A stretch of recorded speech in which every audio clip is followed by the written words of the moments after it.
Howdy, my hots, my colds, and my non-binary molds. It's me!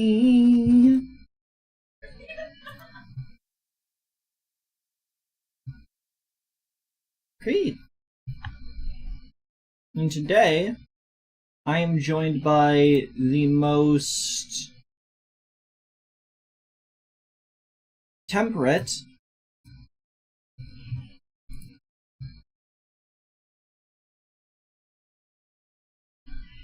It's me. It's lukewarm pen. Lukewarm pen, as we all know to call them. It's lukewarm pen. Lukewarm pen is their official title. That's it. I'm not hot. I'm not cold. I'm just lukewarm. Yeah, everyone agrees you're not hot and you're not cool. So like, lukewarm it is. Well, fuck you. Alright. Look, I didn't make the nickname. You know what? I kind of walked myself into that one. I'm not gonna lie. I kind of walked myself into that one, and I'll take full responsibility for that. But yeah, okay, all right.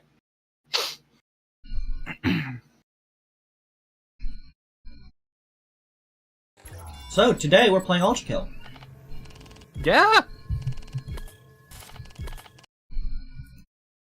Maybe we'll even win.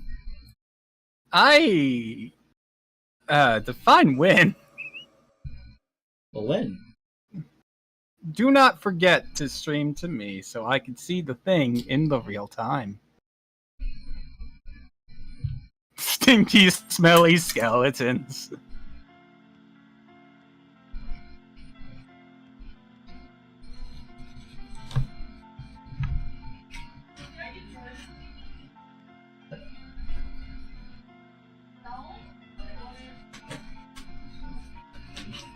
Alright, we're just eating a microwave pizza.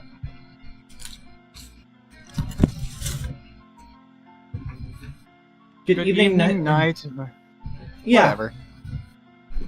Absolutely. Very nice.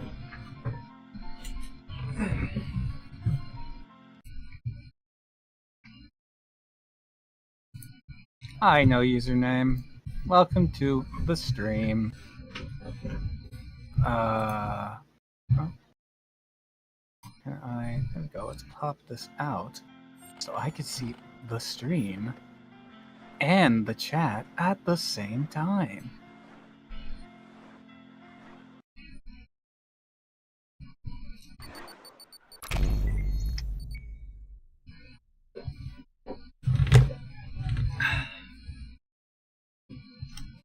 I should probably take drugs real quick. Oh, okay. What? Remember, chat, drugs are a thing that exists. I can't tell you to take them or not because I'm not a medical professional. I'm a medical professional. I saw a doctor before. You saw a medical professional before, but you were not a medical professional because claiming that you are a medical professional while you are not a medical professional is I think a felony at the very least. No, that's impersonating an officer. You can impersonate a medical professional, it's fine. I'm pretty sure that is not fine. It's fine. Kreed does rugs, confirmed. Yes, not drugs. Drugs.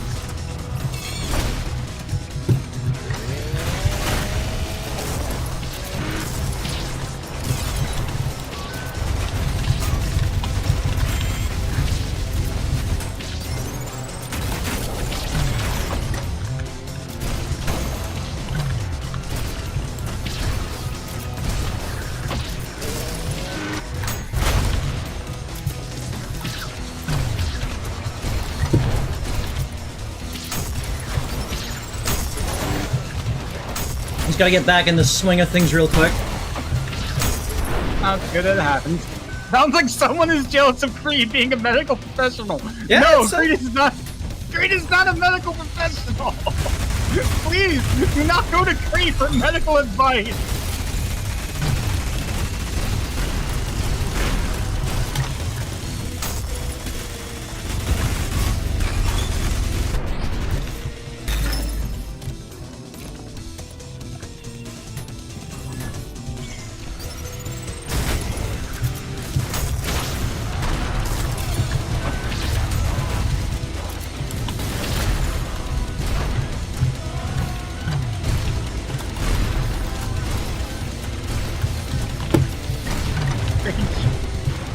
They can cure ED. I don't think that's how it works.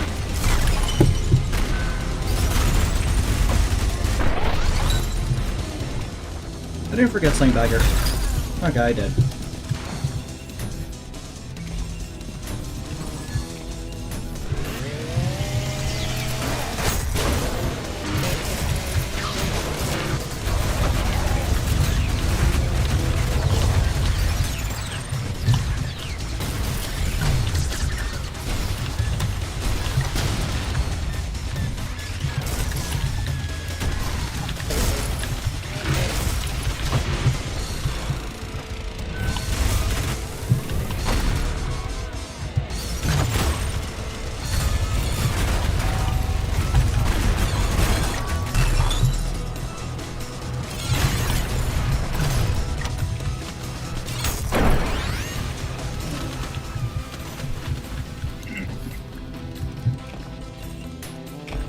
Okay.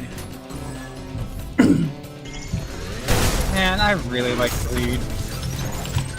Again, before Violence, I think it would be fair to say this is my favorite level.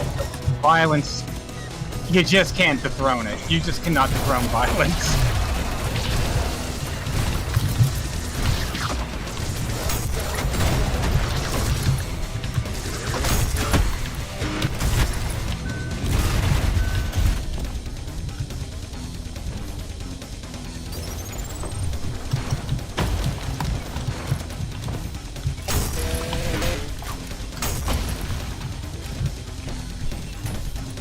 Easy as.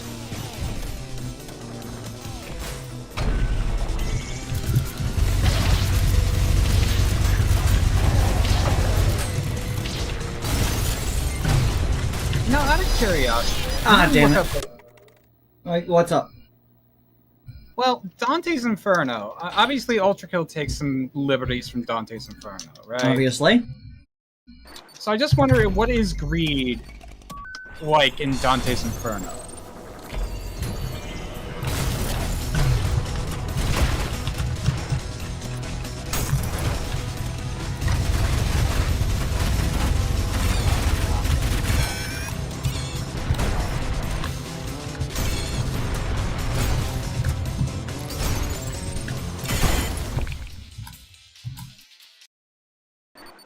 Here we go.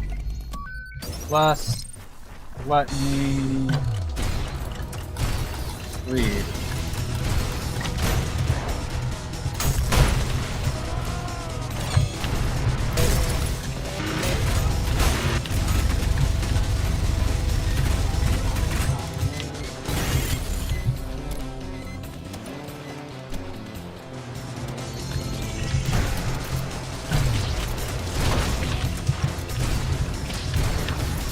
Interesting.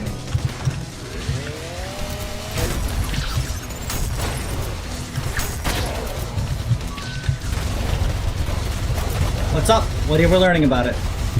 Okay, in the fourth circle of hell, Dante and Virgil see the souls of people who are punished for greed. They are divided into two groups: those who hoarded possessions and those who lavishly spent. They are seen jousting one another. They use great weights as a weapon, pushing it with their chests, which symbolize their selfish pursuits for wealth during their lifetime. Both groups that are guarded by a character called Pluto. The souls are so occupied with their actions that Dante and Virgil do not try to speak with them. So essentially, in Dante, it's kind of like the Sisyphus mythos, except instead of pushing a boulder up a hill, they just push like giant sacks of gold against each other. It's kind of an interesting parallel. I suppose.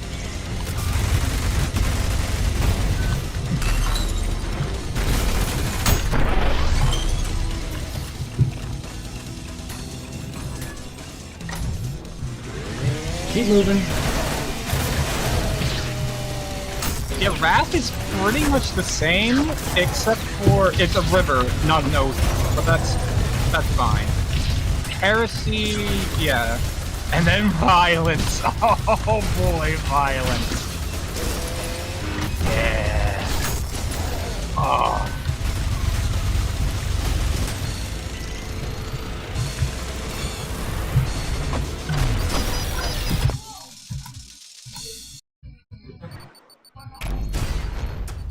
I'm interested about violence, because after the river Styx, the next location is the city of Dis, so I'm interested. Yeah, violence, I'm telling you, man, violence is something else. It is something else. It's when the game finally turns up to 11. I mean, don't get me wrong, it's really fucking good now, but like I said, violence is it's just so fucking good. Did you just lure a fucking street cleaner into the spawn? Yeah, that's fine. I've never seen anyone do that before.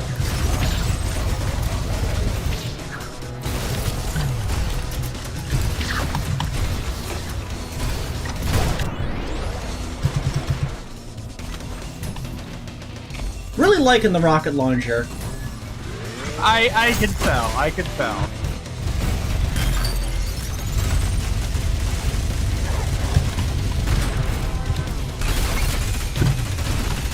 I'm just surprised that, like, I don't know, it's the freeze frame that you decided to enjoy, but again, like, hey, whatever floats your boat, there's no, like, wrong answer.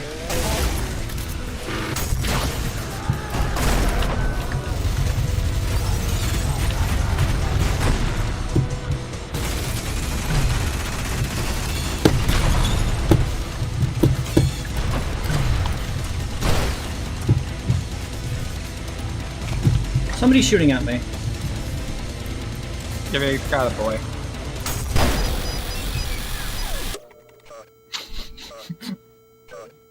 You kind of blew yourself up there. Yes, I did. Let's see.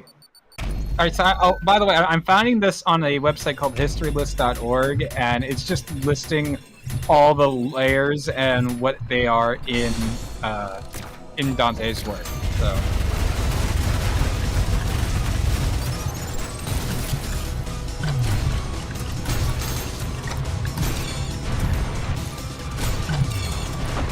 fuck off. Fuck off.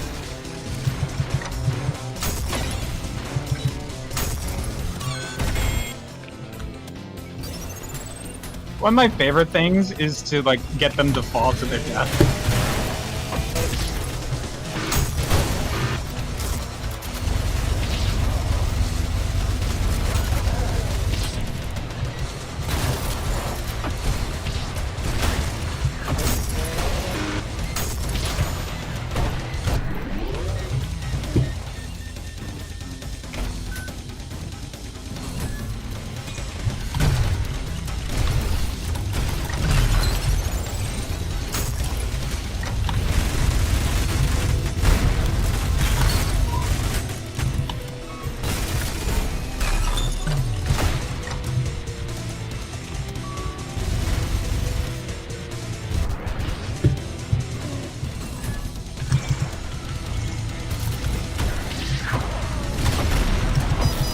Oh, I jumped back into the laser.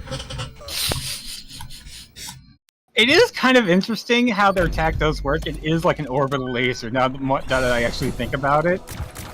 Which is kind of neat, given how, like, the layers of heaven in Dante's other work is supposed to be just the different planets and shit. I don't know, I think that's interesting. It's an orbital laser type of thing.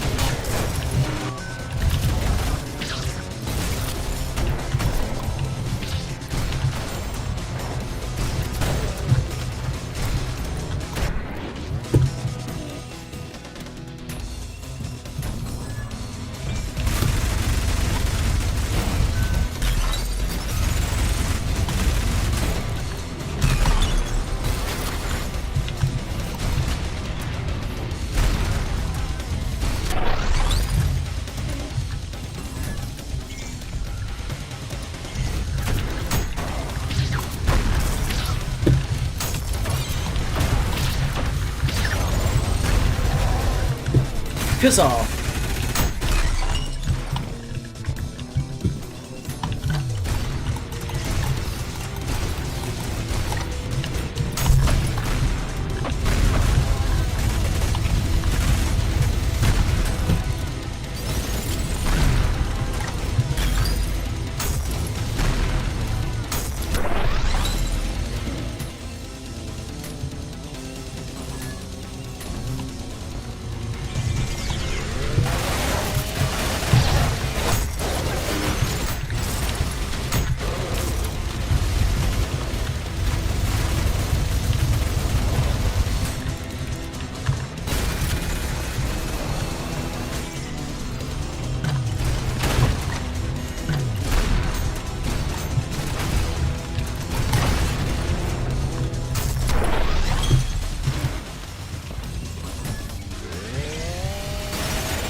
Remember, Maurices are immune to right. explosives. Yeah. Okay.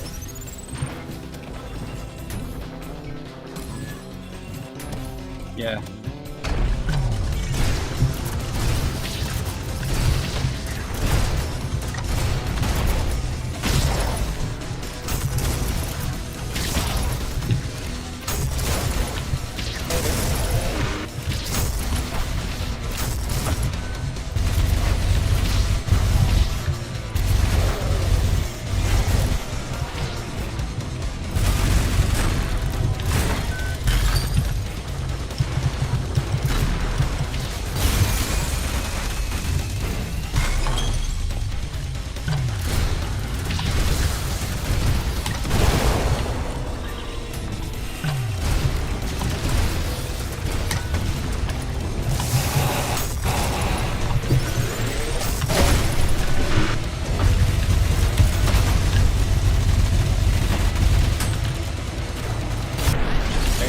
There you go, there you go!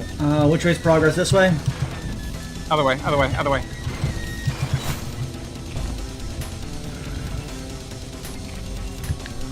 Nailed it! I can cure ED. I remembered you said that a while ago and I never responded to it, but yeah. Anyway, let's see what, let's see where ULTRAKILL really deviates, shall we? Yeah, go through everything. Okay, okay.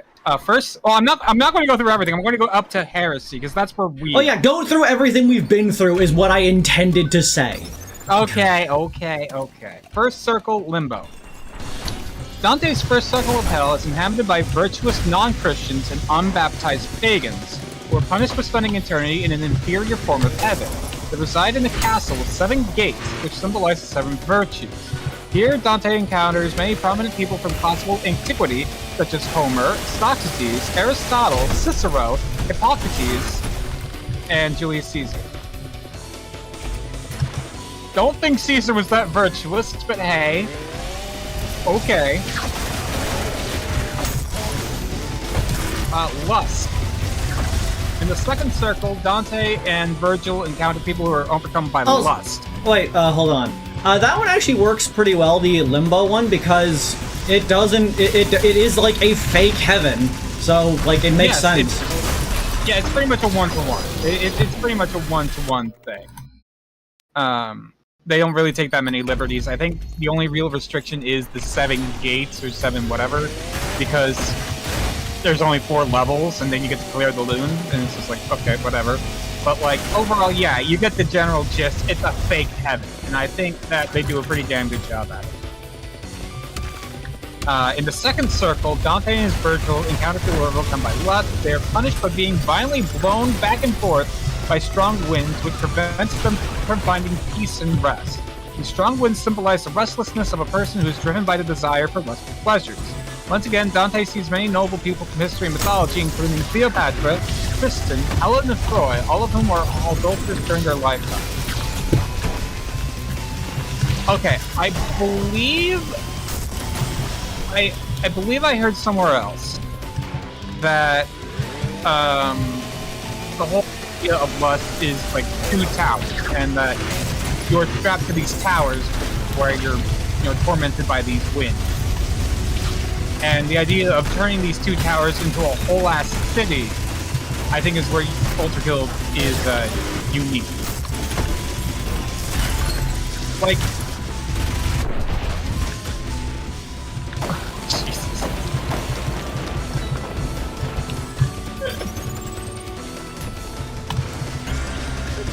Anyway, I'm not really a huge fan of this sort of trend to quote-unquote gentrify hell. I'm really not a fan of it.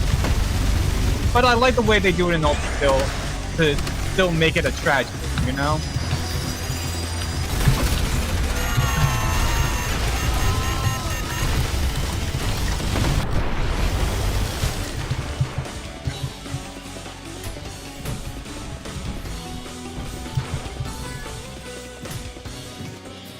Let's see.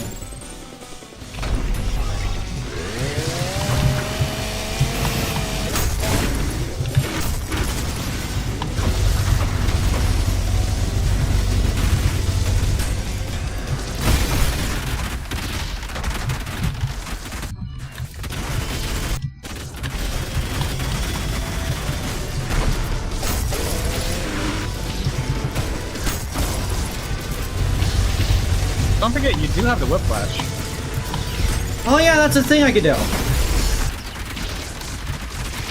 It has been a hot minute since we played this, so I don't blame you for forgetting a few things in there.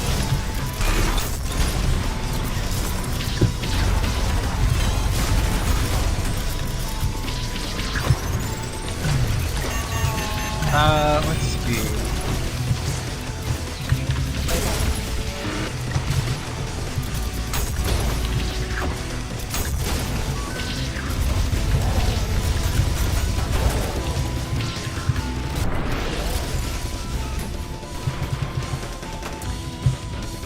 When reaching the third circle of hell, Dante and Virgil find souls of gluttons who are watched over by the three-headed monster Cerberus. Sinners in the circle of hell are punished by being forced to lie in a vile slush created by a never-ending icy rain. Slush symbolizes personal degradation of those who overindulge in food, drink, and other earthly pleasures. Their inability to see other gluttons around them represents their self-sufficient coldness. Here, Dante speaks to a character called Chiaco, who tells him that the Gulevs, a faction supporting the Pope, will defeat and expel the Ghibellines, the faction supporting the Emperor to which Dante belonged, from Florence, which happened in 1302 before the poem was written, after 1302. Okay, so Gluttony, they take some liberties. Gluttony, they definitely take some liberties. I mean, having Gluttony be inside of a corpse is kind of based. Yeah, I mean, like, look, what they're doing in Gluttony in this game, not really all that original, not really all that wow, but, like, it makes sense, and it works, and you know what, at the end of the day, it really is more of just, like, a stage to introduce Gabriel. Like, especially, like, 3-2, so, yeah, okay, who cares? I love how Divine Comedy is just Dante angrily satirizing all of society. I mean, look, man. You say that, but we do the same shit today. Alright? It's a little different, because what we do today, like a political cartoon, doesn't become theocratic canon. I mean, least, like, very rarely do people go whole hog into it like Dante did. Yeah. I mean, again, I do like the idea of fitting punishments and shit. So. Oh yeah, I love ironic punishment. It's why Willy Wonka is great. Oh. Willy Wonka and the Divine Comedy. Wait a second. Is Willy Wonka just Dante's Inferno? All the characters are based on the Seven Sins, so yeah. By the way, here's the picture that they provide for Kreed, just for like a visual. It's a bit of a visual cue. There is drawing of Pee-Pee, but it's kind of tiny, so there. But just to get an idea of, oh yeah, these like just to see like the tie between this and Sisyphus. It's like, oh yeah, I could definitely see what they were going for. I already went over Kreed, so let's. Yeah, Wrath is. The fifth circle of hell is where the Wrathful and Sullen are punished. Transported on a boat by Pelagius, Dante and Virgil witness the Wrathful fighting each other on the surface of the river Styx, while the Sullen gargle beneath the surface of the water. Once again, the punishment reflects the type of sin committed during their lifetime. While passing through, the poets are approached by Filippo Argenti, a prominent Florentine politician, who confiscated Dante's property after his explosion. Oh my god, Wrath is where the self-insert OC fights the fucking bully IRL. Fucking amazing.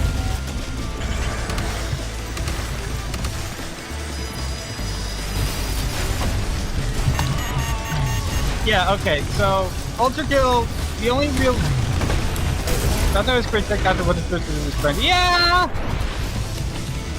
To be fair, getting angry at the church, that's pretty based. Fuck the church. Yeah, so Wrath isn't really all that different. The only difference is really the size of the ocean Styx versus the river Styx. But, like, it's all pretty much the same. We've gotten to the point where there's so much crunching audio that the audio had to give up. Oh yeah, no, that just happens in the game. Like, if you do, like, so much shit, it just gives up. I'm pretty sure that's an intentional game design. Heresy. When reaching the sixth circle, Dante and Virgil encounter heretics condemned to spend eternity in flaming tombs. Here Dante talks with a couple of Florentines, Viriana degli Uberti and Cavalcante de Cavalcanti, but he also sees other noble historical figures, including the ancient Greek philosopher Epicurus, Holy Roman Emperor Frederick II, and Pope Anastasius II.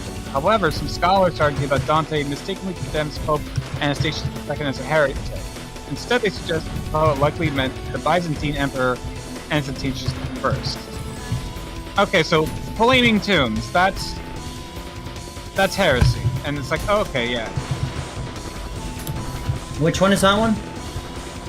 Heresy, the one after Wrath, the one where I was like, oh, this is an Evangelion reference.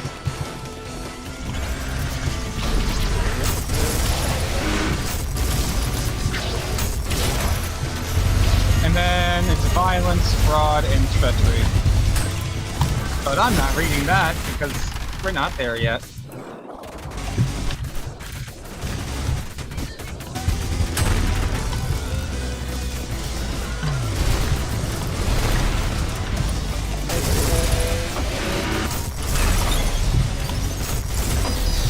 Ah!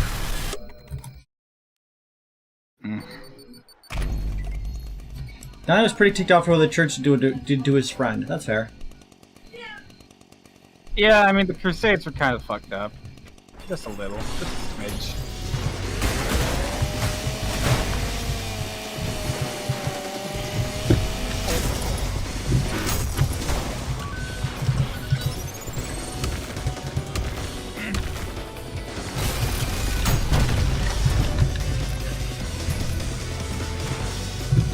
The music's still...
I'm gonna left first this time.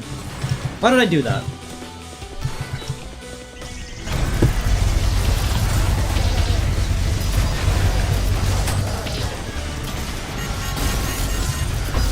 Ah! Fuck.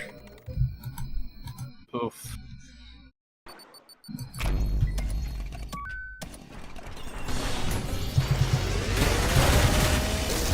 But yeah, it is interesting how like they incorporate what's already there through like a different lens. And, like where they do take liberties, it's kind of understandable.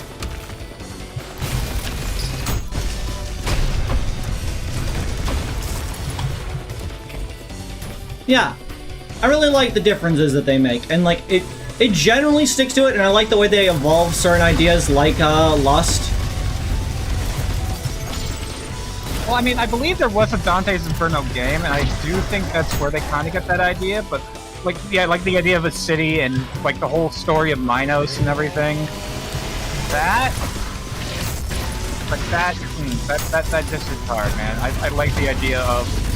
Again, I'm not a huge fan of the idea of trying to gentrify hell, but the idea of, oh, God, pretty much absent. So, like, who gives a shit? Yeah, I mean, if nobody's in charge, like... Yeah, you're not just gonna punish yourself for the sake of punishment. If no one's gonna, like, check in on you, might as well just try to make what you can. Exactly. I like that. I like that idea. And I like the idea, like, you only did that because God is is fucking fabulous. God went to go get milk and he never came back.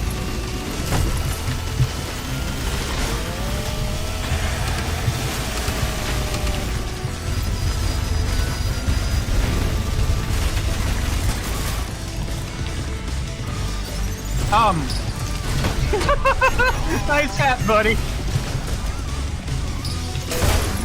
I love the stupid little interactions that can happen like that. It's fun.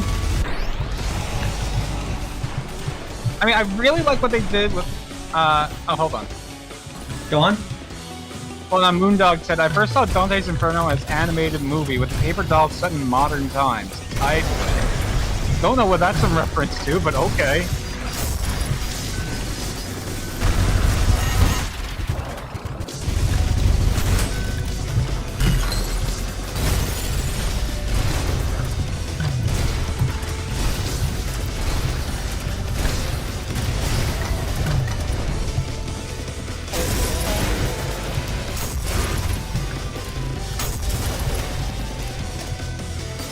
Yeah, I don't know. I really like what they did with Kreed. I really like what they did with Lust. I really like, well, again, violence, man. I know I keep glossing violence, but like, goddamn it, I cannot wait to get there. Okay. Is that drone still spinning in a kamikaze? Yes. Oh, that's funny. Don't forget you can place things with the whiplash. Okay, I didn't know how much like forgiveness it gave on that.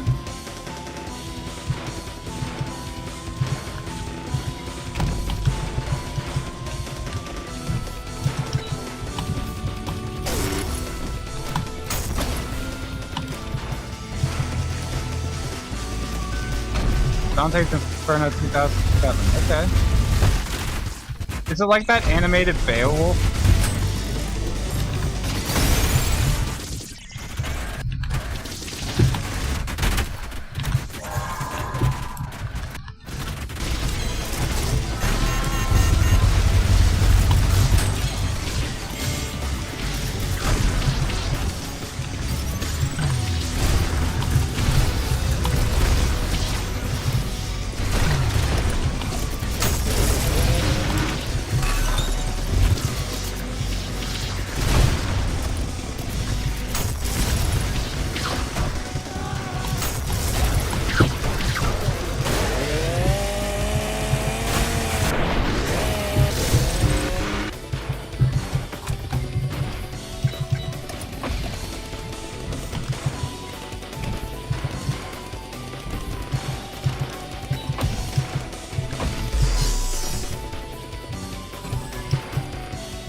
Ah!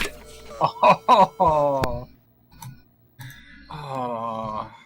Oh, this mission's a bit hard. Yeah. It's about time we got a challenge, you know. The first act was so easy. I needed something to test my abilities.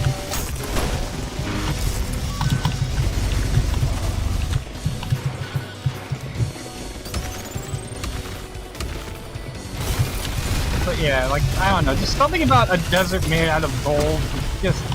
It's beautiful, man. I love it. It's like, oh, all these riches, but you physically cannot touch it without getting burned.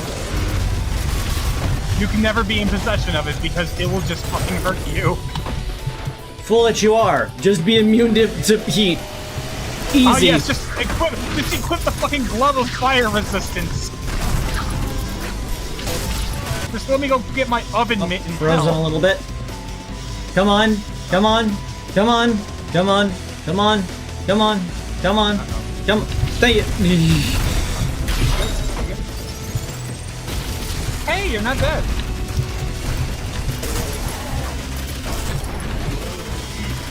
Well, when that happens, like, my entire computer freezes, so technically nothing is running, so like the game can't progress. The only time it's an issue is in multiplayer games because the game needs to then catch up with what everyone else is doing. Okay.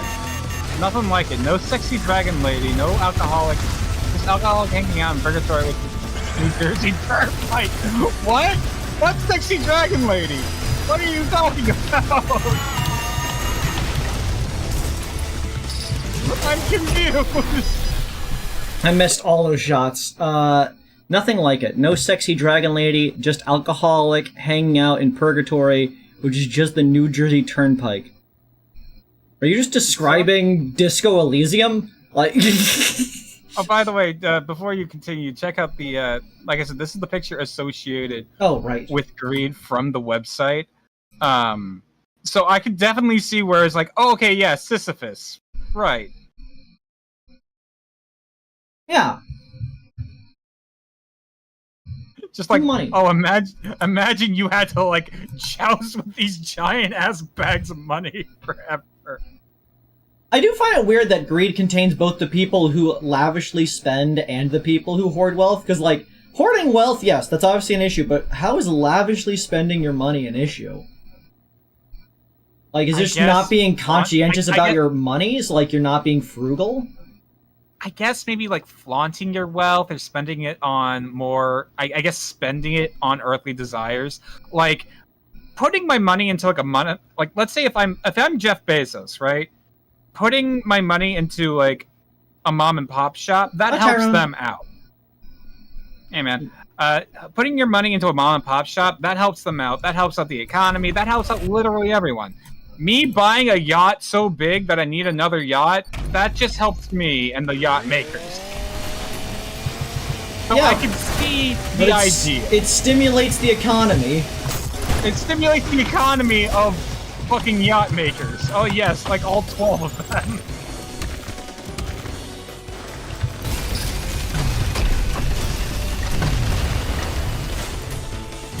Just pop in to say have fun.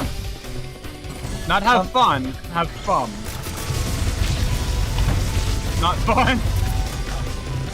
Yeah, exactly, that's what I said, not fun. We're not here to have fun, we're here to discuss fucking Christian fanfiction that so many people consider canon.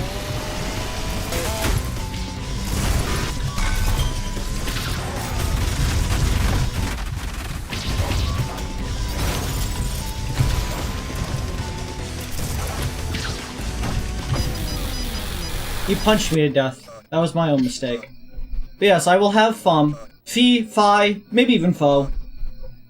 I was gonna say something. So, like, it's been, like, forever since I saw the movie Dante's Inferno, which was an educational movie on the layers of hell. I cannot give a goddamn reason why I watched that. I knew it was not my choice to watch it. Was it like a Christian group thing? Were you big into a church? I was never in a church, in a Christian group thing. And the only times I was in a church was when my family brought me there, and I was incredibly uncomfortable the entire time. I mean, hey, that's just the regular fucking experience, man. I don't know what else to tell you about that. Like, I might have been in school for some reason. I don't know. But, like... Oh, Christian propaganda in school. Wait, was it like an English class thing? It might have been an English class, because, like, regardless of its, like, religious history, it is a, you know, prominent text. I mean, it's considered to be, like, the best piece of writing in the West, so I could see why they would teach it in fucking... Like, English class, they got away with some weird shit in English class. I'm not gonna lie. I remember senior year, we were going over, like, dystopias and the themes of dystopias and shit like that. And so the teacher was just like, hey, do you guys want to watch Minority Report? And we're like, sure, let's watch Minority Report. That's fair. I mean, movies are works of English, are like literature, not literature, they are like works, so like they should be covered by English. That is true, and hey, at the very least, like, teaching you about dystopias, at the very least this day and age, seems like kind of a necessity. But, you know, they didn't really teach us, like, the cause of it. Like, they didn't really outright say, hey, fascism and capitalism or anything like that. No, they were just like, hey, dystopia's bad. And we were just like, oh, okay, we don't give a fuck. It's too early in the morning to actually give a shit about, you know, literally literary analysis.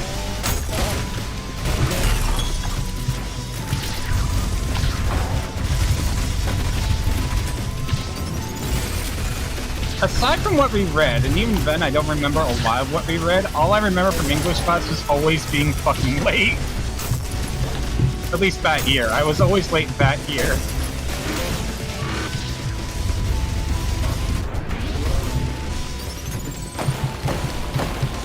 It just got to the point where the English teacher was like, "Oh, okay, fine. You're going to be late every day. I'm just going to keep that in mind." You should have been more on time. Okay, no, I had like a legit reason for being late. So like, so I was a band geek, right? And every morning, first period would be band practice. Yep.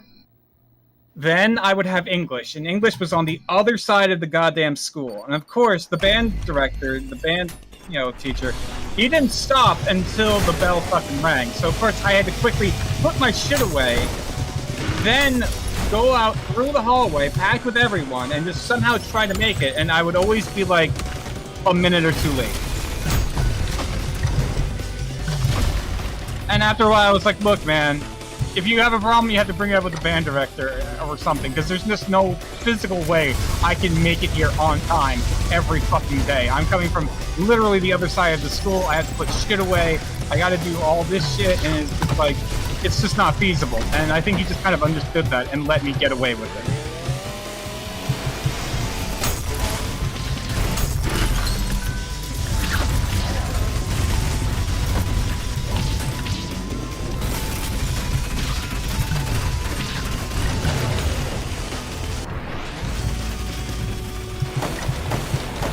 That's reasonable.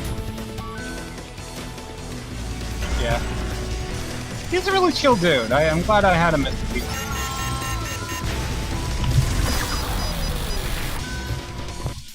Ugh. Anyways, yeah. I had a lot of good teachers. I had a couple bad teachers over my time. One of my teachers once got arrested after... They weren't my teacher anymore, but they got arrested later. I saw them on the news. Oh. It was funny. What did they do? It wasn't anything, like, super bad. They were caught hiring a prostitute. Oh. Who gives a fuck? The law that says prostitution is illegal. Fuck that. Prostitution should be fucking legalized and shit.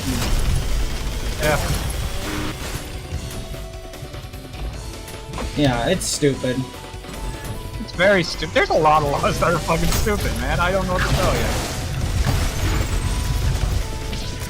Cringe, exactly.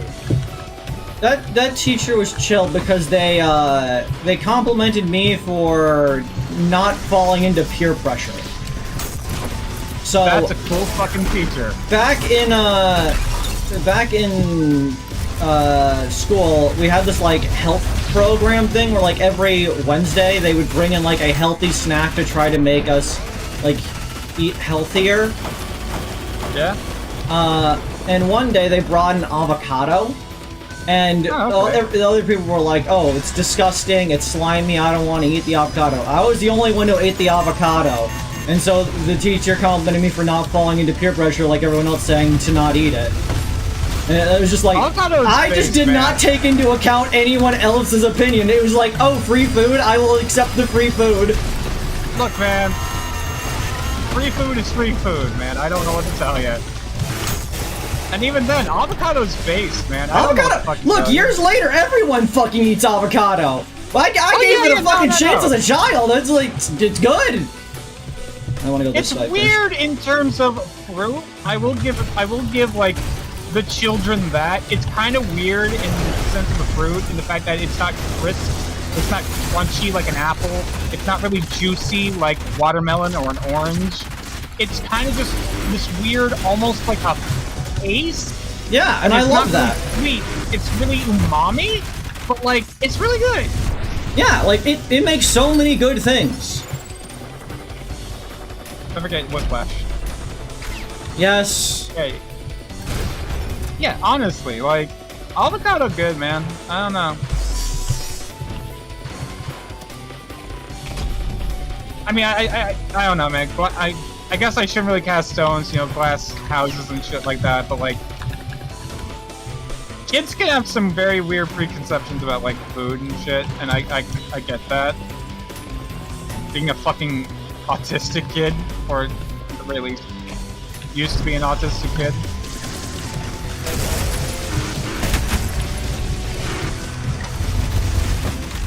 I still have some hang-ups, but like, yeah.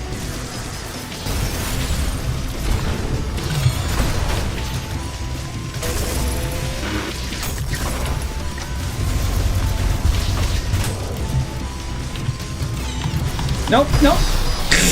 That I got kind of fucked there. Fell in a hole and with a laser on me. Fine. But what I was originally saying was I only watched the movie that talked about Dante's Inferno once way back when, and it was nifty. It was like a the art style was very like paper craft, like everything looked like paper dolls and everything, which was a very interesting way to do it. Is that the same movie that Moondog's talking about? Possibly. Yeah, paper doll set in modern times. Yeah, that's the one that Moondog was talking about. I just noticed that. Yeah, that's the one I watched. Set in modern times. Like, when you say in modern times, the protagonist is is in the modern era. Okay, because when you say paper doll set in modern times, like that's making me think of that fucking Romeo and Juliet they made us watch in 9th grade. Dude, if they made a modern Dante's Inferno, that'd be great. But I guess that is just ULTRAKILL. But I was gonna say that would like that's just this. It's like a fucking video game with its own little twists and everything. I mean, I don't know. Is ULTRAKILL unique enough to be not Dante's Inferno? But like, well, yeah, there's a lot of things different in it. Yeah, just in a...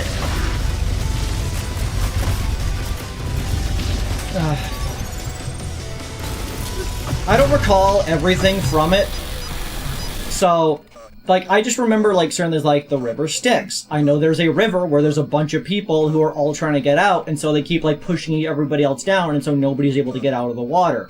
And that if they just work together, they would be able to get out of the water. I think that's I recall that's a different river than the river Styx. I don't entirely recall. No, that's the river Styx. Isn't there a second river in hell? Yes. The Phlegathon. Yeah, the Phlegathon. Okay. That's in violence. Oh boy, I can't wait for that river. Like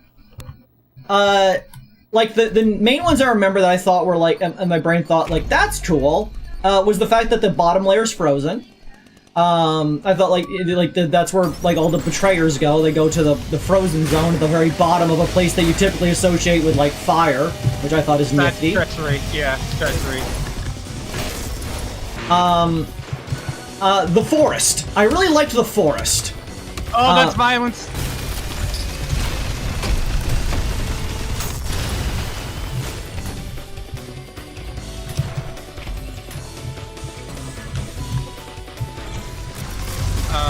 But yeah. Like, the only reason I remember the forest was it was like, I don't know why I remember the forest. I just remember there's a forest, and I thought, that's cool, I like the forest. There was... okay. I liked, that people who, like, stole identities or something, like, just became identity-less. Is that fraud? I guess that'd be fraud. Yeah, that's fraud. They just become like shadows, more or less. Okay, I don't know anything about what they're going to do with fraud. I have been avoiding spoilers like the fucking plague, so... No, we have not made it to violence. Right now, we are... Kreed is trying to P-rank all of Act 2, so we can get to P2. I am excited as all fuck for us to get there, but I understand wanting to do shit in order.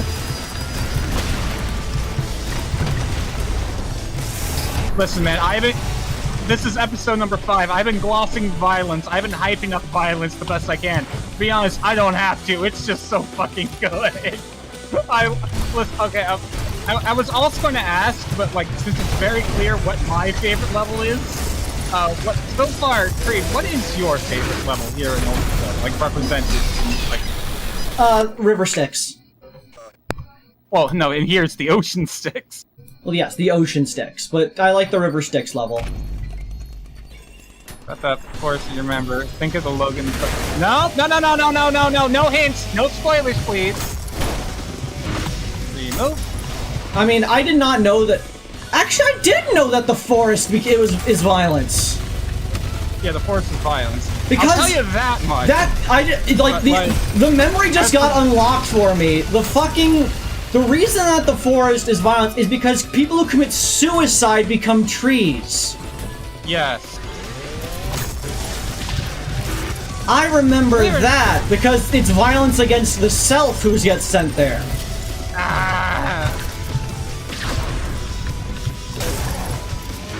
Like, obviously, the other violent options also go there, but I just remembered the violence against the self also gets sent there. And I like... Oh, come on, man.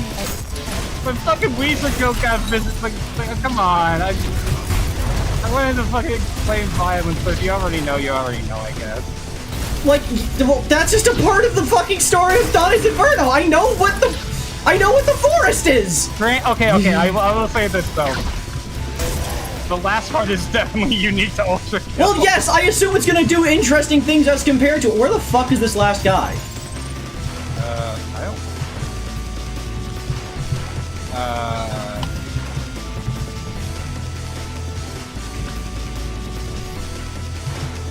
Hello? I'm not gonna get the time, so I just gotta restart. Fuck that. Okay, alright. This game's well made. Okay, for real, there are a few bugs in this game. Like, I was playing earlier, and there's this weird spawning bug with a fucking insurrectionist. And it kind of ruined my time, but it doesn't matter, I didn't D-rank it anyway.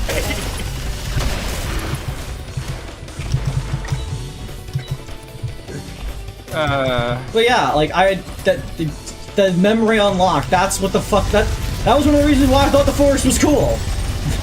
Like, it never occurred to me until then that people who commit suicide go to hell. Actually, okay, two things. First and foremost, that's not a biblical thing. That's not...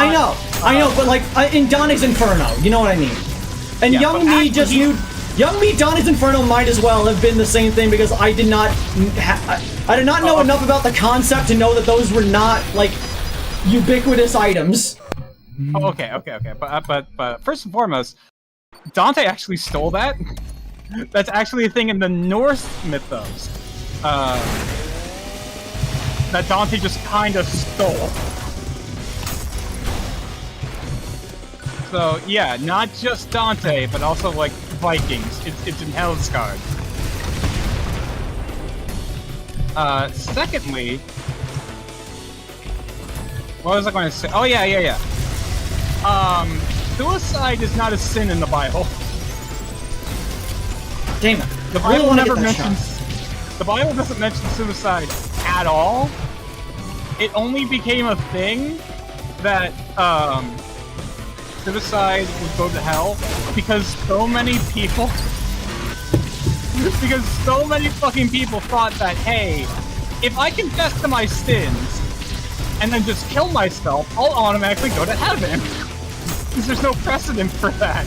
So the Catholic Church had to quickly come together and say, look, we can't have you all kill each other. Oh yeah. So if you kill yourself, you go to hell. I do love how many, like, parts of, like, the sins and the weird rules in the Bible are, you can clearly understand that they are rules for that time because what people were doing. Like, the fact suicide is a sin is because people were trying to just shortcut their way to heaven. The reason that people say to not, like, eat shellfish is because if shellfish isn't properly, like, cleaned and whatnot, you can get sick. Like, there's a lot of different instructions and, like, on these things because, like, you could get sick or die or fuck up society if you keep doing this. Like, it's not like it's a sin, like, it's not like it's a moral problem. It's a, at this current moment, we do not have enough knowledge to tell you that we should probably not do this. Like, a hot take, the only reason people could interpret that the Bible said that, like, homosexuality is a sin is because, compared to the alternative, it's a less clean version of sex, and at the time where there's not as many rules on sanitation, I can understand why people might have had some concerns about it. And so would just say, don't do this because you might get sick. But in the modern era, with everything that we have to like, remedy these kind of things, there's no downside to doing it, so it would no longer be considered something to be avoided. It could also be a mistranslation. Oh yeah, the pedestry. Yeah, pedestry. I was about to say, it could always be a mistranslation for pedestry, but, I mean, as long as it's fucking canon now, it doesn't really fucking matter. One of the biggest, like, arguments against, like, the progressive God that I think is, like, the strongest is that, hey, the Bible's full of, like, very heinous shit, and it paints Yahweh in a very unflattering light. So why doesn't he just come the fuck down and, like, set us straight? Like, if there was an autobiography on... It's not an autobiography, but, like, a biography on me, right? And it said how much I love to kill puppies and bury them in my yard, I'd be like, yo, fuck that. No, that's not me. But apparently God's just cool with all the fucking evil shit in the Bible. So... I also remember someone saying that the statement of homosexuality was against banging your slave boys, or something I don't really remember. Yeah, pedestry. I mean, remember, even though the Bible may be against pedestry, it's also... Well, no, it's not against pedestry. It's against pedestry against men, or little boys. It's not against pedestry for little girls. It's very pro-pedestry, that. It's also very pro-slavery. Also, Indy, you could talk about the levels and shit. That's completely fine, as long as you don't spoil anything past after P2. Yeah, P2 or anything past that. I like to complete a section before I move on to the next one, and that includes getting the secret.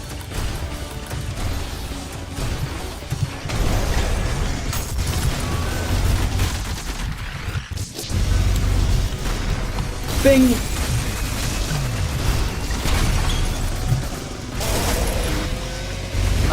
I firmly believe being gay was to reduce spread of disease as well as boost population crusades.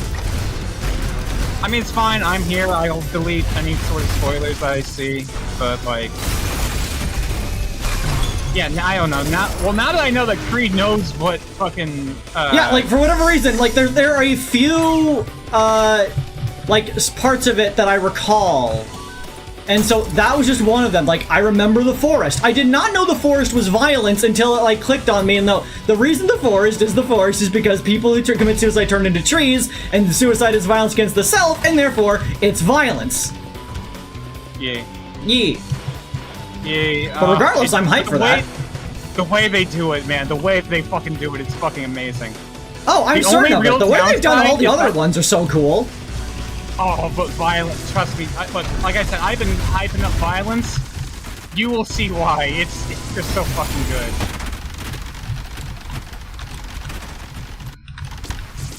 Again, I understand why you want to, but it's just like I'm anticipating so fucking hard.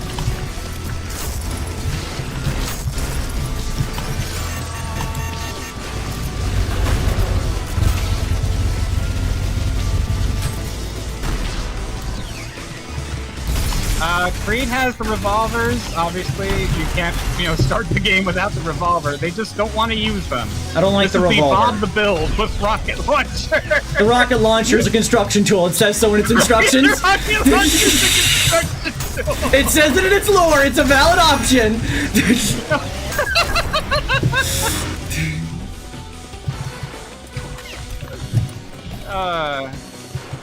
Yeah, you just gotta forgive Kreed here. It has been a hot second, so all of the mechanics are coming back to him slowly.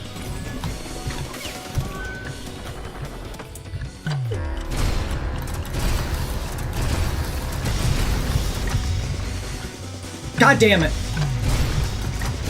Speaking of Christianity, do you want to know what my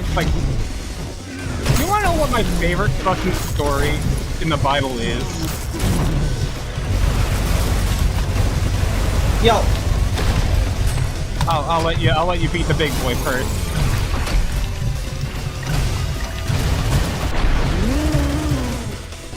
Alright. Okay. This isn't my favorite passage. My favorite passage is way up the fucking wall. But I think my favorite Bible story. By the way, 69. 69. My favorite Bible story, I think, has to be the Tower of Babel. Simply because it's like the one Bible story where God is like, holy shit, these stupid monkeys, if they work together, they won't need me. Like God literally says, hey, these little fuckers, if they put their heads together, they'll do what they could do literally anything, and they won't need me. And so God puts an immediate fucking stop to that for his own fucking ego. But like even God admits that he's an unnecessary fucking asset, and it's, I don't know, man. I just like it. I like the message. Like, I know it's supposed to be a story about man's hubris, but I can't help but see it as like a story of like, hey, man's triumph, you know? We made a tower so fucking big that God got scared. Fuck yeah.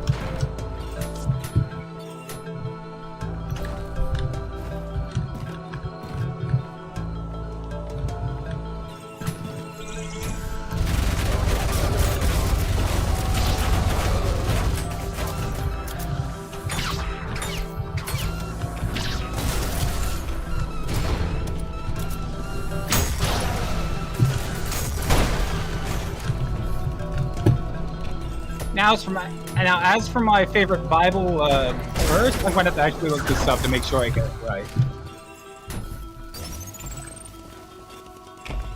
Now let's see here.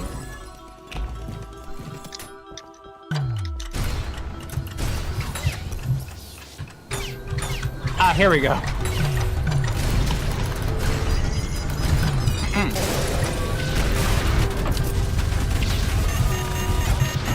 Are you ready for this? Yeah. Ezekiel 23:20 from the NIV. There she lusted after her lovers, whose genitals were like those of donkeys, and whose emission was like that of horses. Dude, same? It's about a prostitute who's lusting after dude. Like, it's about a prostitute who's lusting after dudes with donkey dicks, but who come like a fucking horse. Dude. And like, hey, homegirl, I feel the same way. I gotcha. I mean, I'm not sure if I can take a donkey dick, but you know what? Quitter talk. You know what? Yeah, I'm a quitter. Fuck that. I'm willing to give it a shot. Fuck it. Okay, there's a faster way to do this, and I know it.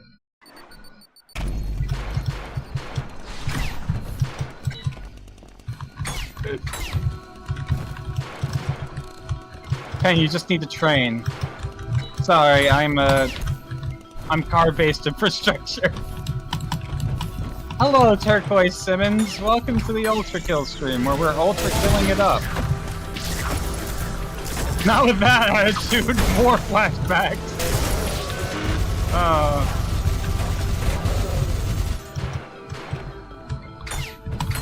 Man, if only the syringe guns were as good as the fucking nail gun.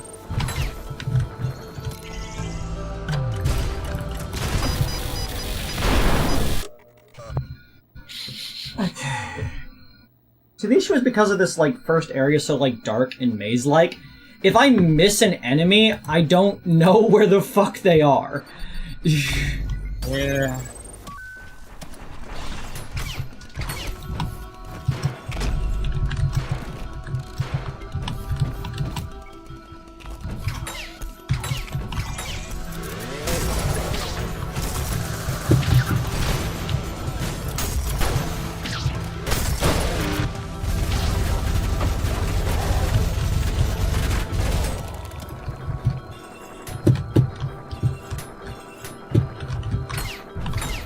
Like, do enemies come spawn on that other side? What do you mean, like...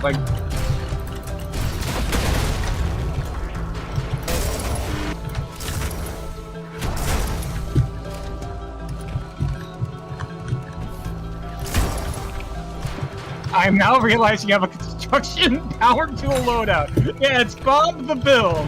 It's Bob the Build. Bob the Build. It's what we did to Gabriel's ass.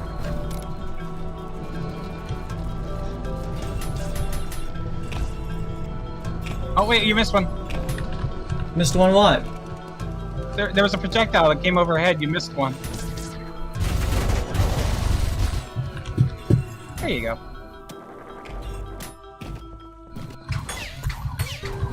Yeah, it's construction and fucking rocket launcher. You know, The rocket launcher's a construction tool. It says it in the lore. You know, Bob the Builder's favorite tool, the rocket launcher. I want to see that fucking episode. God damn it. Chainsaw, screwdriver, nail gun, and the rocket launcher. The construction tool. Imagine Bob the Builder comes to a fucking job site and he just has a fucking RPG and fucking Scoops is like, another weapon that used to be an industrial tool. It's a construction tool. This is for construction. Oh, wait a second. Go to the. Can we go to the shotgun real quick? Because, like I said, the shotgun in this game, that's based on an actual fucking gun, and I just want to see. Yes, hold on. Wait, that first paragraph. An experimental close-range weapon. That was the Winchester Liberator. It was just an experimental weapon, just a prototype. It never saw mass production. You'd be like that. Interesting. Like, okay. Wait. So, I didn't know if you saw, but I posted in your server, this sort of discussion video on the Winchester Liberator, and that was the whole thing. It was like, oh, this is an experimental weapon meant for, like, you know, putting into, like, ragtag militias to train them really quickly while also being effective. That was, like, the whole idea. Basically, it was just, like, a big DOT Derringer, where you would be able to fire 4 shots of whatever the fuck you had in there. And that's that. Unfortunately, it just never saw mass production. But, like, if you saw the Mark III in that video, it's like a one-to-one with this fucking gun. The only real difference is that, obviously, there's no, like, grenade launcher or chainsaw or pump. So... But yeah, it's just so interesting because it's like it's not a shotgun you see in many video games. Normally you get the fucking Winchester. Oh, I love like, games that like give like more like uncommon weapons. Oh yeah. It's one of the reasons why I fucking love the finals. But go on. Well, like TF2 has its fair share of like unknown weapons and shit, and like I remember like seeing the weapon expert react to. And like, oh, this is an actual real gun. Like, did you know that the shortstop is a real fucking gun? Yes, that I did actually. That most of Spy's revolvers are actually like real guns. Like, it's just also interesting to see how they're fucking stylized in the game's fashion. It's just neat.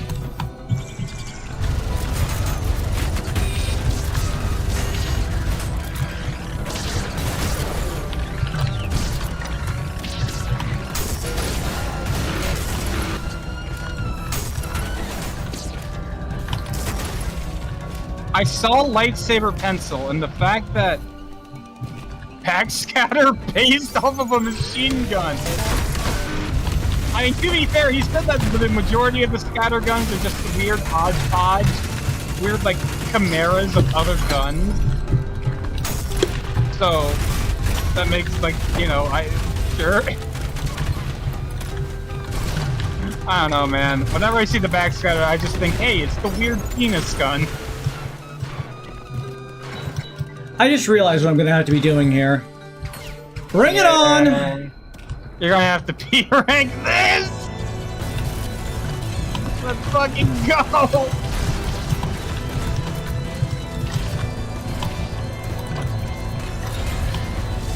That's an item, not a fucking enemy!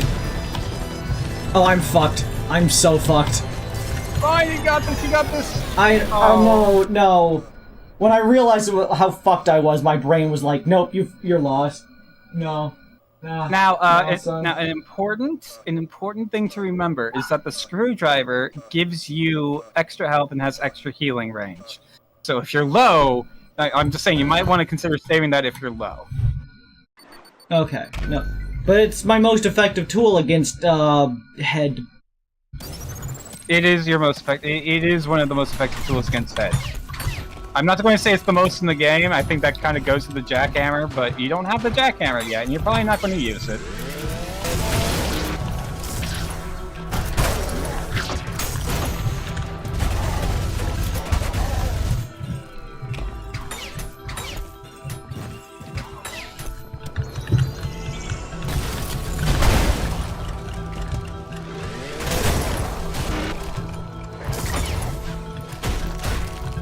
It's a construction tool, though. No, it's also arguably the most overpowered weapon in the game, and that's why Kreed's not going to use it.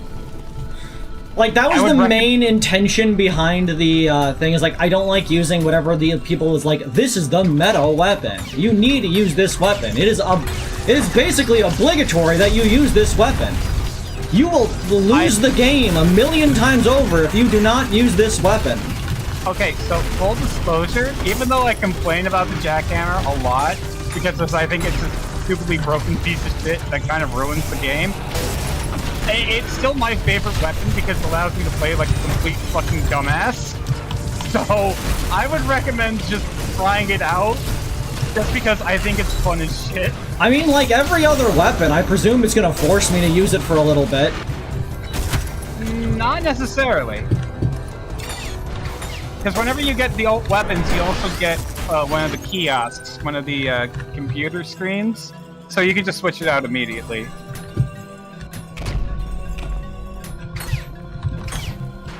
Again, I don't know. I would recommend using it just because I think it's stupidly fun, but I also recognize, hey, this is overpowered.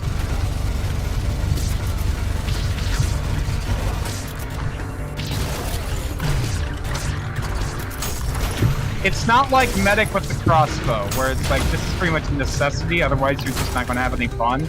It's like... how do I begin to put it?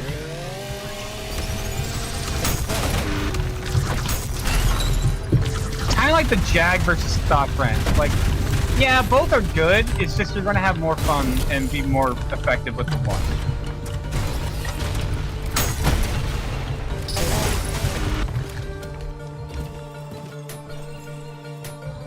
Okay.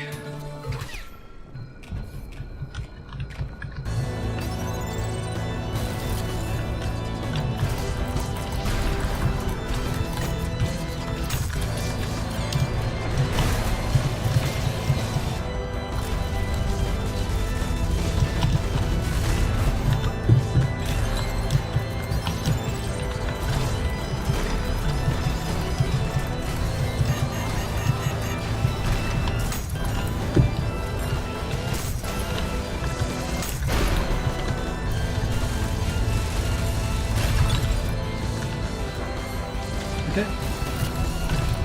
Nope.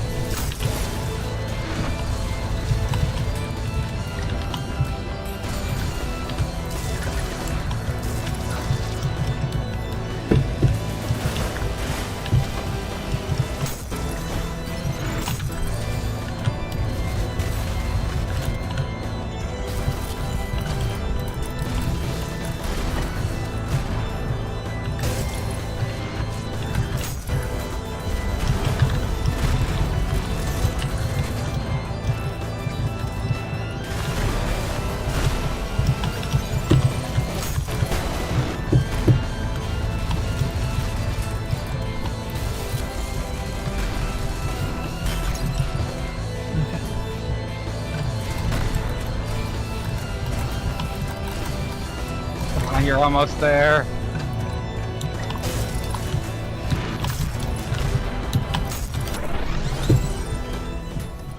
Okay. You did it. As long as the S ring doesn't go down in time. You're good. You got it. Oh, you did it. I like zone in on that one. Oh. But yeah, I was told obviously before that like every weapon in this game is viable, and so like there is not really a worse weapon, but like at the same time I know what weapons people tend to use. Given that every single person that like pops in has been like, I noticed you're not using the revolver. It's like, yeah, because everybody uses the revolver, and so there's no version of the revolver I feel down to use, and so eventually I just wound up with the chainsaw shotgun and the default nail gun, and eventually it was just like, okay, I'm Bob the Build now, and then just everything else just fell into place over time with the other weapons, and it's like, yeah, yep. then you really like the nail gun, and I was like, oh, okay, you could use the SRS gun as a wrecking ball, but no, you like the freeze frame, and it's just like, no, oh, it's actually a construction tool, and it's like, oh, okay, that fits, and I'm just, now I want to commission an artist to draw Bob the Builder with a fucking RPG and going, can we fix it?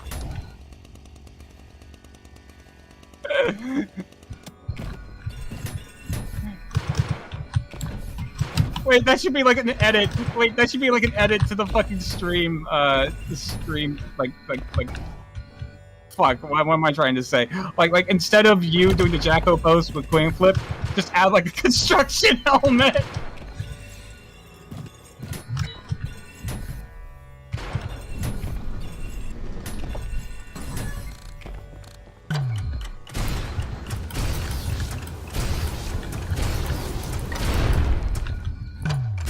Too early.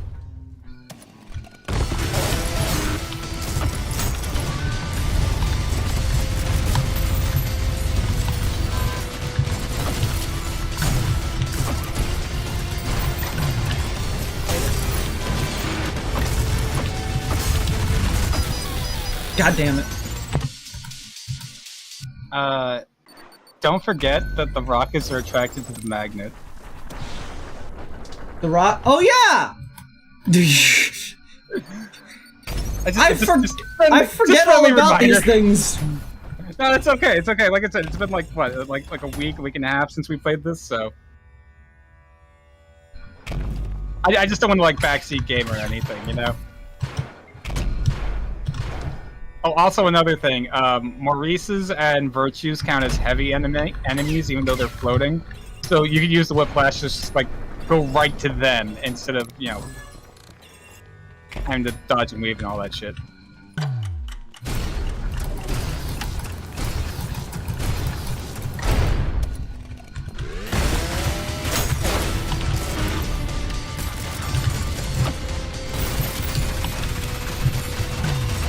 Yes, we found the saw blade. It's just,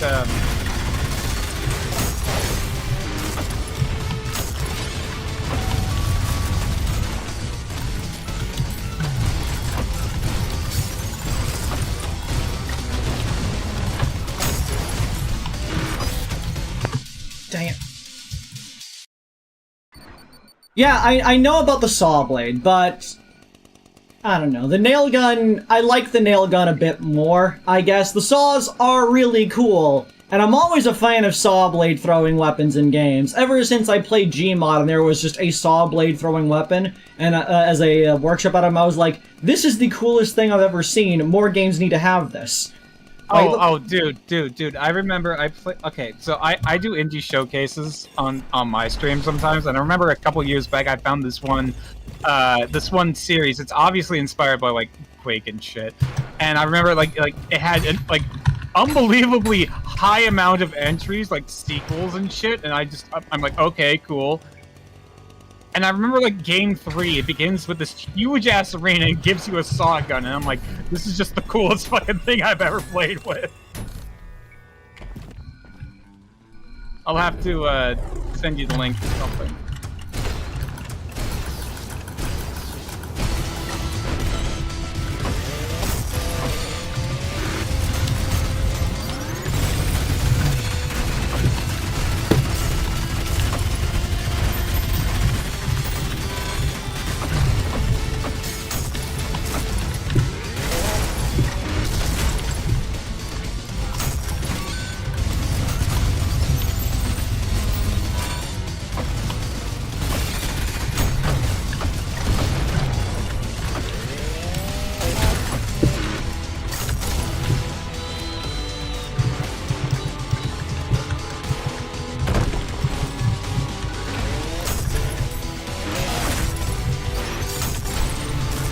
I will say, this level is so fucking cool for doing this.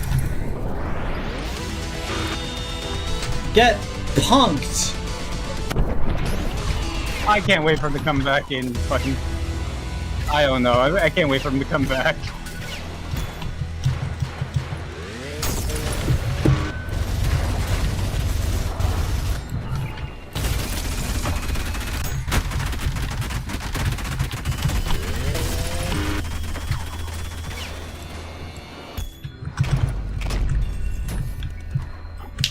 Clean as a whistle. Yeah, as like I said, the meta, like, the saw blades seem to be the preferred option over the nails, and so I'll take the nails. And just like that, we're done with Kreed. You P-rank Kreed. Yeah. Look, there was a couple stumbles in there, but now we gotta go into my favorite section so far. The woods might be better. I like the woods. Oh, I'm not gonna lie, dude. I don't know, man. Just something about the water level in a movement-based game, and I don't know. I just don't think I could bring myself to say I like what it's going for thematically. I like what they do with the concept. Like the idea of there's so much fucking death, so much destruction, that the river Styx is now an ocean. I like that idea. But the fact now it's just like, oh, water level. Yeah, I love a water level.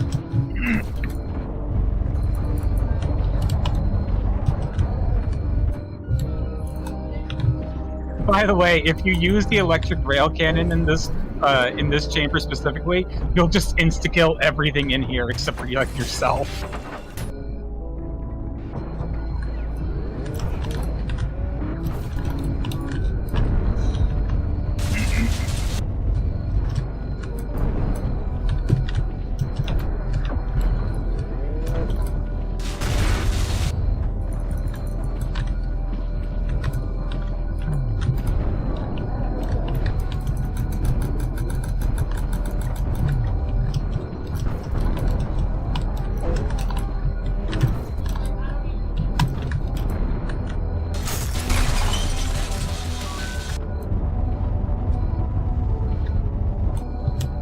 It's really fucking up the nail gun, man. Okay. I'm just gonna get into the motion of the ocean, as they say. Yeah, the water's fucking up the nail gun, so you really have to get dependent on the magnets. Yeah, I've noticed that the physics of the nails change underwater.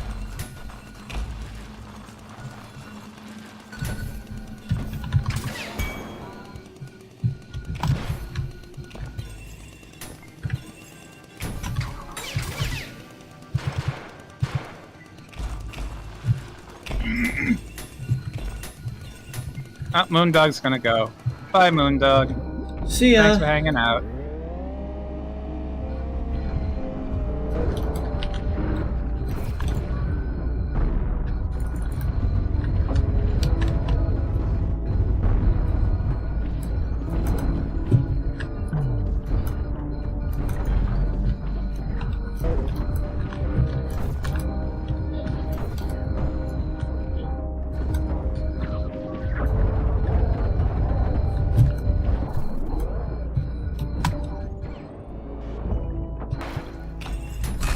I also think there's a setting to turn off distortion of the music while underwater.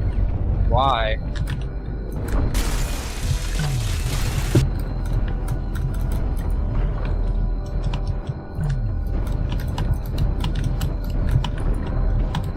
I mean, I guess if you really don't like it, then fine, but like, I don't know. I think it has a little tunistic left.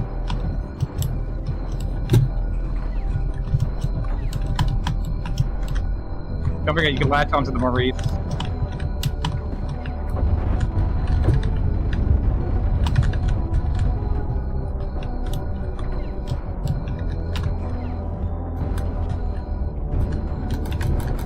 Alright, you're good with that.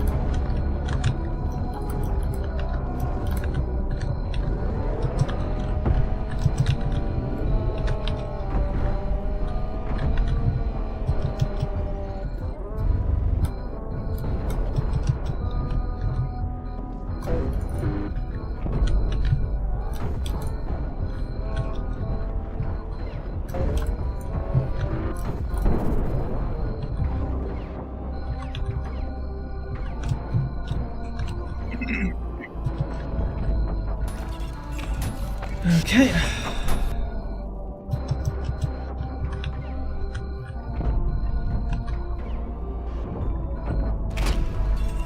Keep it schmoving. Keep it grooving. Welcome to the yellow room. Everything's yellow here.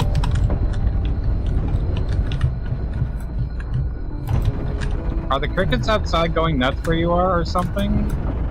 It might just be some background noise.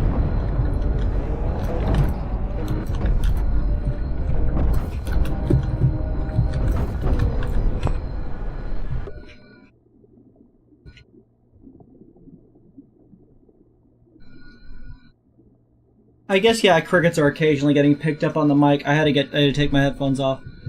My window's open and my computer's next to my window, so yeah. We get My the nice apologies. sounds of nature alongside extreme. Try to pull the curtain over a little bit, maybe that'll muffle it a little bit more. But Well, like, why don't it's you go outside and ask them nicely to stop? crickets, fuck off! I said nicely. Please fuck off. There you go. Yeah, my apologies for that. It's Kreed SMR with ULTRAKILL, like the least relaxing game on the planet. Well, actually, no, I shouldn't say that. I'm relaxed. It will make sense later.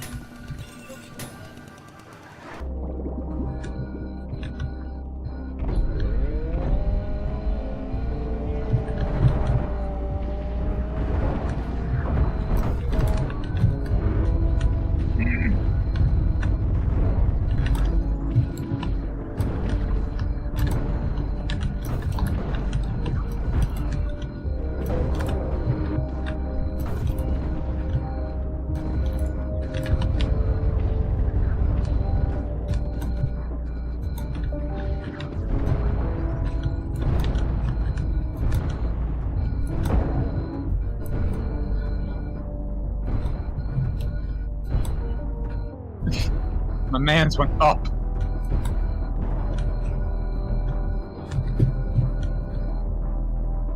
Who?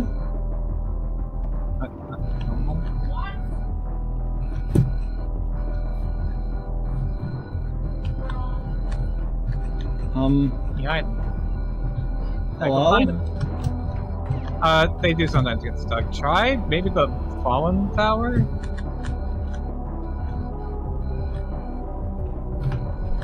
No? No. Nah, I've passed out of sleep to ULTRAKILL videos, watch Point Room doing the warm while pain seems puts me under.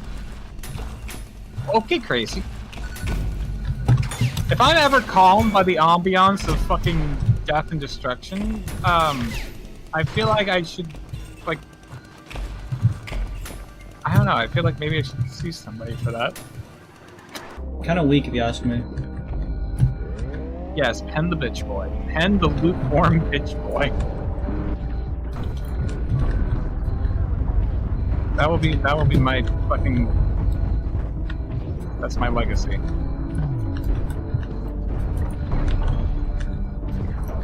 I'm glad you were pen the lukewarm. Pen the lukewarm bitch boy.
Don't forget, you could also latch on to the enemies.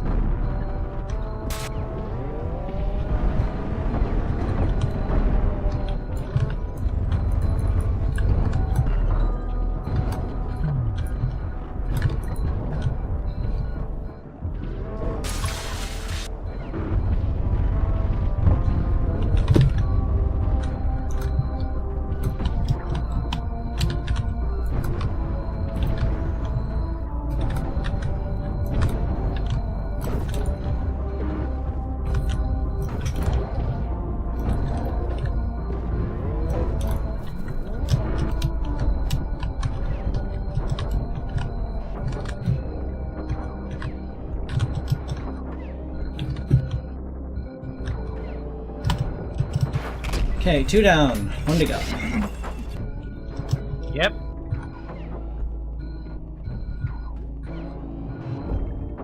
Come on.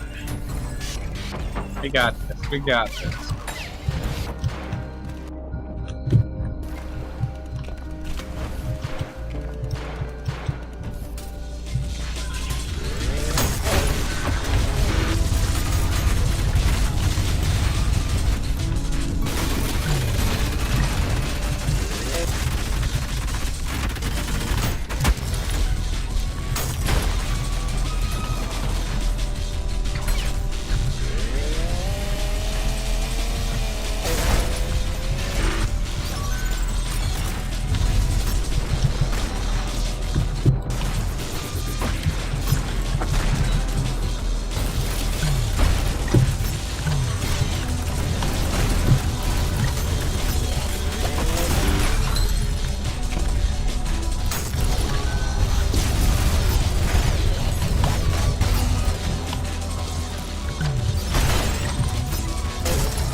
Nine players still alive.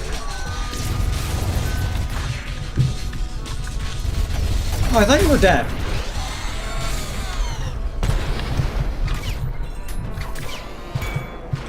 I only bring this up because you haven't done it in a while, but don't forget you could also launch the chainsaw with the knuckle buster.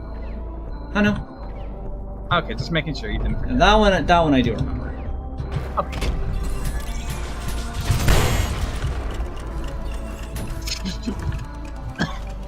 Chad, I think it's fair to say that Kreed likes the rocket launcher.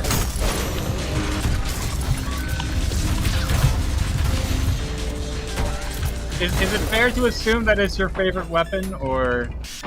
I like the rocket launcher.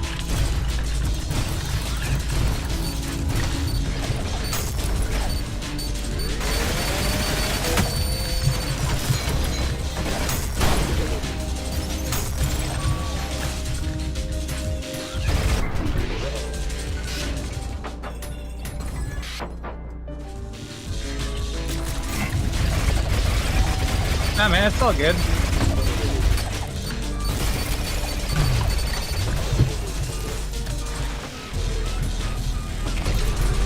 He's in the ceiling. The poor bastard is in the ceiling.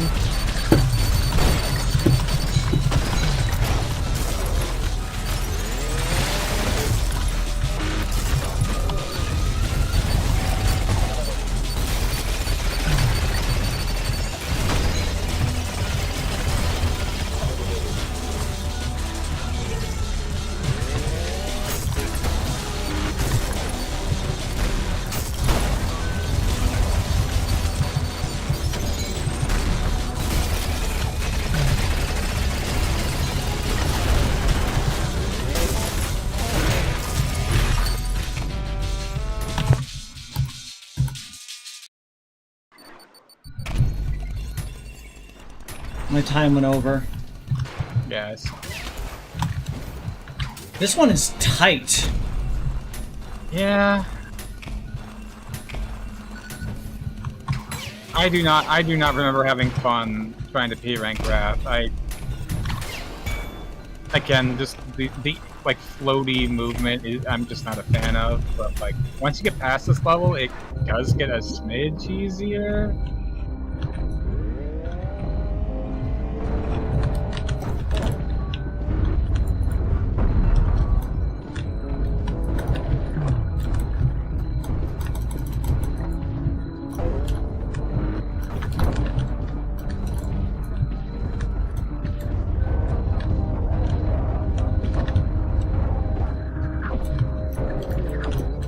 Grand Slam or Red Fist of Sentries if you're close enough to prevent them from shooting, since you can't revolver their antennae.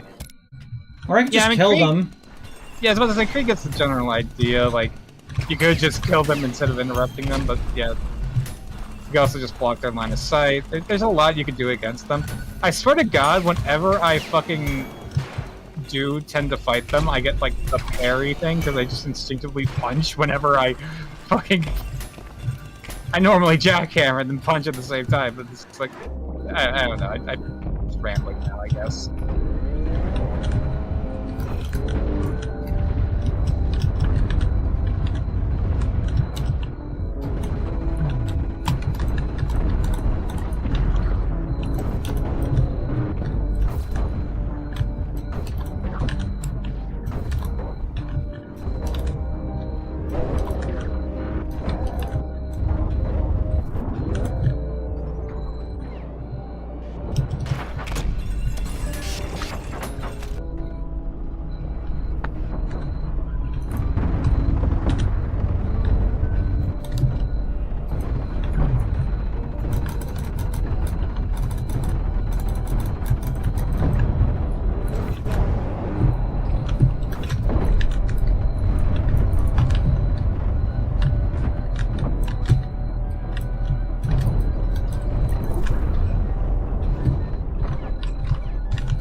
Fuck. Okay, you're still doing good. You're still doing good. Mmm.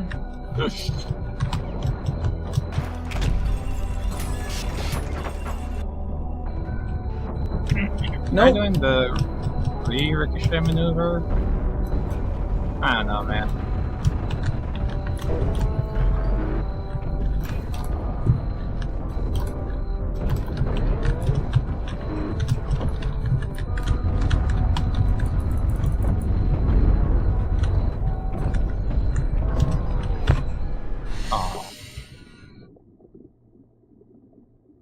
I've tried whatever the re-ricochet maneuver is on them, only been able to do it with the faces in the cyber grind.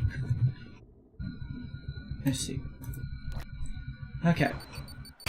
Okay, this should be easy. This should be easy. I just gotta remember, if I'm using the nail gun from a distance, to shoot lower, because the bullets start to rise up. Yeah. The explosions seem less effective underwater. Which is a shame, because most of my inventory is explosion-based. I was about to say, it seems like the splash just gets, like, constricted, I guess, because water is more dense, so, I mean, that would just make sense. Okay. Again, I don't know. I don't want to say this is my least favorite level, but the more I think about it, I think this is my least favorite level. Like, I love the aesthetic of the level. I love being underwater.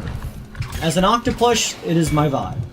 But like, I mean, I get that, but like, I'm not a fan of the floaty movement. I'm not a fan of how it fucks with your weaponry. I'm just not a fan of that at all. Now, you can apparently drain the water, and that's the secret of the level, but I'm not entirely sure how to do that. So. Is it hard to do? Well, you just said you don't know how to do it, so... I'm not entirely sure. It's not really hard to do, it's just hidden, and I don't know where to find it. The challenge for this level is not to touch water, right? Yes. I know exactly what it does. Okay. There are valves hidden before you do the initial drop. You already failed the challenge. And if you break them, it drains the water in the main chamber. I'm not sure. Like finding the secret level in Lust. Okay. Yeah, there you go. There's one. All we need to do is... There's two. Yeah. Now I found all three, but I haven't been able to drain the water, so I don't know if there's a fourth one or...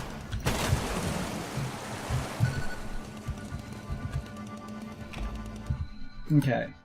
Oh, I guess that's it. Maybe I'm just dumb.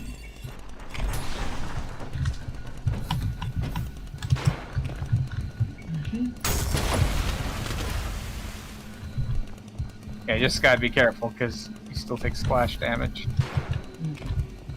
The second one, the last one was up this way. I just need to like remember where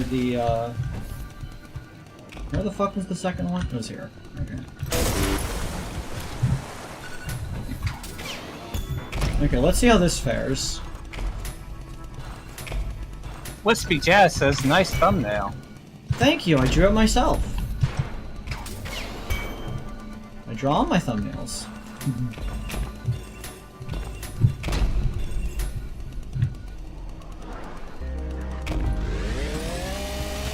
Oh, I see. Oh. I guess they changed that for the Ultra revamp. I think before it was just the entire thing was strange, so...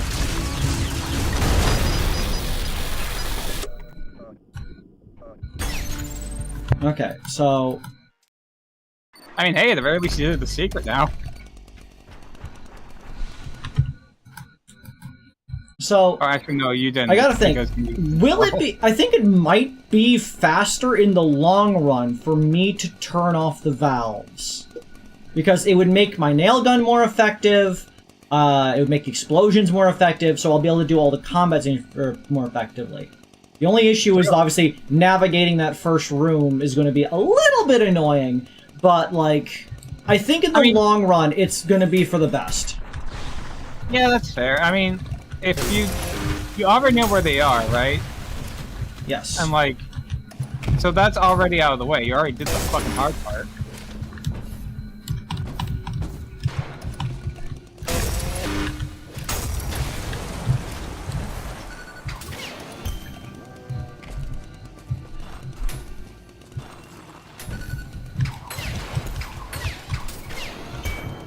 I mean, I failed the challenge because I touched the water there, but, like, it doesn't matter. The challenge is not the matter here. It's that it's going to be less in the way. It's like, I don't want to wind up in the water, obviously, but, like... Exactly, Indy, exactly. We're just doing this to make your arsenal more effective and hopefully give you easier time.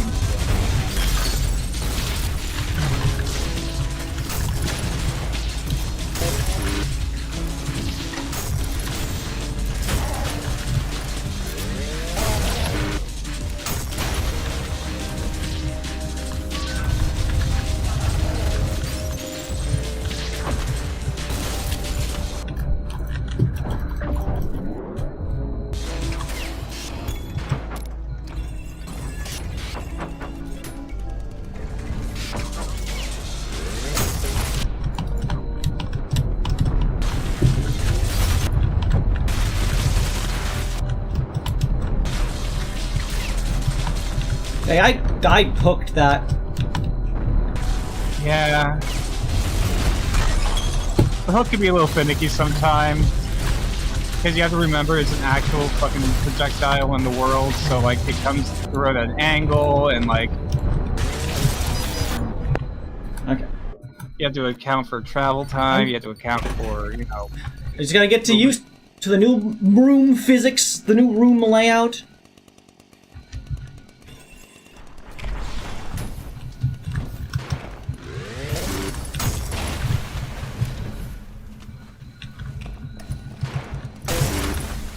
I was trying to find references for that Bob the Builder construction. Oh my god. You're gonna get Bob the Build fan art.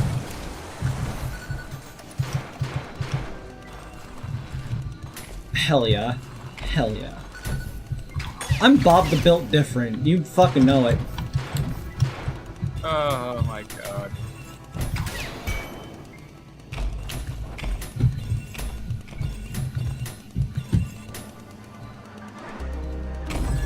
Bring it on!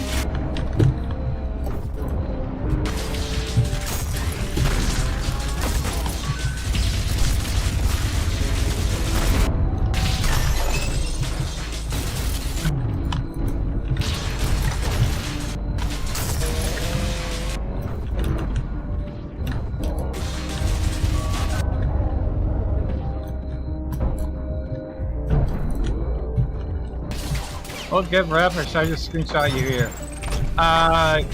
Kreed, do you have a place where you have a reference for your VTuber model? Not a place, but like I have.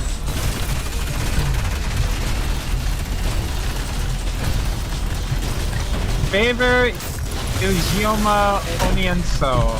Hi, welcome to stream.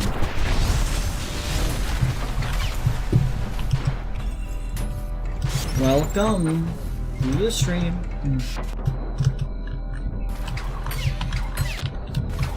Come on!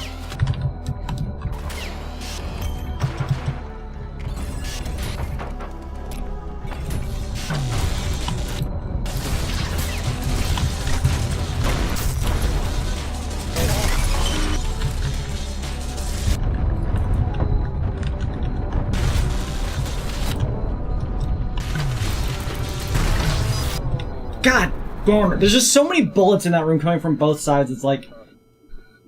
Oh, I'm a fucking idiot. Oh, I'm an idiot. I'm an idiot. I'm an idiot. I forgot my favorite weapon. I forgot my favorite weapon can solve all my problems. The feedbacker? No, the rocket launcher. Okay, that's fair.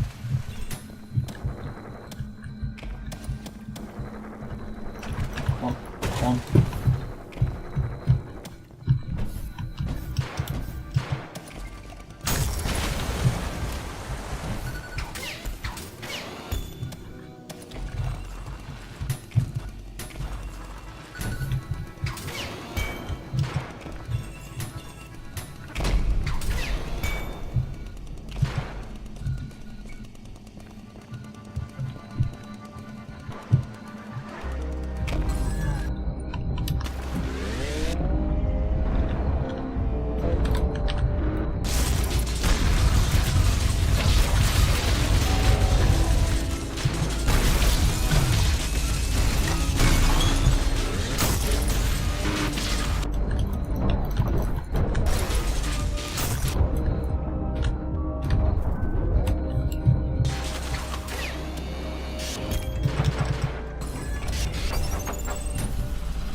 Awesome.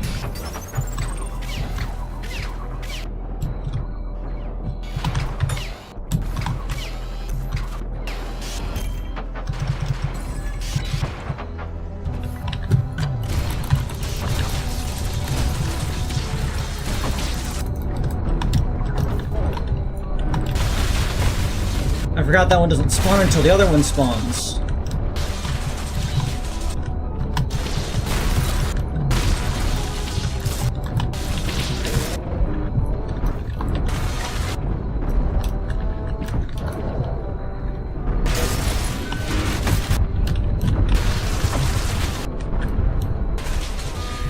Oh, you're way up there! Don't forget you can whip last lead.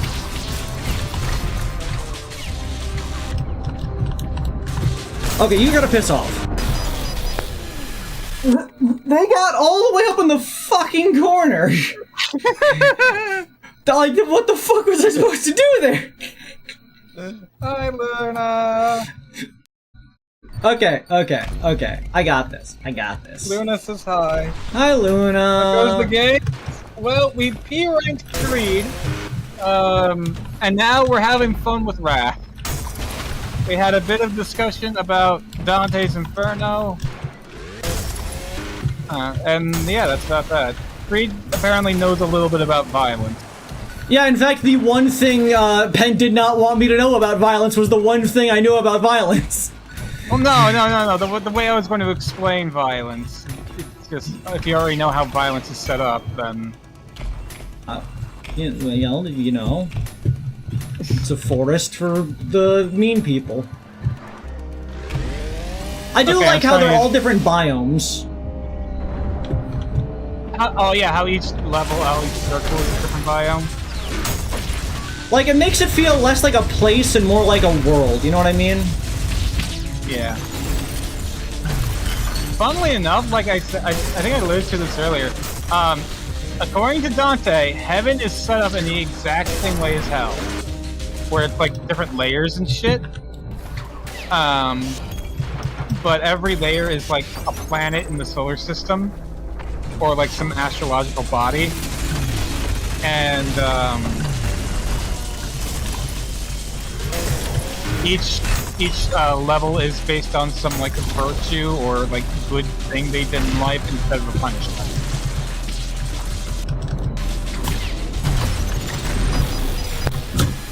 Okay. Shout out, I fucking love the virtues. I feel like people don't respect the virtues enough. Virtues as in the enemy in the game, or virtues as in just... The concept. Technically speaking, there are 7 heavenly virtues to counter these 7 deadly sins, but in the same way that I believe that the 7 deadly sins being shortened down to 7 is kinda stupid, because they shortened them down because people really like the number 7, and that there were other, like, sins that you could include in there that would be considered deadly. Like, they kind of combined... like, what was that? Well, I was about to say, there's a lot of stupid sins in heaven that just don't make any goddamn I know, but, sense. like, the deadliest sins were considered that because they're, like, the root of, like, any other sin. Those are, like, the motivators. Like, okay. they are the innate flaws of a person that could, lead them to committing sin. But, like, I believe there's, like, 9 or 10, because, like, I don't like combining certain ones of them because it kind of, like, dilutes the message into what the sin actually is about. Because, like, fucking despair is the coolest fucking sin. And the fact that people don't recognize it as its own sin more is fucked up. Because despair is the sin of giving up. Like, it's the sloth of the soul. And, like, I think that is a fucking badass thing to have as a sin. I mean, I just give up. I don't know. Like, conceptually, yeah, I kind of get it. I don't know, but, like, from, like, a practicality or, like, a sort of, like, if we're talking about this as an actual fucking thing in reality, I just disagree with the whole concept of sin. Oh yeah, obviously, but I mean, like, if we're talking thematically, thematically, yeah, no, that's cool. Like, I like that. Because in modern things, it's normally just like it's grouped together with sloth because it's not in practice. It's not doing something. But the difference is sloth is like you are physically not doing something when you could have, while despair is you have given up on the belief that it was worthwhile to do it. Like it's the difference between like not wanting to do something and not feeling like anything matters. And like that's why I think despair is a fucking badass sin.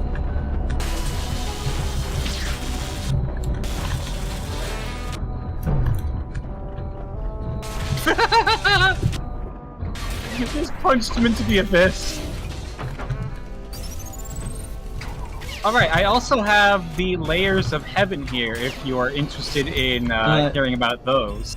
Sure, give me a second. But, like, for the people who don't know what the virtues are, there are traditionally 7. I believe in the same way that there are more sins, that there are more virtues. But they are basically the antithesis of all of the sins. Like, instead of wrath, there's kindness. Instead of, fucking lust, there's chastity. Instead of, greed, there's charity, gluttony, and, no, wait. The opposite of wrath isn't kindness. Kindness is fucking envy, I believe. I believe patience is the opposite of wrath. Yeah. Okay, yeah. Patience, wrath, diligence, sloth, fuck it. The other ones would come. There's kindness, chastity, charity, diligence, patience, temperance, kindness, and one more that is currently lost on me that I will remember at some point. I can look it up real quick. Well, I got this. Chastity, charity, kindness, temperance, diligence, humility. Humility was the other one, because humility is the opposite of pride.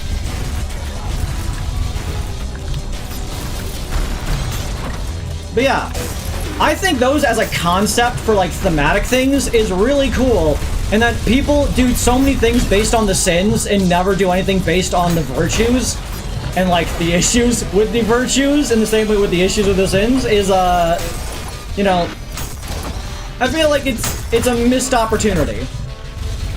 Now, I will say this, just as just as the anti-theist as I am, I will say, like, it... How do I want to put this?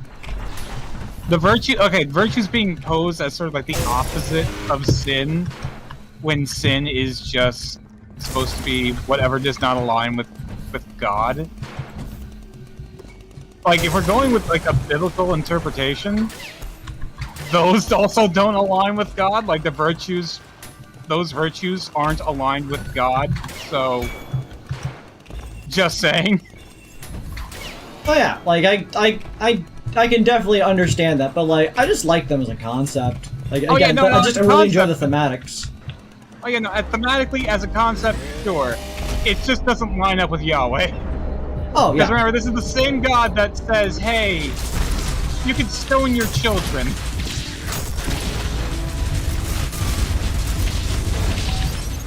Like, you know, instead of parenting, you just stone your children if they're being rude. You know, like how every teenager fucking is since the dawn of time.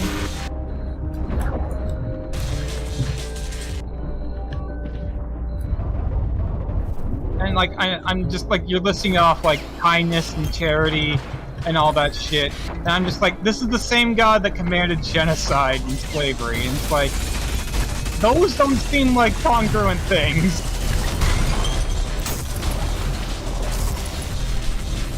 They made an apology video. No, they didn't. Because later on in the Bible, Peter says, slaves, obey your masters. They doubled down on it. Not to get theological up in here, but it's just like, if they really wanted to promote like kindness and shit, then they really have a long way to go.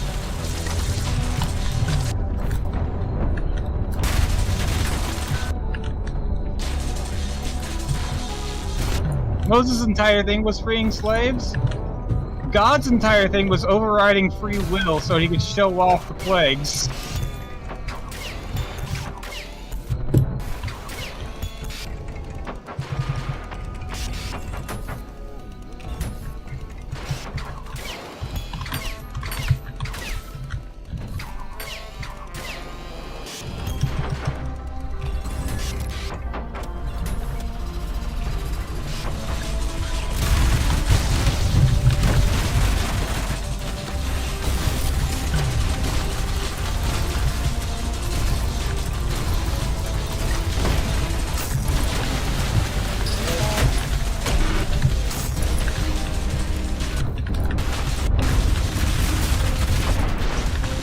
I need to show you the SpongeBob, the Squidward meme video afterwards about the sins and the virtues.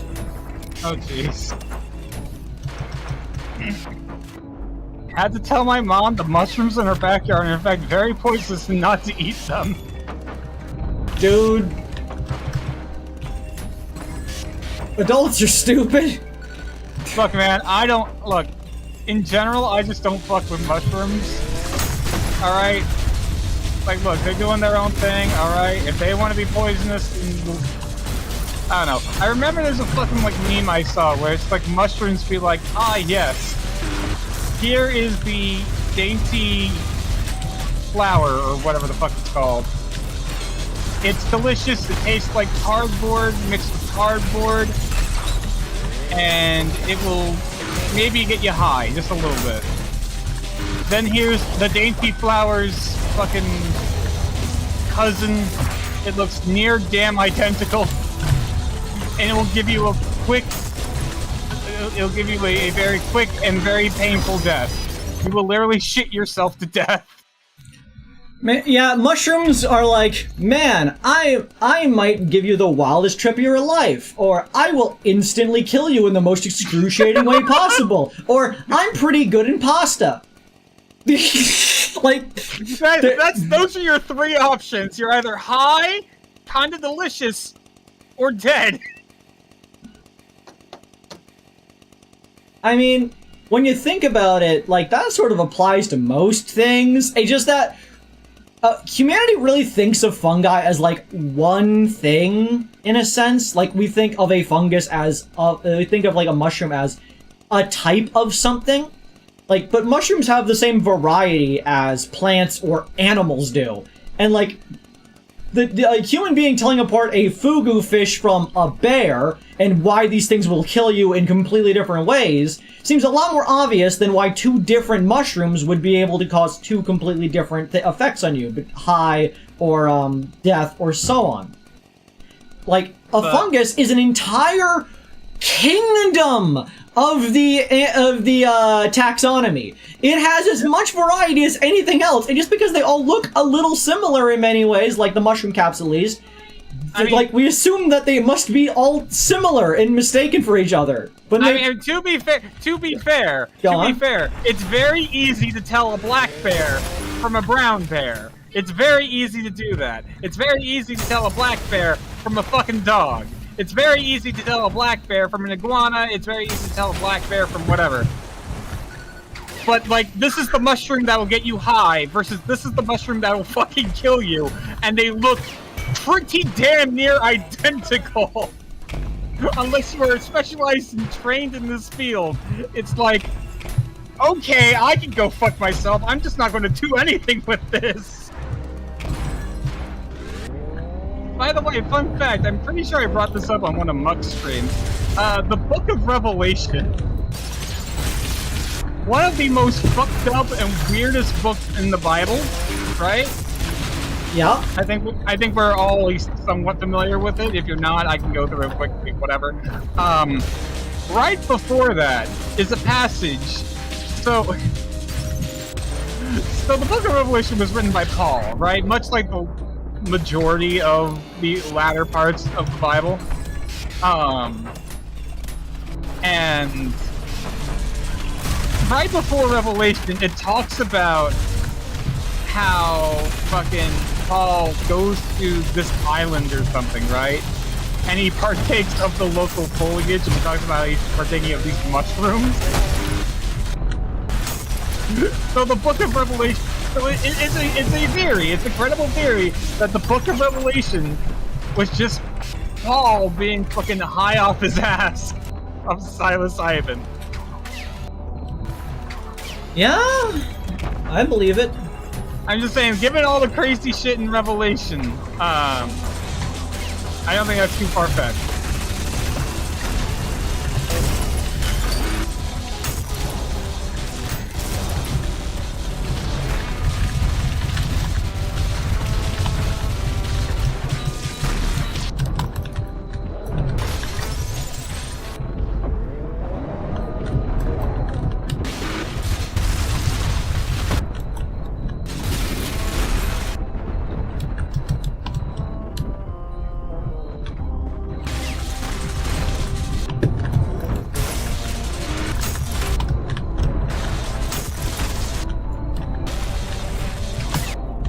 Can you fuck off?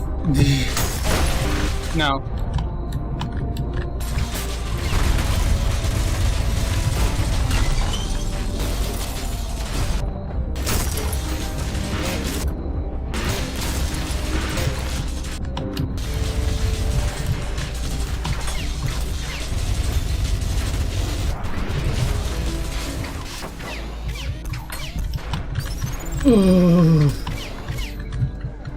Fuck the grappling hook.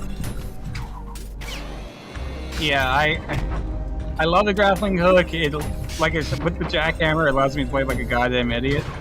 But God damn, dude. It's... Oh, fuck the ground slam. Anytime anything goes wrong for me, it's that item's fault and not my own ineptitude.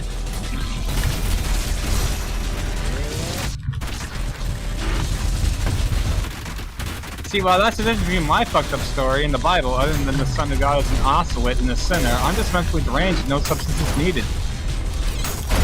I mean, to be fair, Jesus also isn't perfect.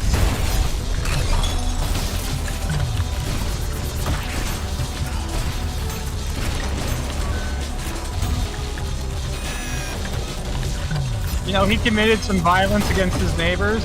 Granted, they were capitalists, but they still committed violence. Ah! Oh yeah, mind players are a bitch. He's gonna taste of speedrunning with these P-ranks attempts. I suppose? What did Indy miss? Crab got hit with a mind flayer orb. Yeah, I jumped out of the water and a mind flayer orb happened to be exactly where I was going. Yeah. Oh yeah, you were gonna list the layers of heaven. Oh yes, sorry. Let's see here. Alright, so the layers of heaven are in Paradiso. It's the third and final part of Dante's Divine Comedy, following Inferno and Purgatorio. An allegory telling of Dante's journey through heaven, guided by Beatrice, who symbolizes theology. In the poem, Paradise is depicted as a series of concentric spheres surrounding the Earth, consisting of the Moon, Mercury, Venus, Sun, Mars, Jupiter, Saturn, and fixed stars, the Primum Mobile, and finally the Empyrean. Okay. Alright, so let's just go ahead and begin here.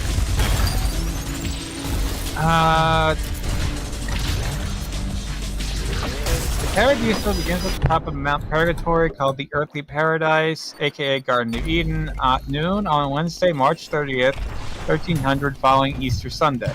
Dante's journey through Paradise is approximately 24 hours, which indicates the entire journey of the Divine Comedy has taken 1 week. Thursday evening, Inferno 1 and 2 to Thursday evening to Thursday evening. Okay. So let's just scroll down. Okay, so the spheres of heaven. First sphere is the moon, which actually that's represented here in game. I just remember we actually didn't get to see that because you skipped the fucking cutscene. I'll see it again when I P rank. We'll see it again. Yeah. So later on, we see Gabe on the moon. When visiting the moon, Beatrice explains to Dante the reasons for markings on its surface, describing its simple scientific experiment in optics. He also proposes the experimental method in general. The waxing and waning of the moon is associated with inconsistency. Consequently, the sphere of the moon is that of souls who abandoned their vows, and so were deficient in the virtue of fortitude.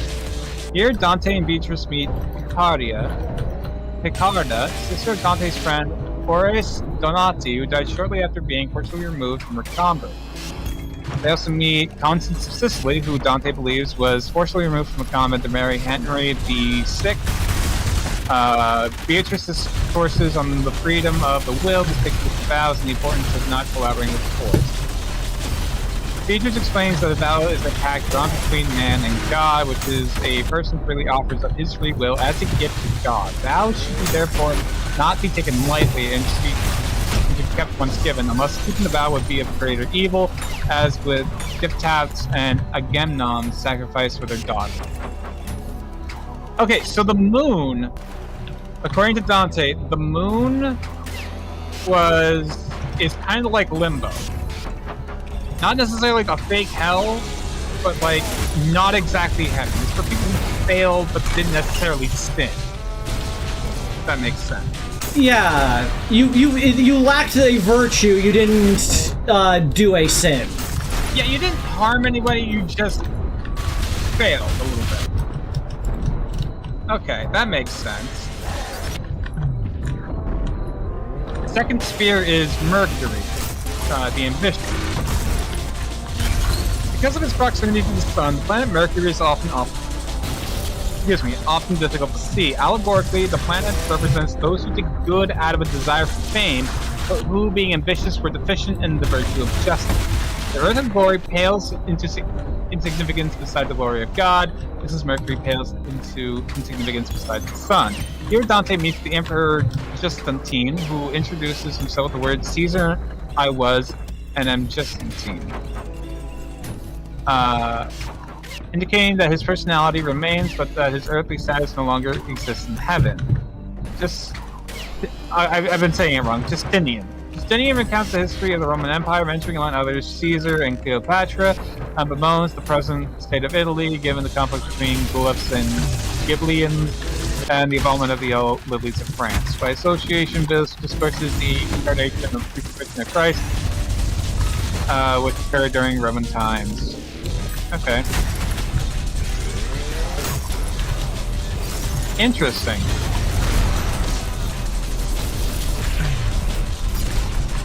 So it seems like instead of like it being like a reward, it's like, oh, you're just here because this is how good you were, or you failed in this specific way.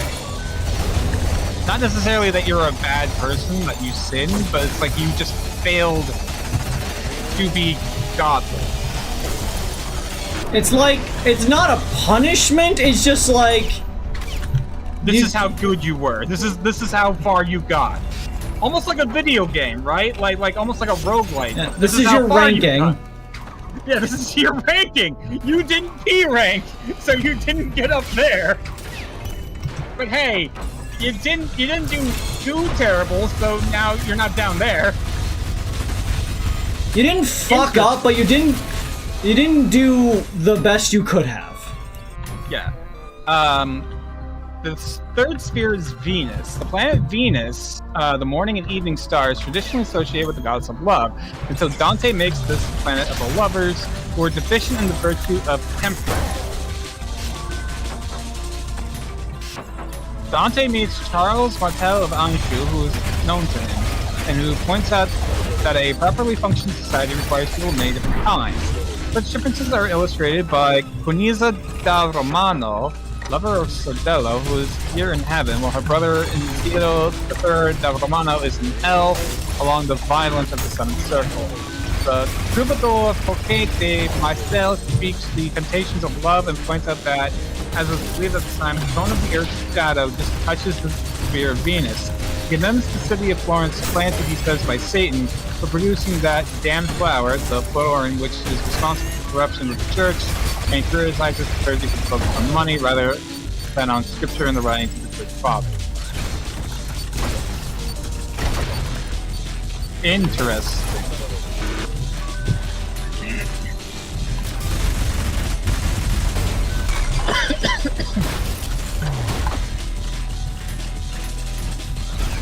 It's levels of reward, but but your placement is based on where you fail, which is interesting. Like, instead of a fitting punishment, like in hell, it's not even a fitting like reward or anything. It's like, because it's not rewarding what you succeeded; it's rewarding what you failed in.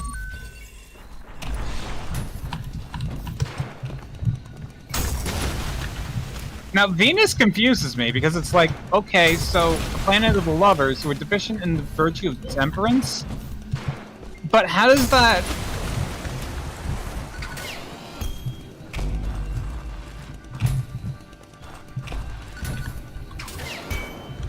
Let's just make sure I know what temperance is. Temperance is moderate, is the virtue of moderation.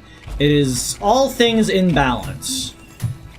So these guys failed to be temperate. They failed to be moderate with their love, but instead of being in lust, they go to Venus. Which, how does that make sense? Like, yeah, that's the first one that that I don't really get, because like the prior ones was you broke a vow, which is like, breaking a vow isn't like necessarily a sin, it's just you fail to follow through on your word. Like, you know, yeah. Shit happens. But I mean, I guess maybe like if lust is like, oh, I'm sleeping around or cheating. Lust is obsession, if we go by the actual like old terms for it. But then, like, what? But this is a failure of temperance, which is like, what? Which is balance. So, I'm just so confused. Like, what gets you to Venus versus lust? Lust is being obsessed with something, not even necessarily the sins of the flesh. So a lack of temperance is overindulgence usually, because temperance is the opposite of gluttony.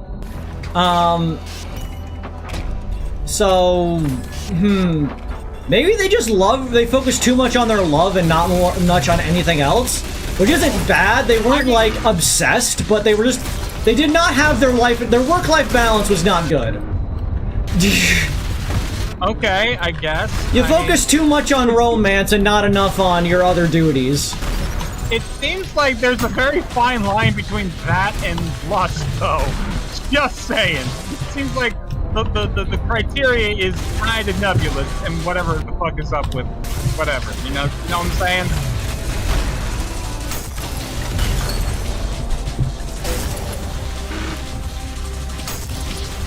I suppose that's fair. Like what keeps you from going to lust versus Venus? Like, is it just the obsessive nature of it? But it's like, if I love my partner and it's genuine love and they love me back, like. But if you're focused too much on that, I guess that's the issue. You didn't technically, like, sin, because it's not like you're obsessed, it's just that you did not have your life in balance. Like, basically, it's the place where if you did not meet the criteria for being considered obsessive. And doesn't understand ideas from another time and people. No, I don't understand it when it's fucking nebulous like this.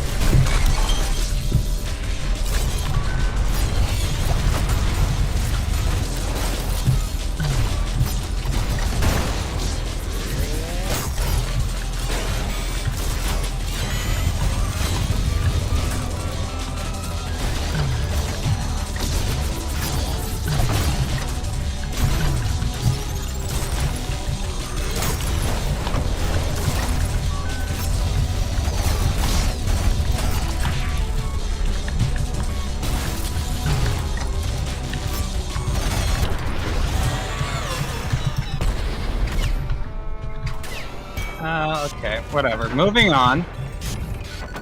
Yeah, so the fourth sphere is the sun. Really? Yes. Beyond the shadow of the earth, Dante deals with positive examples of prudence, justice, temperance, and fortitude. Within the sun, which is the earth's source of illumination, Dante meets the greatest examples of prudence, as well as of the wise, who love to illuminate the world intellectually. Initially, a circle of 12 bright lights dance around Dante and Beatrice. These are the souls of Thomas Aquinas, Albertus Magnus, Gratian, Peter Lombard, King Solomon, Dionysius the Areopagite, Confucius with Pseudo-Dionysius, Orosius, Boetus, Isidore of Seville, Bede, Richard of St. Victor, and Sigurd the Robin. This list includes philosophers, theologians, and a king, and as representatives with us, he counts the life of Saint Francis of Assisi and his love for levy poverty. 12 new bright lights appear, one of which is Saint.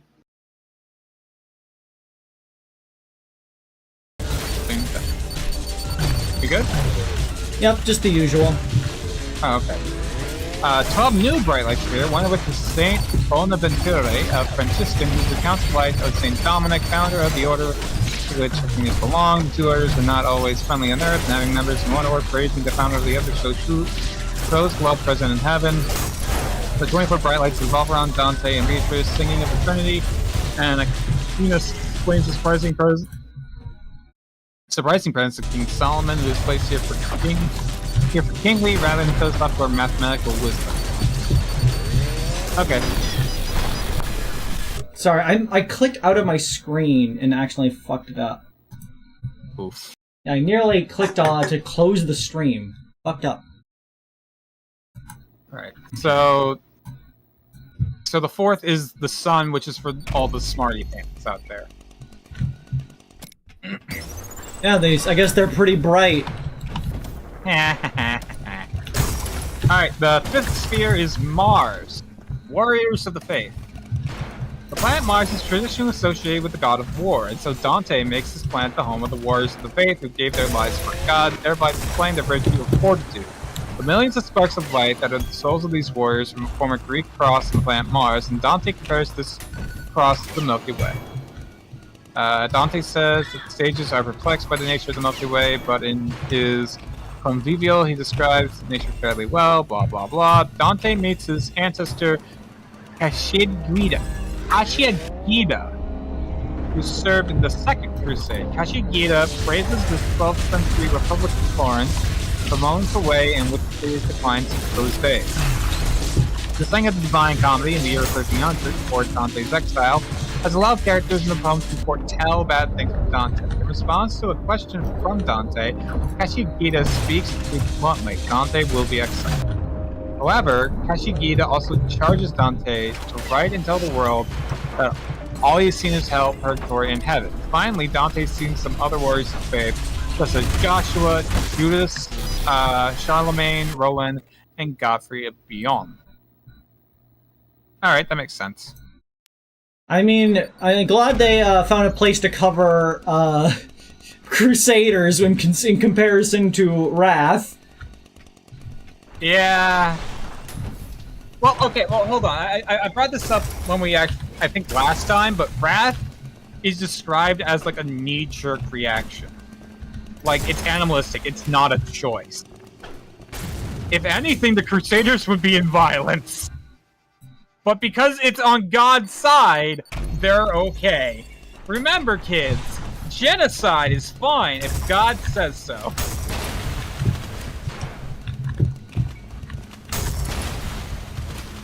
I was wondering why I wasn't doing my parry. I was on the fucking wrong hand this entire time.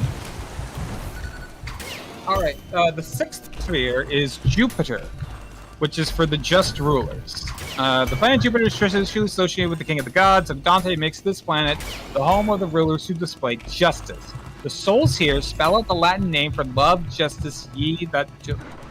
souls here spell out the Latin for love, justice, ye that judge the earth, after which the final M of that sentence is transformed into the shape of a giant infuriated eagle.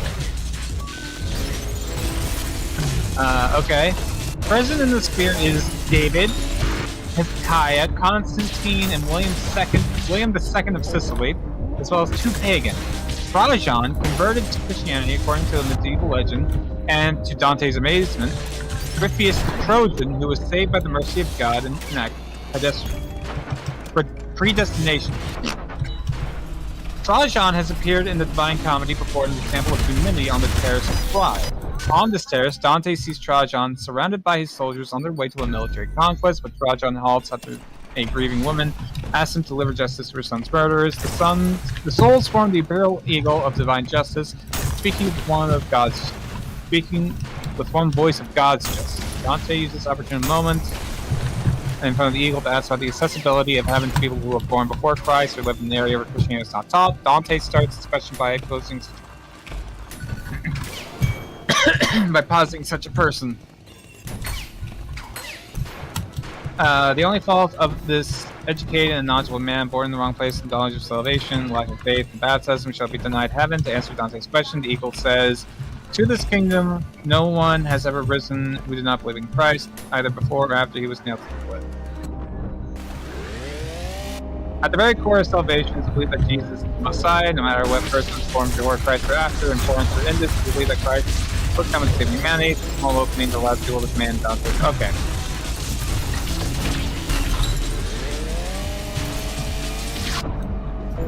I accidentally read the rocket there. So Jupiter is the place of just rulers. It is the place where the righteous, like,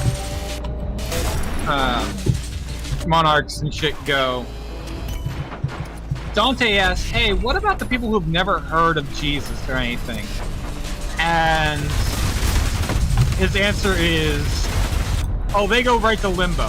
They go to limbo. They go right to hell. And it's fucking gross, if you ask me, but okay.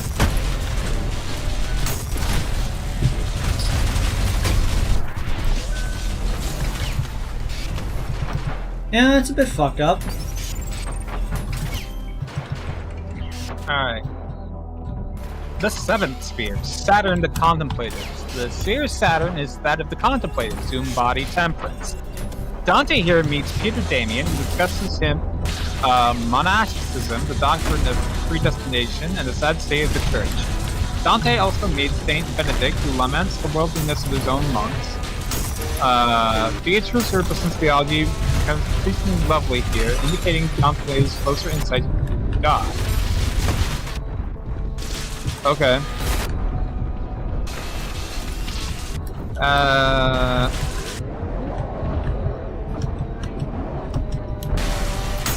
And that's all it says. So I guess this is just where, like... Alright, no, wait, say that one again? Saturn, the Contemplatives, the seventh sphere. The sphere of Saturn is that of the Contemplatives, who embody temperance. Dante here meets Peter Damian and discusses with him monasticism, the doctrine of predestination, and the sad state of the church. Dante also meets Saint Benedict, who laments the worldliness of his own monks. Beatrice, who represents theology, becomes increasingly lovely here, indicating the contemplative's closer insight to the truth of God. So basically, what I'm getting from this one paragraph is just Saturn is where, like, all church people, all, like, the big thinkers of the church come here and lament the state of the world.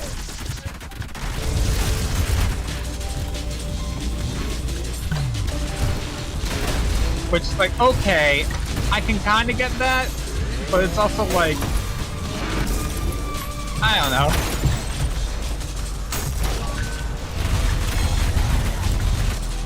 I mean, it's a very church thing to do if you think about it.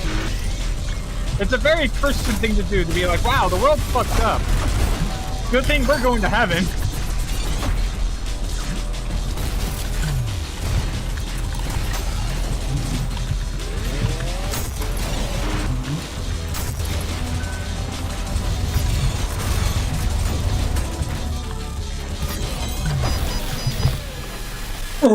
Okay. The eighth sphere is the fixed stars, faith, hope, and love. Okay. The sphere of the fixed stars is the sphere of the church triumphant. From here, in fact, in the constellation of Gemini, from which he was born, Dante looks back on the seven spheres he has visited and on Earth. Here, Dante sees the Virgin Mary and other saints. Saint Peter tests Dante on faith, asking what it is and whether Dante has it. In response to Dante's reply, St. Peter asks Dante how he knows the Bible is true, and Dante cites the miracle of the church's growth through humble beginnings. St. James questions Dante on hope, and Beatrice asks for possession of it. Finally, St. John questions Dante on love. In his reply, Dante refers back to the concept of twisted love discussed in Purgatorio. Dante also speaks with Adam. St. Peter then announces, but wait, why would Adam? Adam? Yeah. Why is Adam in heaven? Because Eve's the one who did the sin, so Adam goes to heaven, because he's a guy. Yeah, St. Peter then announces Pope Boniface the VIII in very strong terms, and that in his eyes, the papal see stands empty. So the eighth sphere, which is the fixed stars, which I don't know what the fuck that means. Oh, hold on, fixed stars. The fixed stars are the luminary points, mainly stars that appear not to move relative to one another against the darkness of the night sky in the background. This is conscious of the light is able to see with the naked eye, planets and comets that appear to move slowly and long. Oh, okay. So apparently this is where all, like, the important figures go. He's also blinded before he sees Adam. It doesn't say that in the wiki article, but okay, I'm willing to believe that. I don't know, it just feels like, why the fuck is Adam in heaven? Like, he ate the fucking fruit too.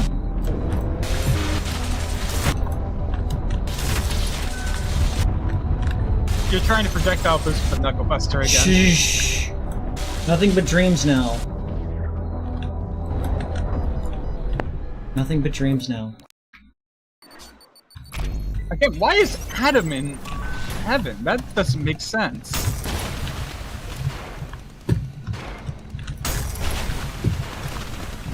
Gonna fucking lose it. Because Eve's the one who committed the sin and Adam's a dude. I don't know what's confusing you there. Because Adam also ate the apple. He also sinned. No, Eve did it. Oh yeah, sure, blame the woman. No, Eve ate the fruit, Adam just told her to. No, Adam didn't tell her to eat the fruit. Adam was like, yo, maybe we can do this. And the snake was like, yo, do this. No, the snake obviously was the one who said to do it. But like, Adam was on board. Adam didn't stop her. Yeah, and then he ate it afterwards. That's why they were both evicted from heaven. I don't think that's true. Not from heaven, from the Garden of Eden. I don't remember seeing that in the Bible. You dare question the almighty Jimmy? Alright, the ninth sphere is the premium mobile. It's the last sphere of the physical universe. It is moved directly by God, and its motion causes all the spheres it encloses to move. The premium mobile is the abode of angels, and here Dante sees God as an intensely bright point of light surrounded by 9 rings of angels. Beatrice explains that the creation of the universe and the role of all angels, ending with a forceful criticism of the creatures of the day.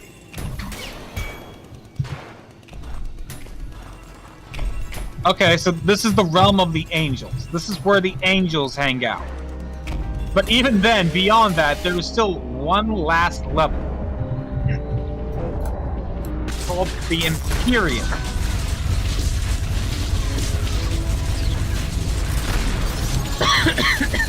Theological misremembrance in my femboy ULTRAKILL stream? Who's the femboy?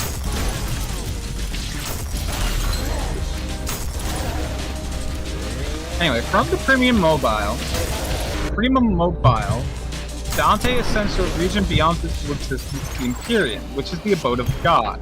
Beatrice, representing theology, is here transformed to be more beautiful than ever before. Her beauty echoes the tradition of the courtly lyric, which also pertains to her courtly role in the narrative that revolves around helping Dante and purifying him so he can ascend.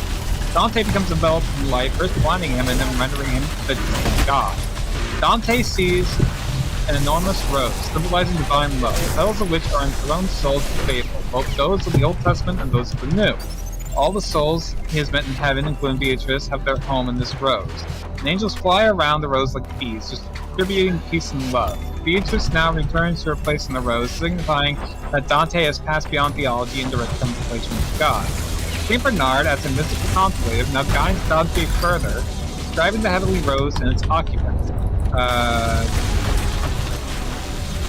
10 women and 8 men are pointed out to Dante and the Empyrean. The ladies appear in a hierarchy where Mary is the head and Eve is directly beneath her, followed by 7 other biblical women and Beatrice. The outnumbering of men and women recalls the beginning of the Inferno, in which many women appear in limbo. St. Bernard further explains predestination and prays the Virgin Mary on Dante's behalf. The Empyrean as a whole abounds in myriad elements of canto, blah blah blah. St. Bernard's prayer, which includes an anaphora, using the informal second-person pronoun, draws from a history of similar prayers beginning as early as Greek eulogy. In late medieval Italy, poets such as Jacopone de Todi wrote praises of Mary called Laud, and Dante's prayer to the Virgin takes inspiration from tradition, blah blah blah. Finally, Dante comes face to face with God. God appears as 3 equally large circles occupying the same space, representing the Father, Son, and Holy Spirit. Within these circles, Dante can discern the human form of Christ. The Divine Comedy ends with Dante trying to understand how the circles fit together, and how the humanity of Christ relates to the divinity of the Son, but as Dante puts it, that was not a flight for my wings. A flash of understanding, which he cannot express, Dante does finally see this, and his soul becomes aligned with God's love. Okay.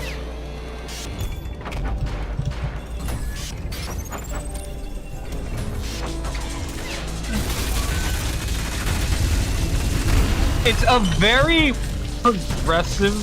I want to say okay. In one sense, it's a very progressive Christian type type read, and I can see why a lot of people like the idea. I can see why a lot of people think it's canon, but like, I don't know, man.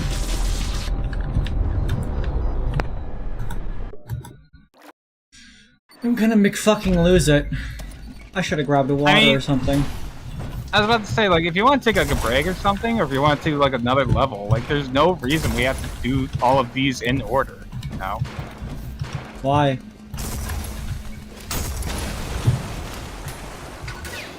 I mean, if you want to go get some water or something, like, cool off for a second, come back with some fresh eyes. Perhaps. Yeah, we could, like, just take a little breaky break. Let me take my attempt. Yeah.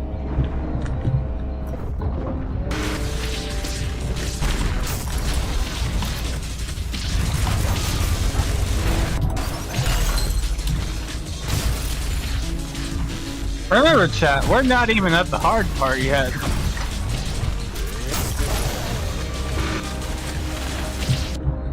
This is just to get to the hard part.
Oh, get Maurice, idiot!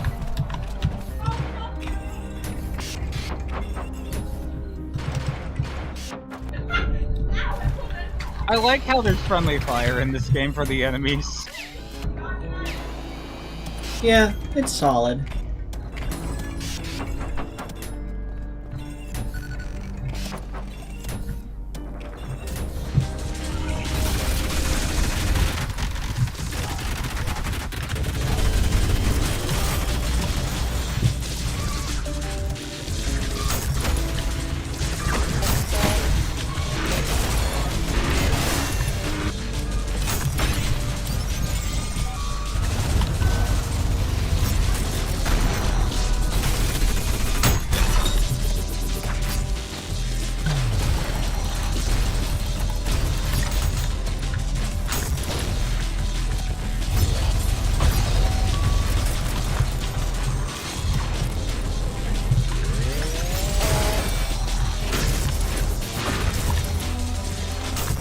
Perish!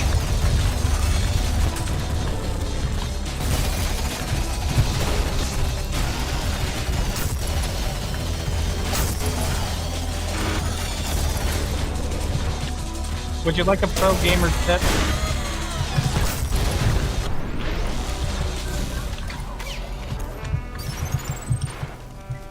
So... Go on. Oh, okay. So you know how the rocket launcher does more damage to enemies who are in the air? Yeah.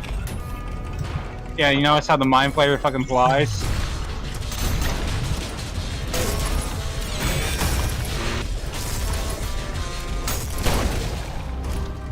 the rocket launcher always do more damage to mine players because they're always in the air.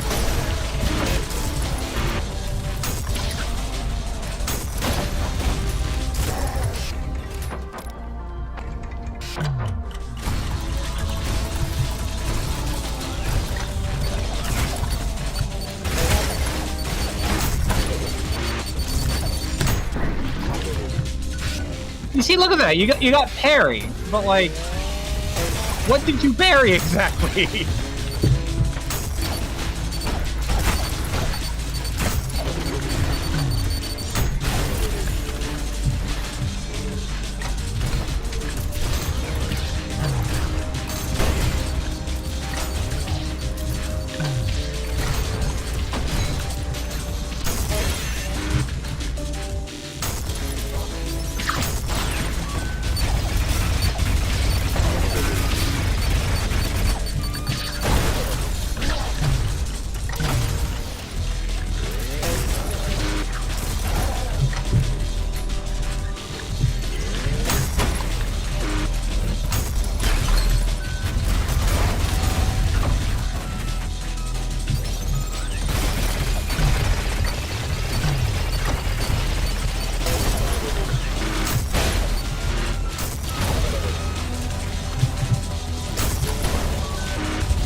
You good? I gotta get a drink. Okay, that's understandable. Hang on back a second.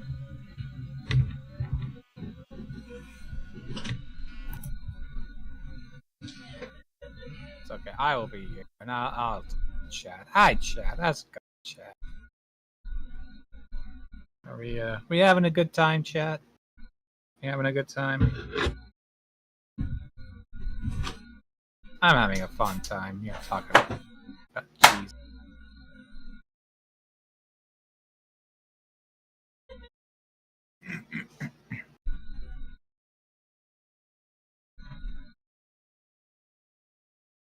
Anyway, as I was saying, like, Paradiso seems very, it seems very, like, progressive Christianity, which, I don't know, personally, I don't necessarily respect progressive Christianity, but, like, I guess it's more fitting. I don't know. Know what I'm saying?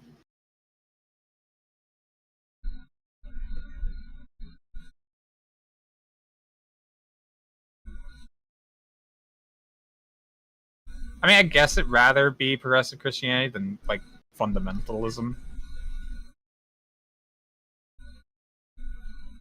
Because God knows where that would be, like, where we would be now. I mean, granted, fundamentalism is kind of what's fucking... Yeah. Like, don't get me wrong, like, you can believe whatever the fuck you want to believe, and I'll fight for your right to believe it, but, like, I just don't respect progressive Christianity, because it's, like, it's very clear that it's an interpretation. Like, when a fundamentalist won't, like, they'll own up to the horrible shit in the Bible. They'll own up to the horrible shit in the Bible, and they'll be like, yeah, that's just how God is, so I'm gonna just align myself with this monster. And they're typically just horrible fucking people for it. Like, don't get me wrong, fundamentalists are just, they tend to be, like, the worst fucking people. But it's like, the fucking progressives, they're the ones that are just looking at this and going, yeah, but it doesn't really align with my comfort. So I'm just going to go with this interpretation, and I'm going to say that this interpretation's right. And I'm going to be a good person about it, don't get me wrong. I'll do, like, charity drives and fucking all that shit. I don't know, man. And then they try to be, like, a pseudo-intellectual with it. Like, the fundies, they're going to be like, yeah, I believe it because I believe it, and go fuck yourself if you don't believe it. But, like, the fucking progressives, they're like, oh, they're the ones that are, like, pre-subs and shit, and I swear to God, I just can't stand pre-subs.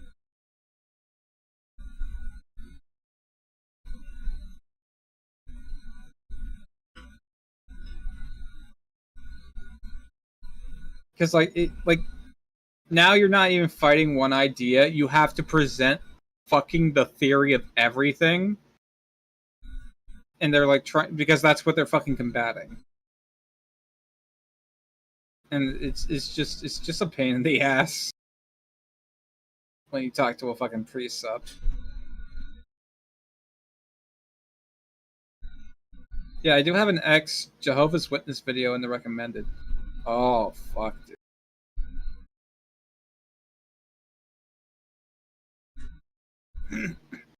Okay, for the record, I listen to like a lot of theological debates, like shows and shit like that. I highly, I just find it interesting, I guess. I don't know. And it's like some of the reasons that these motherfuckers come up with, it really just boils down to, I don't understand a thing, so I'm going to put God in charge of that. Literal God at the gaps. Or I'm a fucking precept. Or just like, it makes me comfortable. Like, that's about it. That's about all the, like, the fucking 3 reasons people believe in God. Like, either I don't understand a thing, it makes me uncomfy to think that there's a universe without a God, or I'm just presupposing God exists. Hello? Oh, I thought I heard something.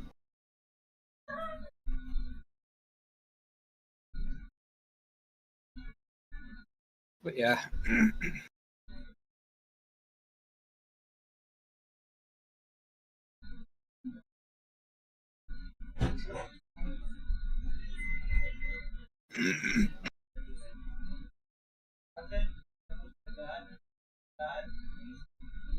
Oh, I guess it's the crab.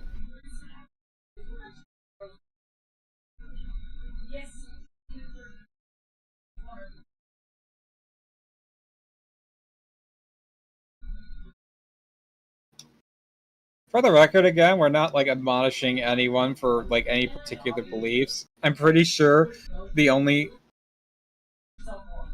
that's probably Kreed's sister. That's probably Kreed's sister.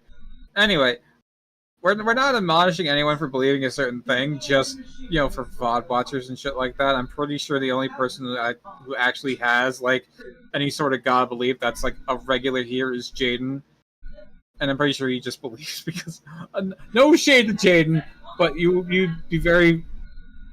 be far from unique.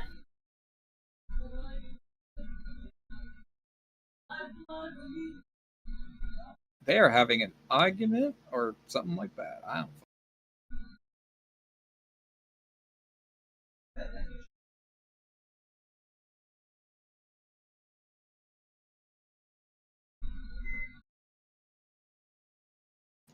Anyway, what was I going on about?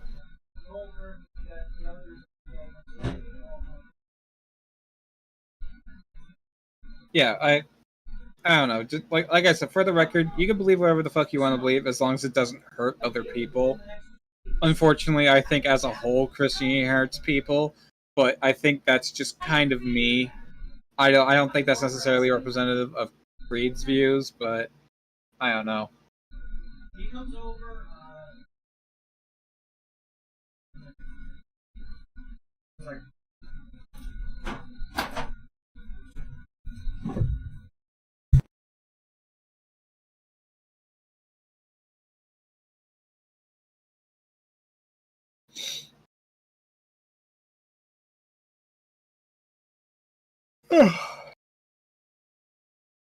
Okay, I think they remembered they left the mic on, so they just came and muted it. But yeah.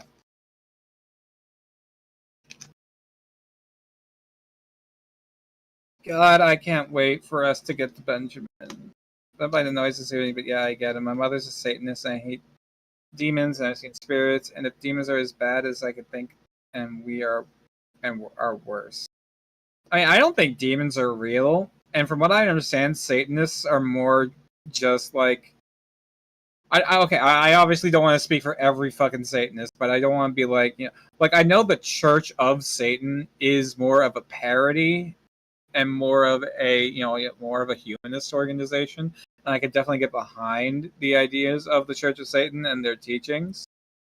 But like if what you're doing is, what if what you're saying is true and your mother is that kind of Satanist, I mean, I'm sorry, I guess. I don't know. But to be fair, if we're going with, just like, if we're going with body counts, Yahweh has way more confirmed kills in the Bible than Satan does. Like, Satan, I believe, has, like, killed 10 people in the entirety of the Bible. What kind? I heard what kind. Like the Church of Satan. Like, the institution of the Church of Satan. But if we're talking about, like, the hyper, like, if we're talking about, like, the satanic panic type of Satanist, where it's more than likely just, like, propagandized type shit, like, those kind of, like, I don't want to be like, oh, your mom's a fucking murderer or anything. I don't want to say that, because I can't say that. But it's like, oh, this is like the hyper, like, the hyper fucking propagandized against Satanists of, like, the 80s and all this shit.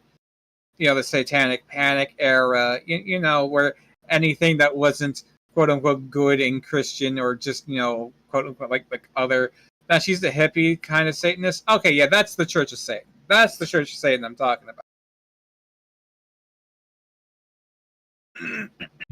What are we talking about? I was just talking about, like, the Church of Satan, and, like, hey, everyone can have their own beliefs, and even though I believe that Christianity is inherently harmful, you can believe whatever the fuck you want. It doesn't matter. And I was also complaining about precepts.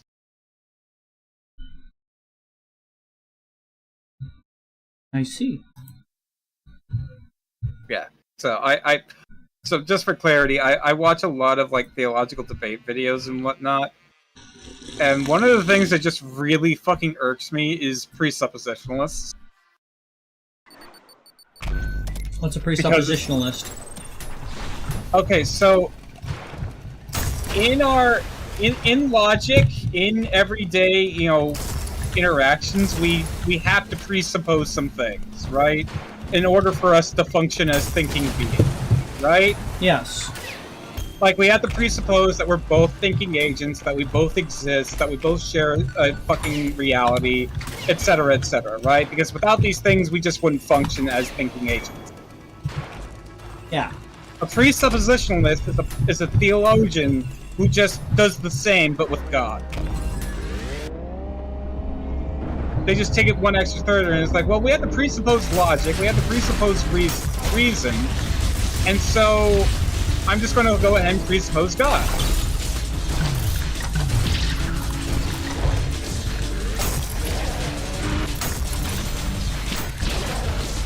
But that, from what I... Okay, wait. But that, from what the devil is innocent in the same way a friend giving you really bad ideas and you following through is innocent, God can't kill people, what I understand. I mean... From what I understand, Satan never says, hey, let's go fucking genocide these people. Satan doesn't say anything about slavery, Satan doesn't say anything about genocide, Satan doesn't say anything about raping young girls. God says to do all those things. Yes, it is traditionally associated with Satan to do bad things, or things against, like, to sin. But once you realize that sin is just whatever God is against God's nature, God is literally might makes right, because he is the creator and fucking sustainer of the universe, and, like, he can just wipe us out in an instant if he wants to, and he has. So it's just fucked. The whole concept of God is fucked morally.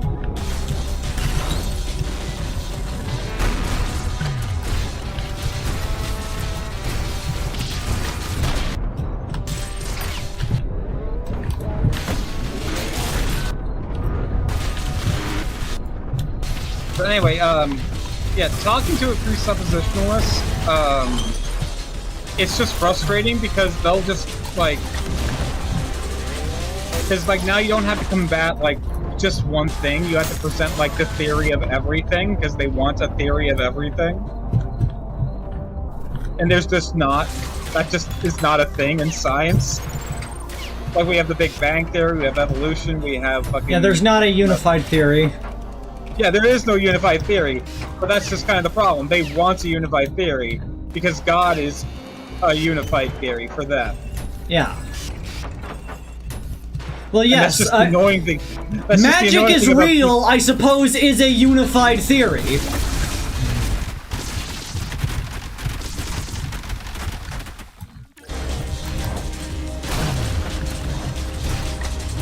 Careful, you're low.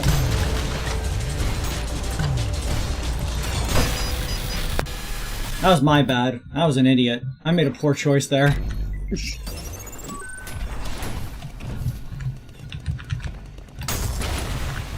I need to be stylish, which means I need to get hit less. And that's my main issue. I'm getting hit too much.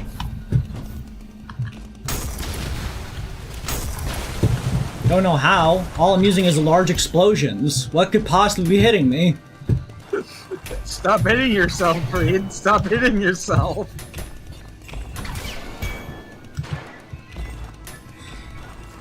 Mission invent. Go on. No, I'm sorry. You go ahead. No, you're more important here. I'm just saying bullshit. I mean, I was just saying bullshit too. I also brought up like how annoying, like not necessarily annoying, but it's just kind of like the main difference between progressive Christianity and fundamental Christianity. Like, that's just another talking point that I brought up while you were gone that I just remembered.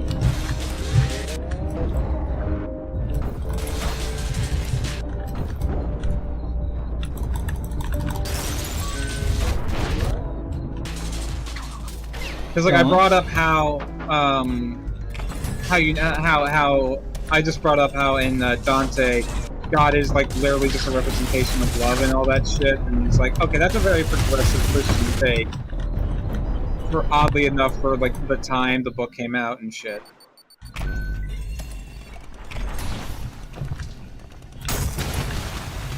I don't know, like. Say what you will about fundamentalists, like, they're typically just some very shitty people with very shitty ideas, but at the very least they're, like, rude to the fucking book. It's the progressive Christians that come in with this sort of interpretation, and they're saying that their interpretation is right, even though, like, it's interpreted so many different fucking ways.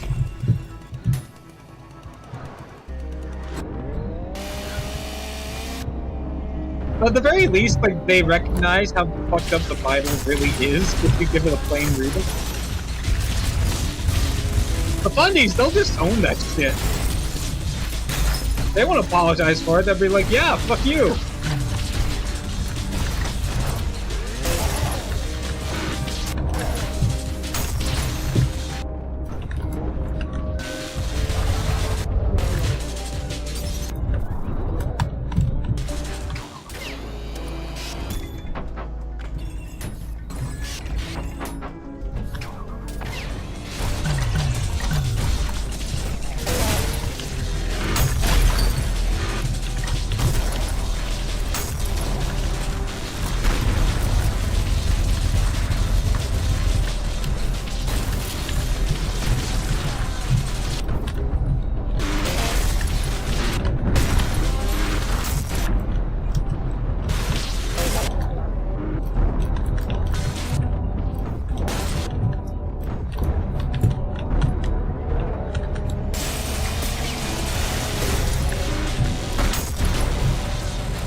The piece I was thinking of making, I thought of that one leg up yoga pose with a gun under the leg or something. Make it the rocket launcher. Based. Come on!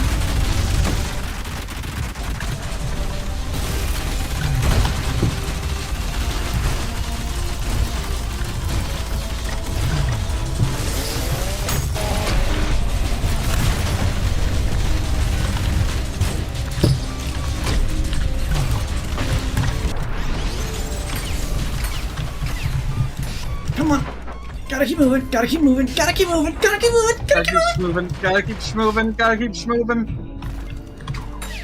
Gotta keep grooving. Gotta keep moving. Go for the fucking annoying room. Not to be confused with the other fucking annoying room. Okay, once you P rank this, you don't have to play it ever again unless you want to get the secret. Yeah, but the secret will be easier because I'm not in a fucking rush all the time. True. Why do I keep doing that? If it's any consolation, I am far from innocent in that regard as well. I usually find myself blowing myself up. Yeah, but it's the stupidest way too, because I'll be like, okay, there's enemies, I need to pull out a weapon. I pull out my rocket launcher. Okay, I will freeze frame so that they can run into the explosion and die. I freeze frame. I walk 3 feet backwards. They walk into the explosion. I explode. How could this happen? Splash damage be a bitch. Now I will say this. If you want to take like a little break from this level, because we've been at it for quite some time now. No, I'm not done yet. I know you're not. Well, I'm just saying, like, now that you have the rocket launcher, do you want to try maybe going back at it with West Prison? Because remember, I said that the freeze frame is really good against West Prison. Do I need a P-rank flesh prison? No, you don't need to. For the Prime Souls, all you have to do is just get through them. You don't need to P-rank them. Why would I fight flesh prison again? Just for the whim of it? Yeah, sure, why not?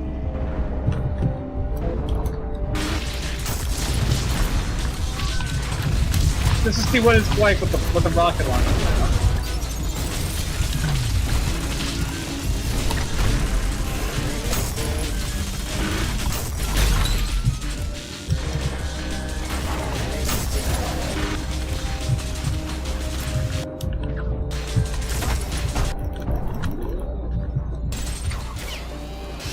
I'll keep it in mind. I'm just saying, like, because we've been doing this for, like, what, 2 hours now?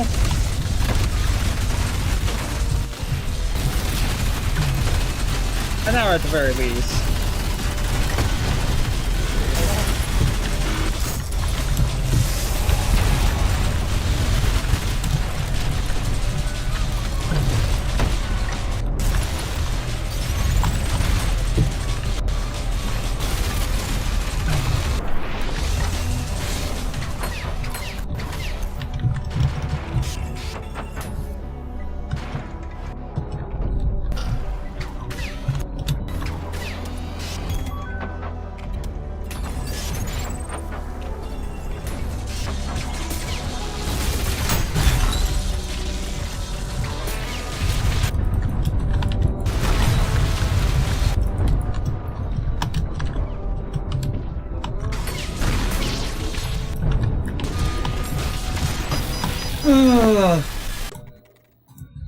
No, I want to keep doing this.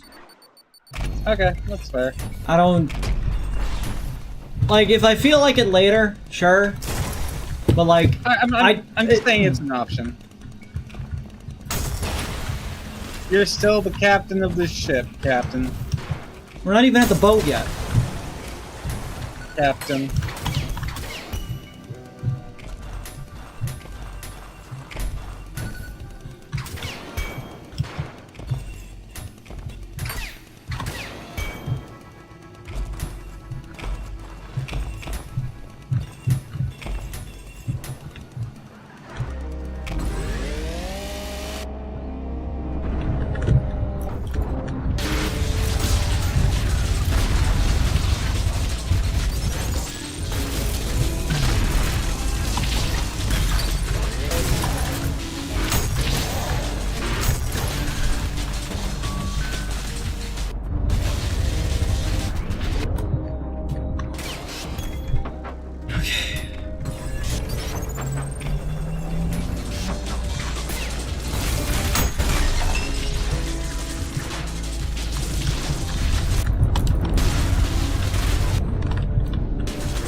You're not doing the best. Doing good.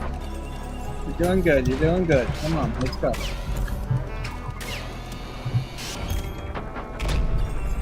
The issue is I keep getting hit and losing my fucking ranking.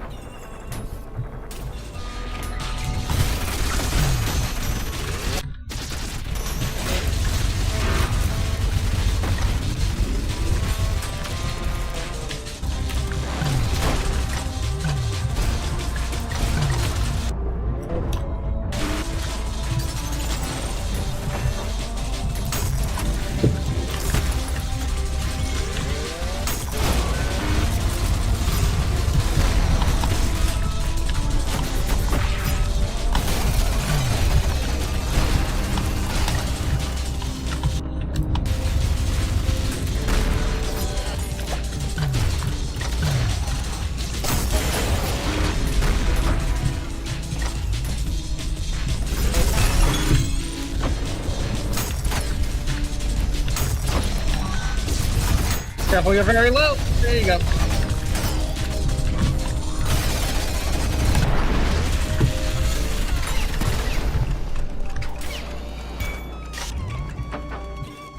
We're not gonna do it.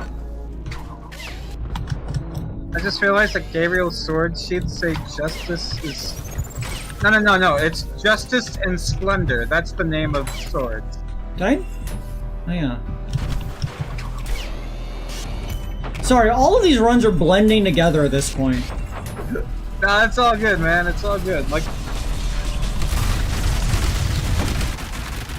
I said, I hated P-ranking these levels too, so...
But yeah, Gabriel's swords are named Justice and Splendor. They have their own names.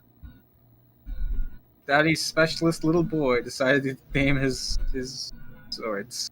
I mean, swords should probably have a name. I feel like a sword deserves a name. That is true. If it is like a badass enough sword, it should have enough.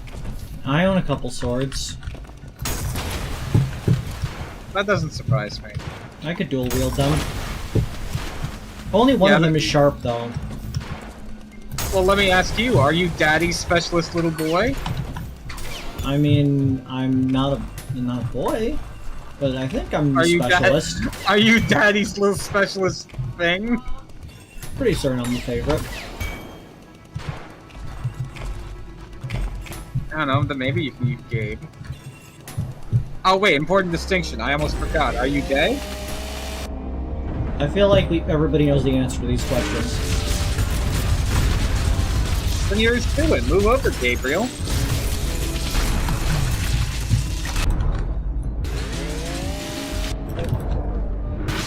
I just realized that... Oh, you're not? I'm sorry. I am non-binary.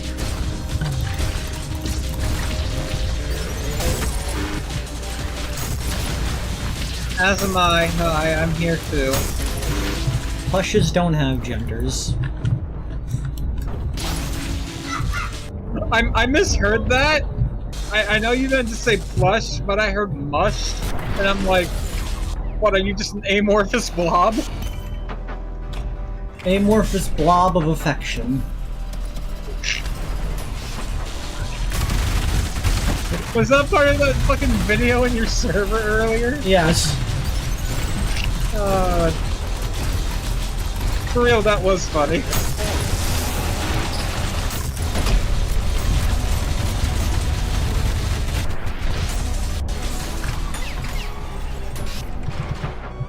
Again, my favorite was, fucking... my game of the floor is lava, because we always end up on the couch. Yeesh. Purge partner.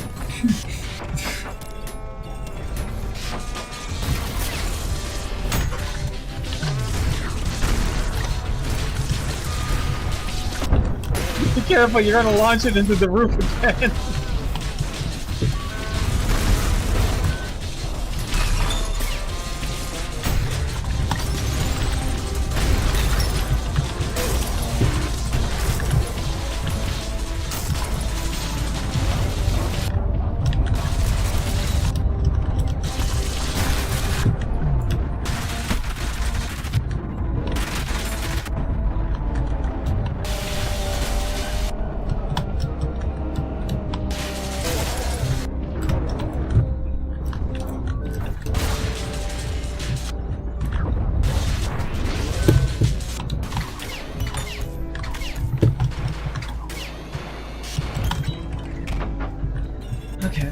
Okay. But yeah, I have the Blood of Heroes, the big sword, the guillotine for the gods. I don't have one yet where the sword names that come up with the sword mail, Zero Blood, Dragon Slayer, Life. I don't know what that's. The only swords with names that I'm familiar with. I mean, obviously there's Excalibur, right? And Califwitch. Everyone knows Excalibur. There's Hunting from Beowulf. I only remember that because that word, like, it made my sister uncomfortable whenever I talked about it.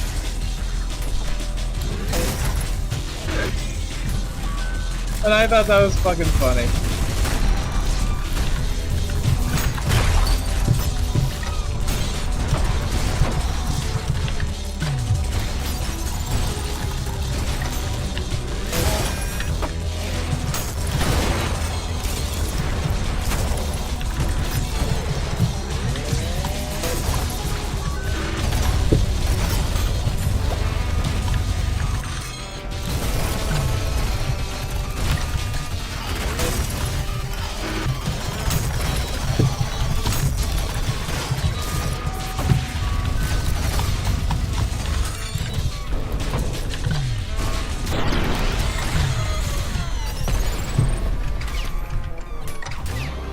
That's so bad. I did so bad there. I fucked it up so bad.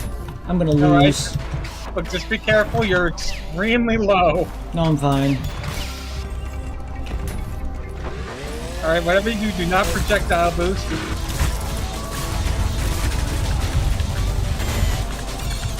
See if you can parry something. No. Don't tell me what to do. I'm a gamer. Anyway, let's see. There's Excalibur, Hunting, and of course the Throngler. The Flongler. So we're just naming swords we know the names of. Yep. The Sword of Luck and Pluck from JoJo. Anubis, also from JoJo. Punch Party from Adventure Time. Khalid Filch, the other sword from Arthurian legend. There's also, let's see, the Finn sword from Adventure Time, the Dad Demon Blood sword.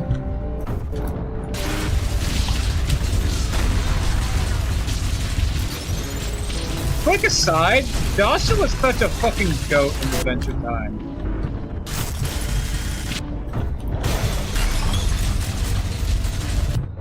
Who? Joshua. Jake's dad? Oh, right. I'm not good with names. It's all good. There's like 1,000,000,001 fucking characters in Adventure Time, so that's fine.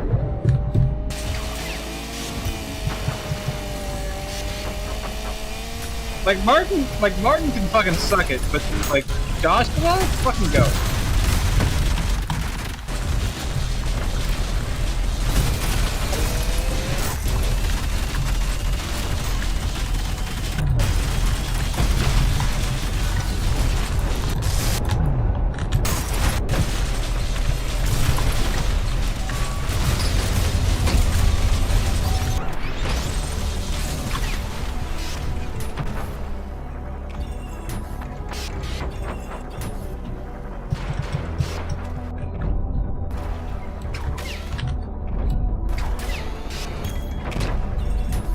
Okay.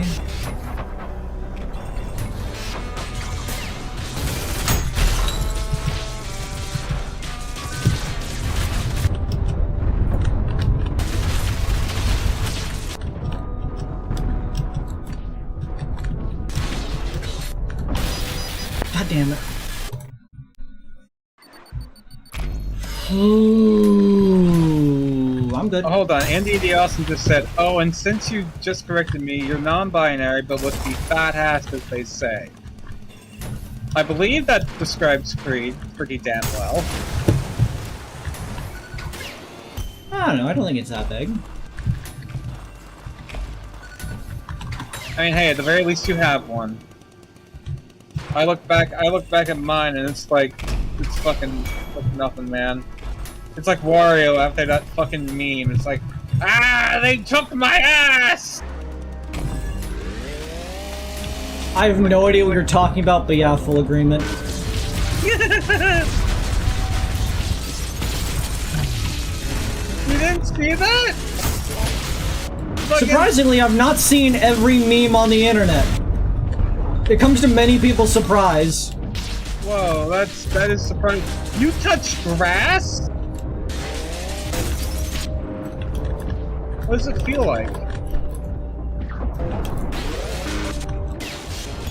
Grass. Ah, yes, exactly, Indy. Exactly, Indy. Exactly. Oh, they took my ass. I can't get anymore.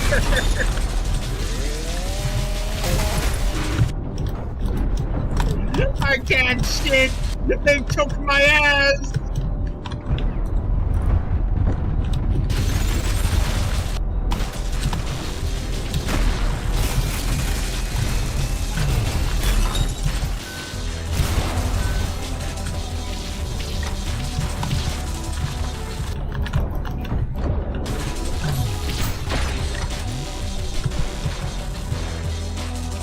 Oh wait, hold HP. on, wait, hold on. Where am I? Because it doesn't come free.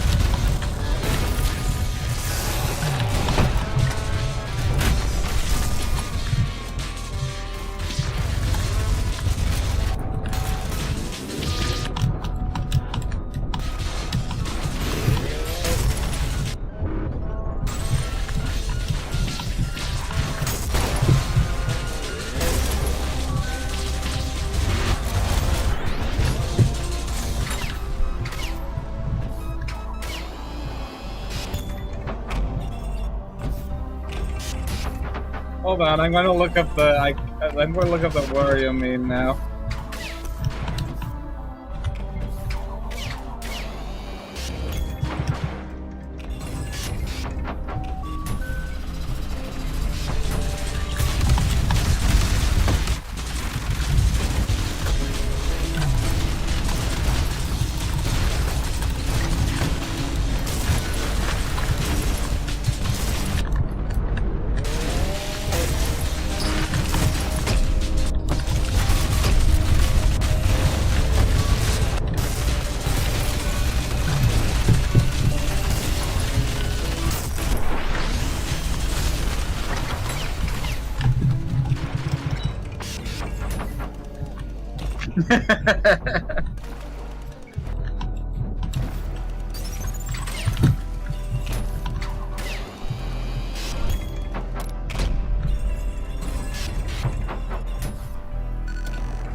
I sent it to you.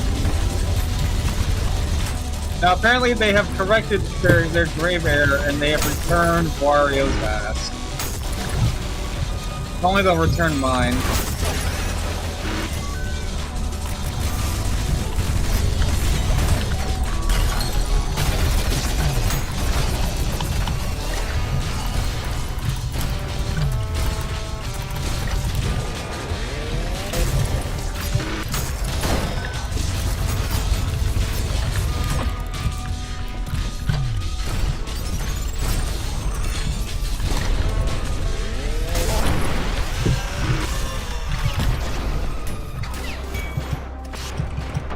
One step closer to world peace. Yeah, as soon as they give me my ass, I think I'll be fine.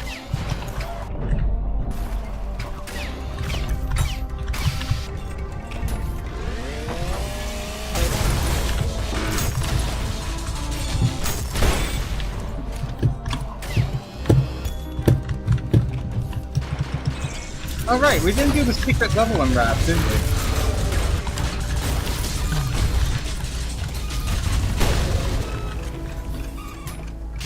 Focused. Yeah, no, I'm trying to shut up now.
Alright, so I guess it's 6 minutes is the cutoff. Okay. I got the S rank in style though. I gotta get that. I got the S rank in style. I think what killed me here was winding up and having to fight those two come on slams up there. The samurai, yeah. The slammer jams, yes, that's what I said. Come on and slam. Come on and slam! Hold on, I want to pull up that video of a nodding moves right now. Hold on, I want to do that. Come on and slam! I want to do the jump! Come on and slam! I want to do the jump! Where is it? Here it is.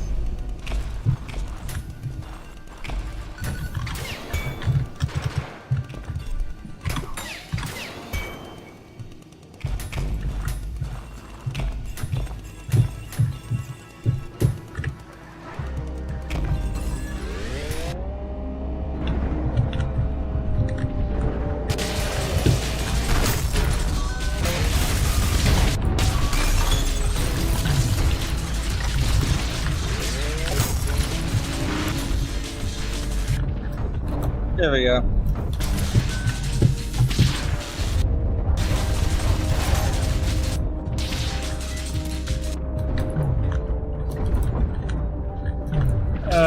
Making the funny cheeseburger man do funny dance.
Okay, quick intermission while I show Pen funny internet video.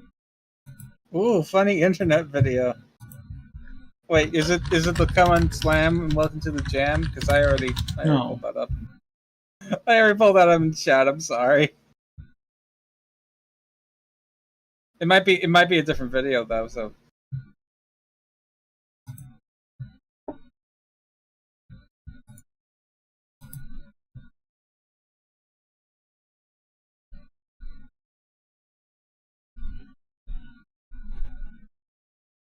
Thank you. What you want to do?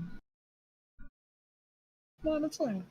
Okay, I will adjust the speed so I don't get taken down.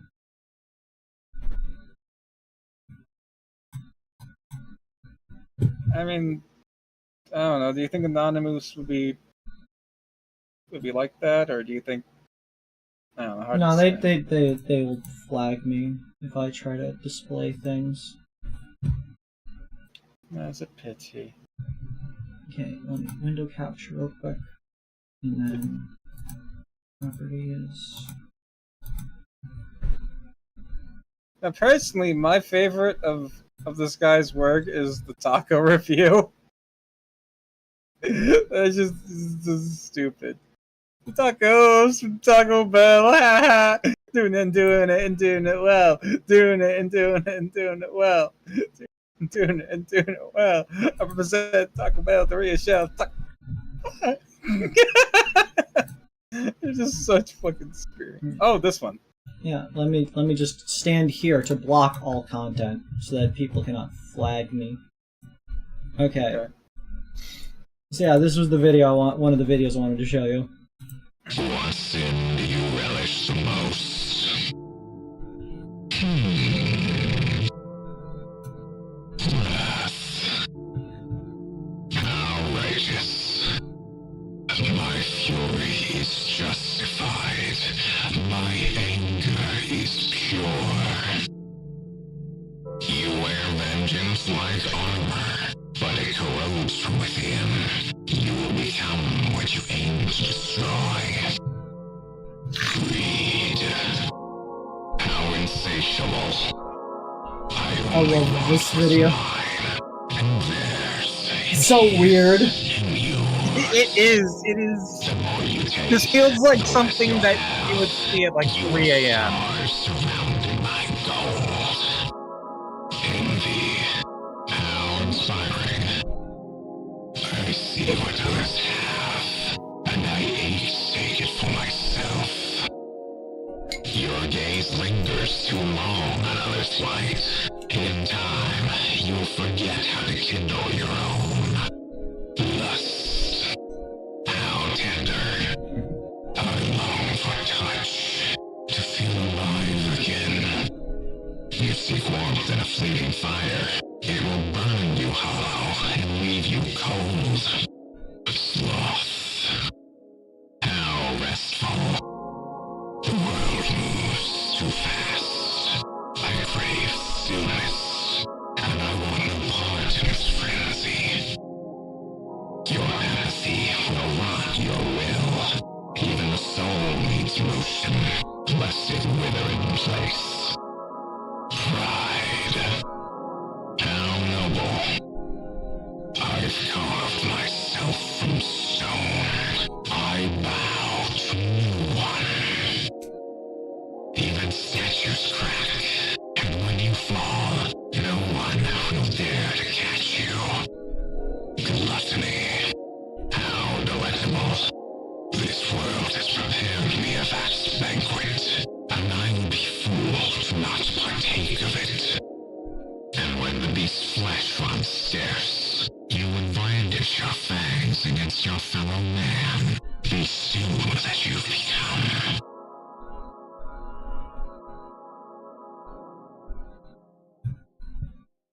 Okay. So yeah, what's your favorite sin? What sin do you relish most, Pen?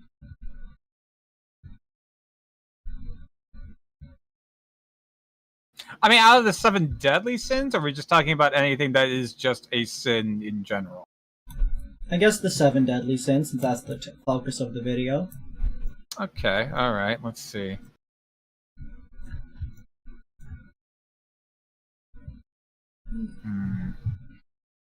What sin do you relish most?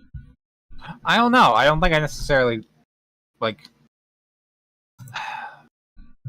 I mean, let's just... Okay, hold on. Let me just list them out for myself so I could, like imagine.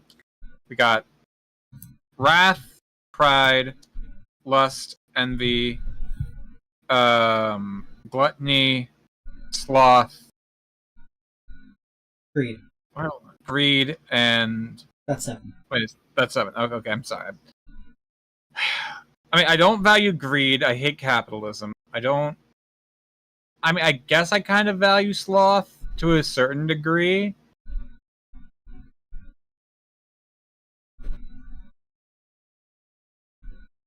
I mean, all the sins, in a sense, are fine in context. It's when they're taken too far that they become a problem. If it becomes what defines you, then it's a sin. Because, like, you're allowed to be proud of your accomplishments. You're allowed to fight something if you need to survive. You're allowed to enjoy things or collect things that you like. But it's when it becomes an obsession, a mindset, a dogma, that it becomes an issue. So, which sin do you relish the most? Do you take the most enjoyment in? I don't know. I never actually thought of the question, I suppose. That's fair. Anyways, a lot of people have seen that video. It's been going around the internet. I feel like more people have not seen the fact they made a follow-up because the one got so popular. So here's the next one. What virtue is your pursuit? Also, just a quick side note, nice Yo. use of Silent Hill music. Valid. Just saying.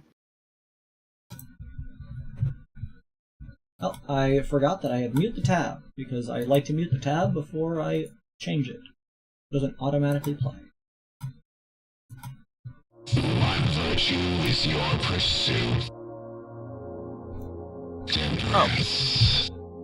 How miserly. That word's pronounced miserly. All things in moderation. All things in balance. You will live a middle life, buried in a middle grave. Patience. How cowardly. They had stayed as an eye saved. Ashes build no homes. Tides will rise regardless. Fight or be swept away. Humility. How meek. To love myself is praise enough. Know your worth, lest others set it for you. Charity. How chauvinist. We save those who cannot save themselves. True gifts are free from expectation.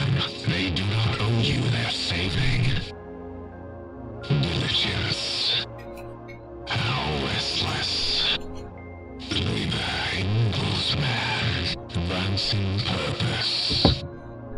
Work is sacrifice. Today is for more than tomorrow's gain. Chastity.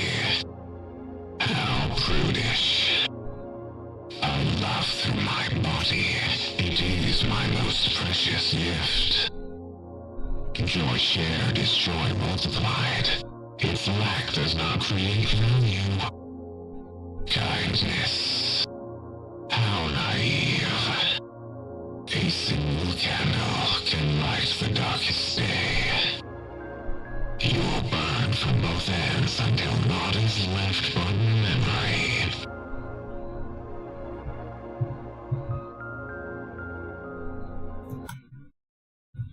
Yeah. Again, nice use of Silent Hill 2 music. I Silent Hill 2 has like such a good fucking soundtrack. I'm so sorry. I'm just a big Silent Hill fan. That's fair. If you would you like to watch the video I put in DMs of Wario losing his ass and getting it back? Or would you rather get back to the game? Let me see Wario losing his ass real quick. Nintendo has fucking ruined Mario Kart. How do you think I jam. feel? They Come on, took my Simon. ass. Hey, welcome to I the jam. can't Oh, shit. hey, what you gonna do? Hey, you. What you gonna do? Nintendo Hey, has you, what you gonna do? unruined Mario Kart. They gave me back my ass. I can shit. I remember someone in the comments, one of them say that the Sins video is about losing yourself to pleasures, and the one about losing yourself to purification or something like that. Yeah, I mean, that's kind of, well, okay. I think that's kind of the general idea of sin versus virtue, so... Yeah, too much sin will destroy everyone around you, too much virtue will destroy you from within. Like, that's sort of a balancing act of it. My only issue with the virtue video is charity, in my opinion. Because, like, I get what they're going for in that, like, you should not do things for others in the expectation that they will do something in return. But, like, that's sort of the point of charity, to do things that expectation. And so the fact it needs to, like, correct that is interesting. I guess it's just, like, a warning to, like, if you're just being charitable for the sake of, you think other people will then be charitable to you, you're not doing charity correctly. But at the same time, like, I don't know. It's a good video. I mean, I don't know. I could argue that charity with expectation of return is socialism.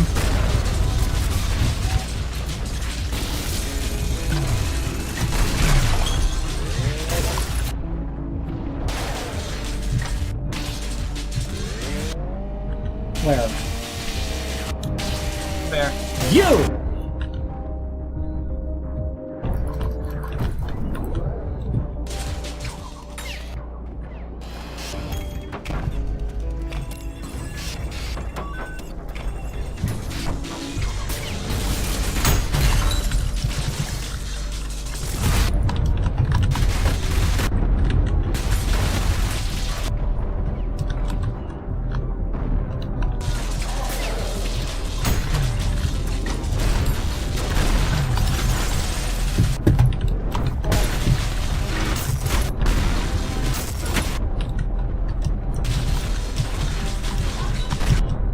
Let me back up, please.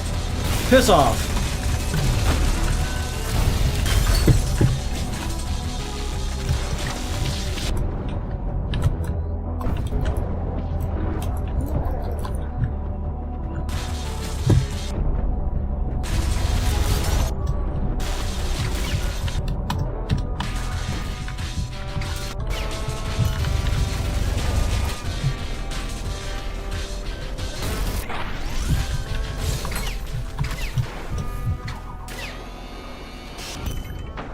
Okay, we're not doing as hot as before, but it should be fine. We can make it up. We got this, we got this, we got this.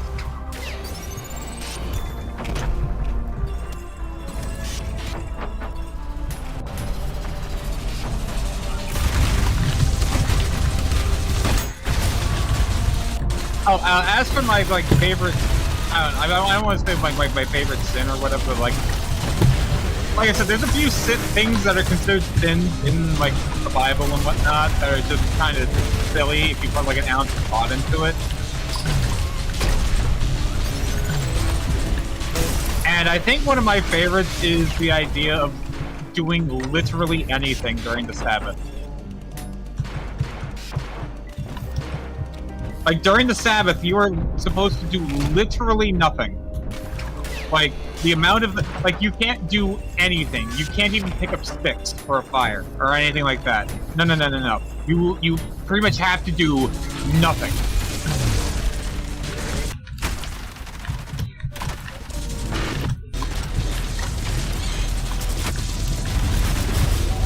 And it's like, okay, you just expect society to be, like, turn off for a day?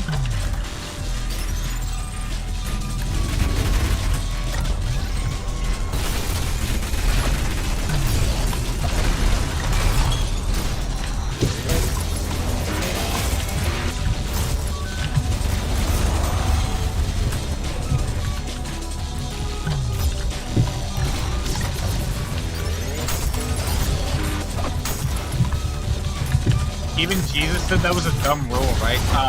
No. Jesus... Okay. So the thing about Jesus that a lot of people misconstrued, like, a lot of, like, progressive Christians will say that, oh, the Old Testament, like, all the barbaric, like, rules of the Old Testament don't matter anymore because of Jesus. But Jesus literally says, I have not come to change the law, but to enforce it.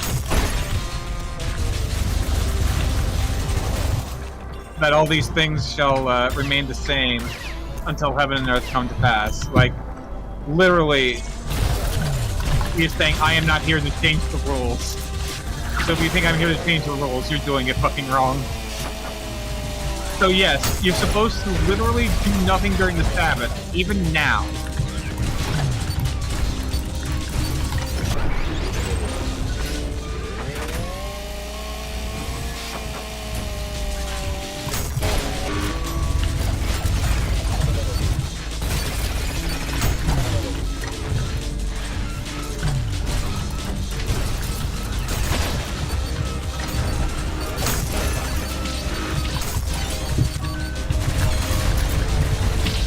Come on, you got like 45 seconds, Kreed.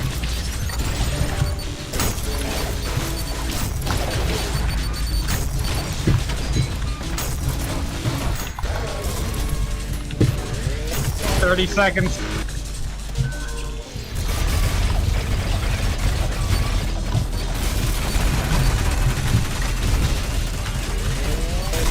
"20.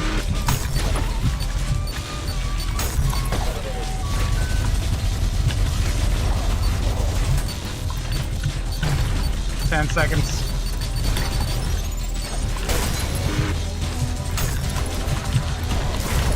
4, 3, 2, 1.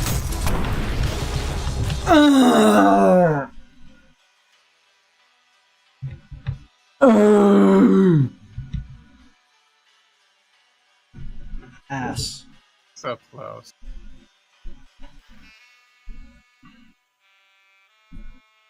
What's your favorite virtue? What were they again? Okay. I don't know them as well as the Sons, I'm sorry. Patience, diligence, kindness, chastity, charity, humility,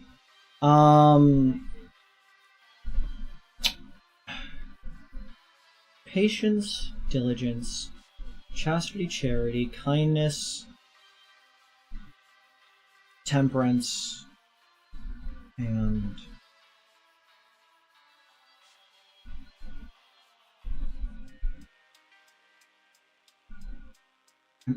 it's anytime anyone ever lists the 7 sins or anything, they have to always they always forget one. That's every time. I've never seen somebody not forget one. So chastity and charity, I remember those because they're cha. Okay, There's kindness and patience. There's diligence. There is humility. Humility. And Temperance? Temperance. There we go. Yep, 7. Okay, I guess I would go with charity. I like the general ideas of charity, and I don't know, me, like... So not to get political or anything, but like, yeah, I am a socialist. I believe that socialist ideals are, a good thing, and they will, save us. Like, they're way the fuck better than capitalism. If capitalism is like the epitome of greed, then I believe that charity should be like the epitome of socialism. And like, if those two things are like congruent, then I see socialism as a good thing, and I guess charity just kind of goes alongside that.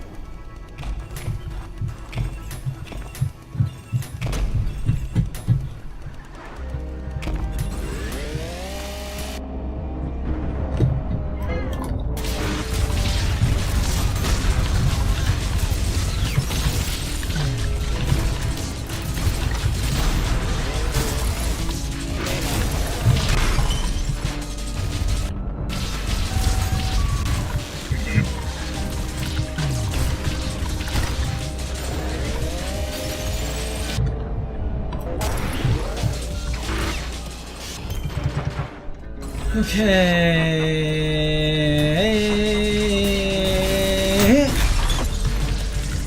I love doing that.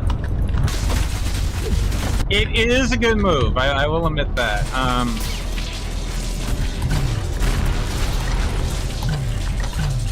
Sorry, I'm burpy.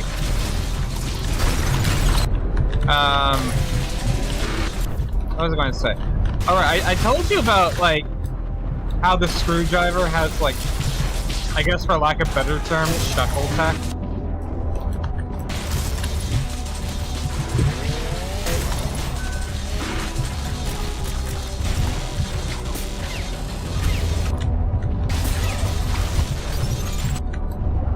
How'd you wind up there? Magic.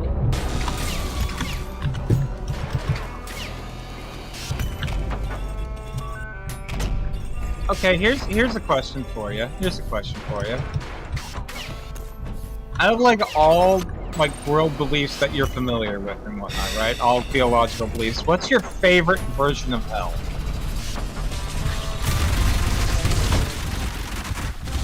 My favorite version of hell? Yeah, I mean, like, okay, so there's Christian hell, there's, like, Shintoism hell, there's fucking, you know, I think Jewish hell is a bit different, or, like... Judaism doesn't have a hell, I believe. I believe it's described in the Torah as just a separation from the Father, but, like, I could be completely wrong with that. I remember hearing one Jewish person talking about how, like, when they were a kid, they heard about, like, Christians talking about hell and whatnot, and they asked their, like, dad about it, and it was like, oh yeah, that's not a thing. Oh, okay, then I don't know. I'm not Jewish, so obviously I can't necessarily say anything about that. I know that there is a version in the Old Testament that talks about that idea, but yeah. Personally, my favorite version of hell is Rastafarian hell. Just because I think it's like the most interesting, I suppose. I'm not entirely sure how to properly phrase it.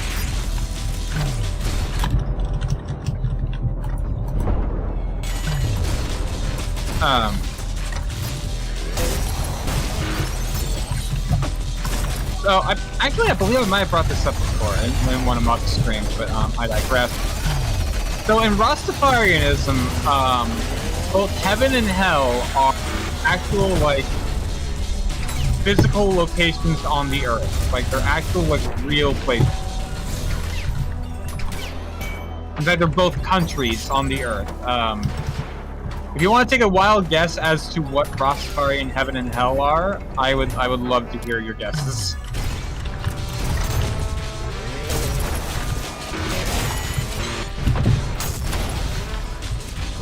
I'm kind of focused, but let's see. Nope, that's a bad call. Oh, no, wait, you forgot the music. The music. There's still a fucking thing down there. There you go, you're good. Plague Doctor says ULTRAKILL. Yes, that's the game we're playing. And I don't think I'm winning this one. You have a minute and a half, so...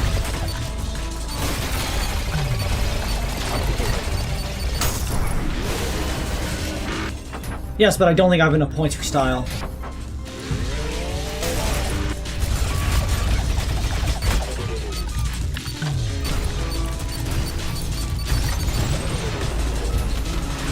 No, ULTRAKILL. Oh, I'm sorry. I got that way off. I'm so sorry. Bring my own story, but I thought of a hell where you're given everything you want. There's this point where it makes you want to die, but you never can. Yeah, I mean, I don't know. I've had somewhat of a similar idea about hell. Okay. Real talk, I think it's kind of a pity that hell doesn't exist, just for the sheer fact that I think I'd be really fucking good at coming up with ironic punishments and shit.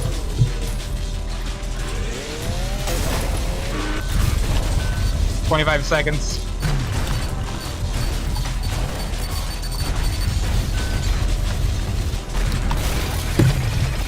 "15 seconds.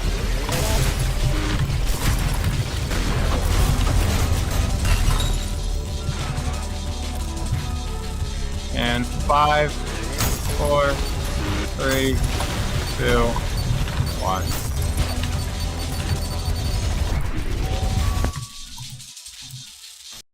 I started giving up at the end because I didn't think I had the time for it. I shouldn't have.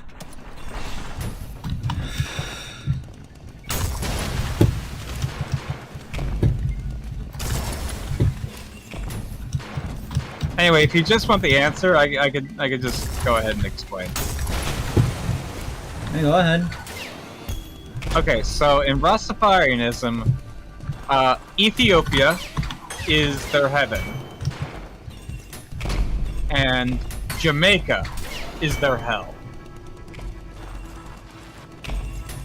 Which you're probably wondering, what the fuck does that even mean? Like, why is that? Well, I mean, Ethiopia is like the birthplace of mankind, and therefore I think they see it as a. I mean, again, don't hold me to this, but I believe like they see it as a sort of like Garden of Eden type deal. Well, Jamaica, well, it was like the main hub of the slave trade, so yeah, and they see slavery as hell. So, of course, associating that island with slavery, not that bad of a connotation.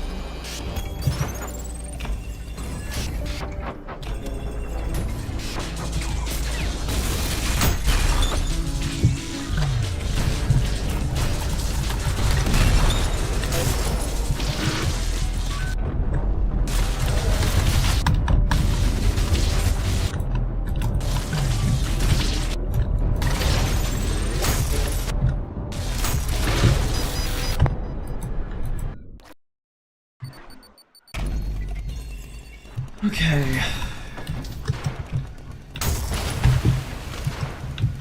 Some bad plays. If you hate something, only willing something that is for punishment, the MC want a relationship with neighbor.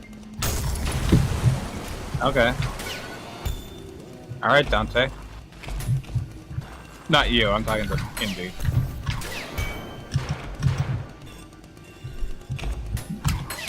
Now, if you want to talk about, like, religious headcanons, like,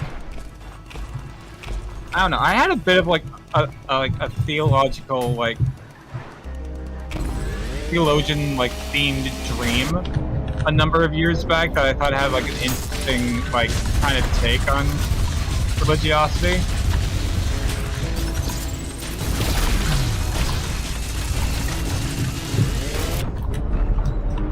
I still remember it vividly. I just think like the whole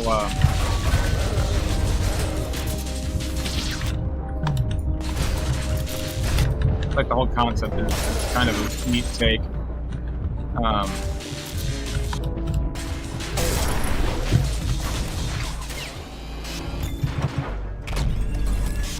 So in my dream, an agent of Satan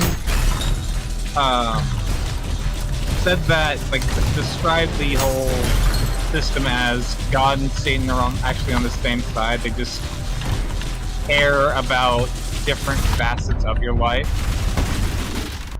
Like, Satan just wants to make your earthly life better, while God only gives a shit about your afterlife. Let's hear if you still got it. Alright, I mean, I'll start from the very beginning, I suppose. I mean, an agent of Satan approaches a young boy and says, I have a proposition for you. First he goes to explain that Satan and God are on the same side. They both want to make your life better. It's just like Satan cares more about your earthly life rather than your afterlife, and God really only gives a shit about your afterlife, not your earthly life. He went on then to explain, hey, you and your dad are going to contract some, like, deadly disease for which there is no cure. You're going to spend the rest of your life bedridden and in horrible, horrible pain. What Satan wants to do is that we'll just take your soul now, take both of your souls now, and take you to purgatory, where you and your dad can just hang out until it's actually your time, and then we can just take you properly. We can distort you properly.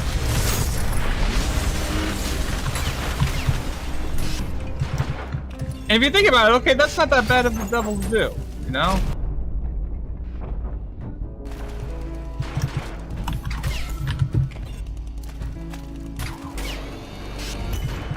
I suppose. Now, if I told that to a like you know, theologian, they'd probably be like, yeah, what the fuck? No, that's blasphemy. That's heresy.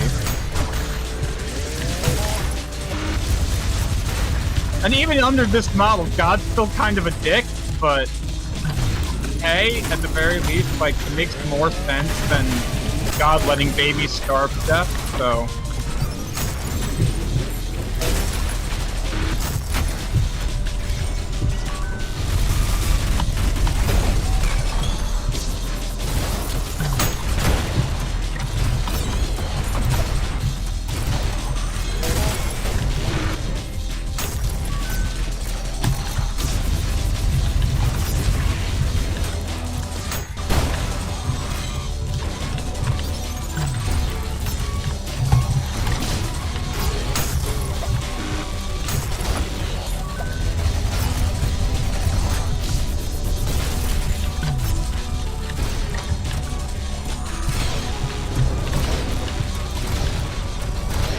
If God really existed, why does he allow us to suffer? Because he's apathetic or evil? Or too weak to do anything? Like, that's the only real, like, problem with... Like, that's the only real answer to the problem of evil, but, like...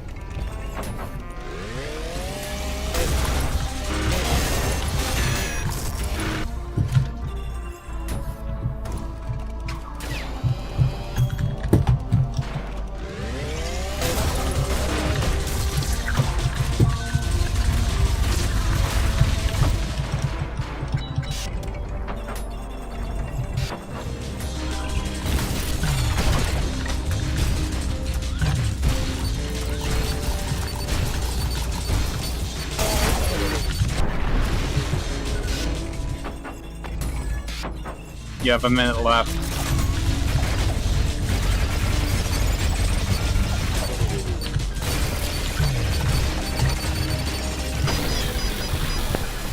Don't tell me that. I'm sorry.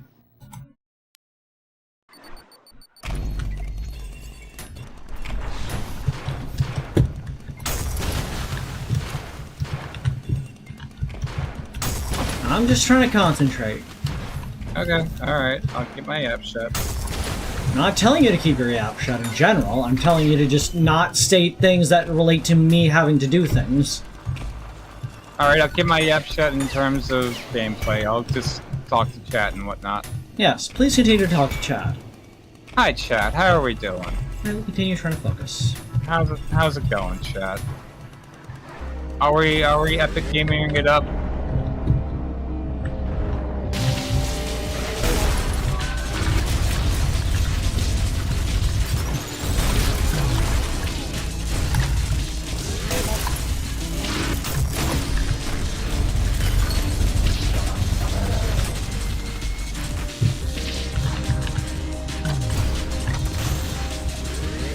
Gaming as we speak. Well, man, hey. Both of you to assume anything about Ming. Don't you know you make an ass out of you and Ming every time you assume?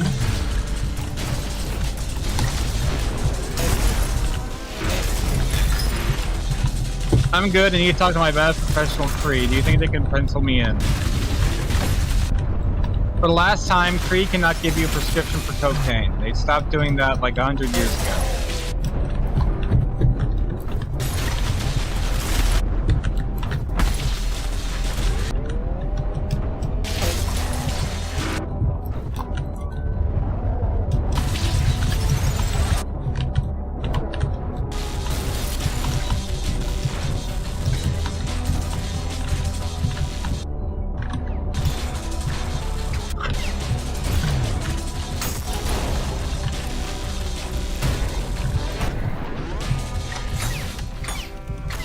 Kreed sells cocaine and cocaine accessories.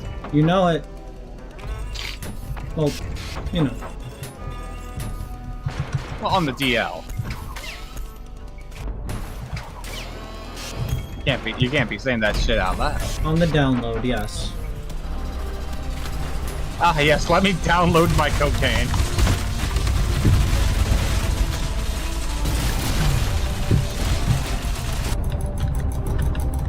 Kreed still makes coke the old-fashioned way. Man, what a time to be fucking alive.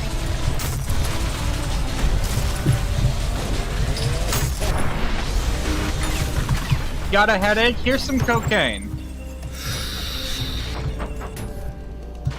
Feeling restless? Here's some heroin. This has felt like a 7-hour stream. It's only been like, what, 3 or 4? 408. No, 4.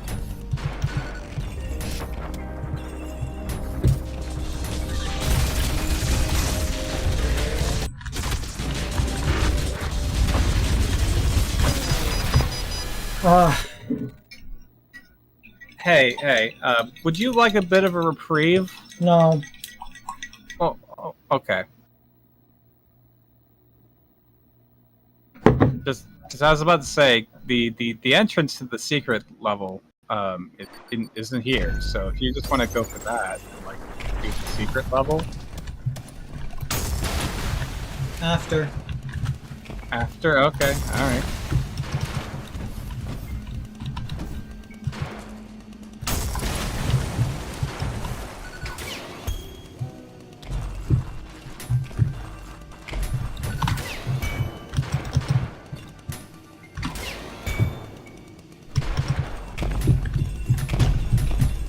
I will say, at the very least, you're going very fast with breaking those valves now, so...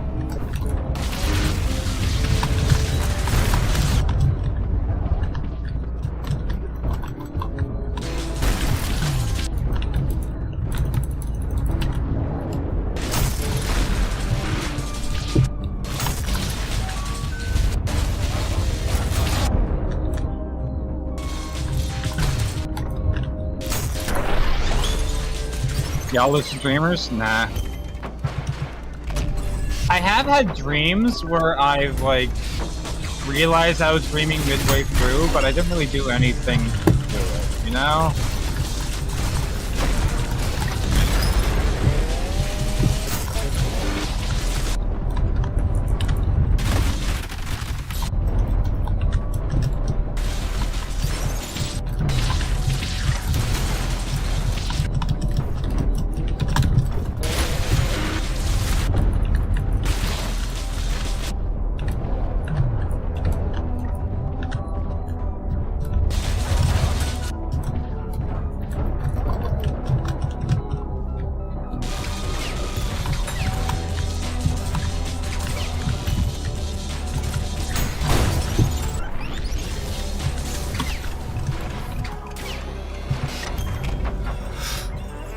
Keep it moving, keep it moving, keep it moving, keep it moving.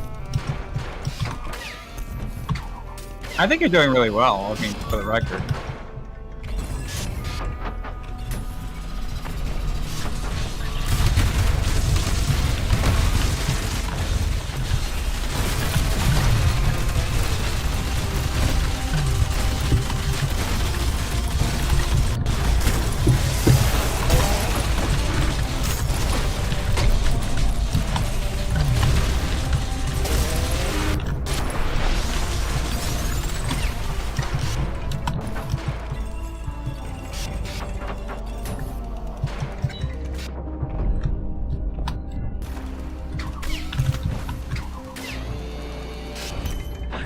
Fuck! Shift, not control.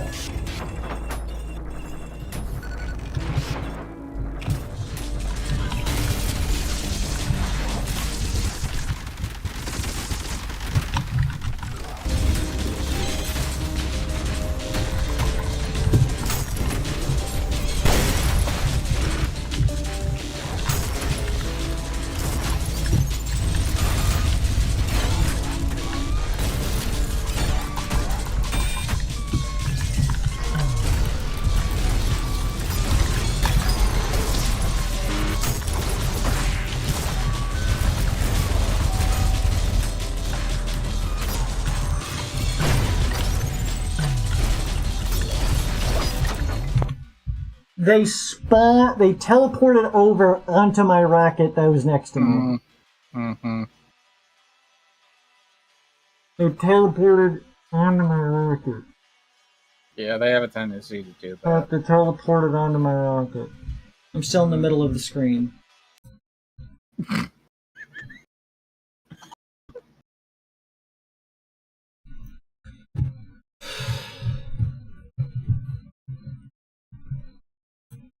My dreams are weird.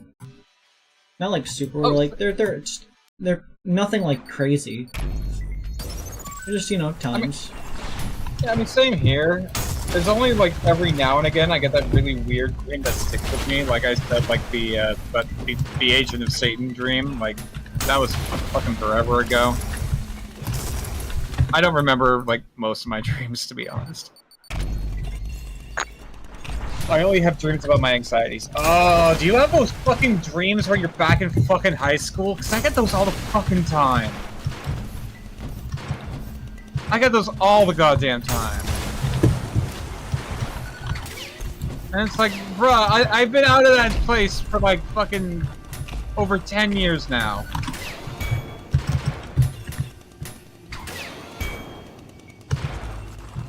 Why am I still dreaming about that hellhole?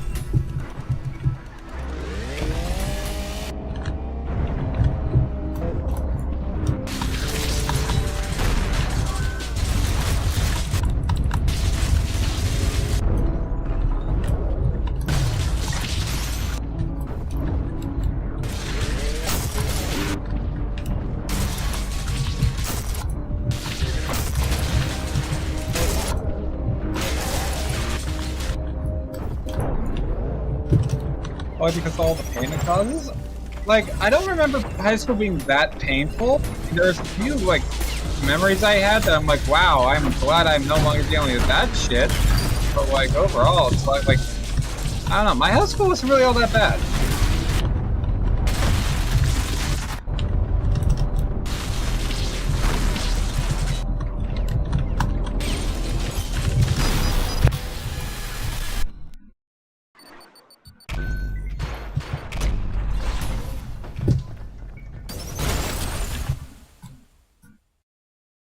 Honestly,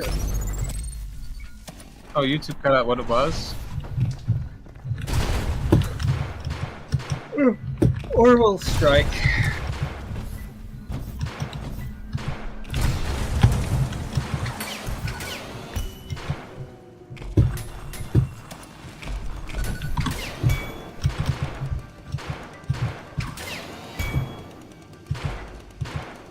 You know, one could say the stream has been very Sisyphean.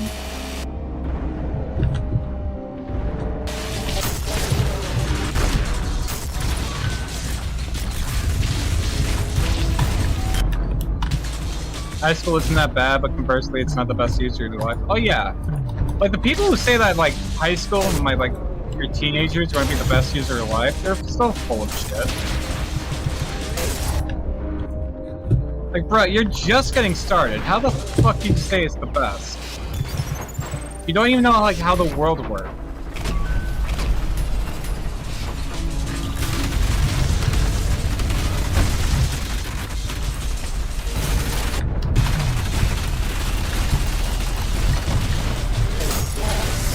I recurring dreams about being sickos? Oh, good.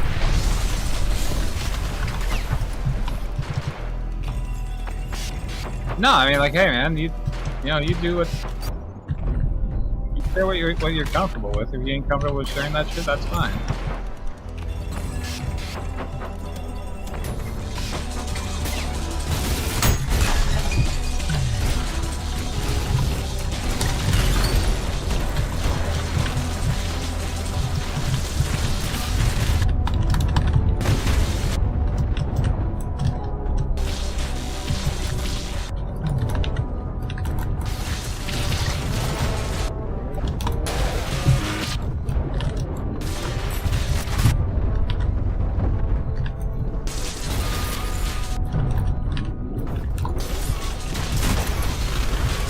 Bibles go south immediately. I mean, I don't know, man. We've already talked about theology. I don't know if that's necessarily a high point or anything.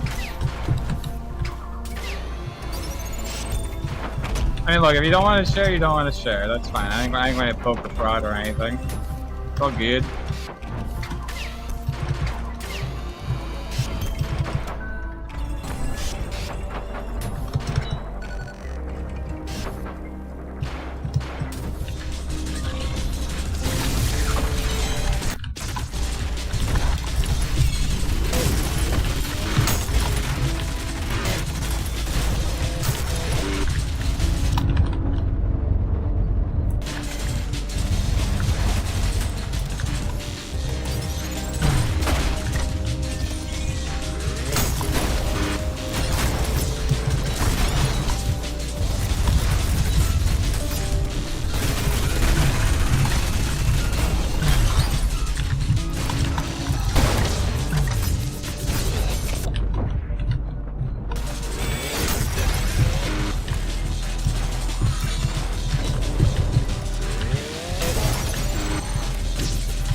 Why did it walk there?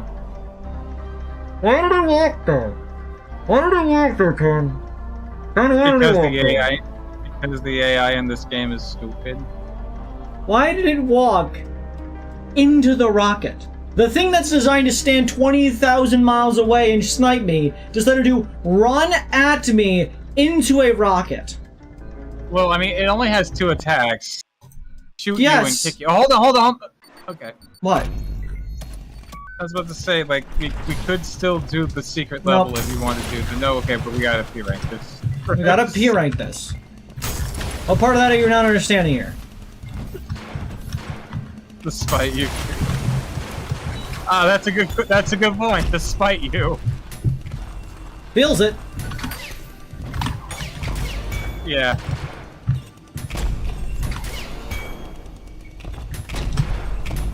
Again, I like Wrath aesthetically. Hate the gameplay.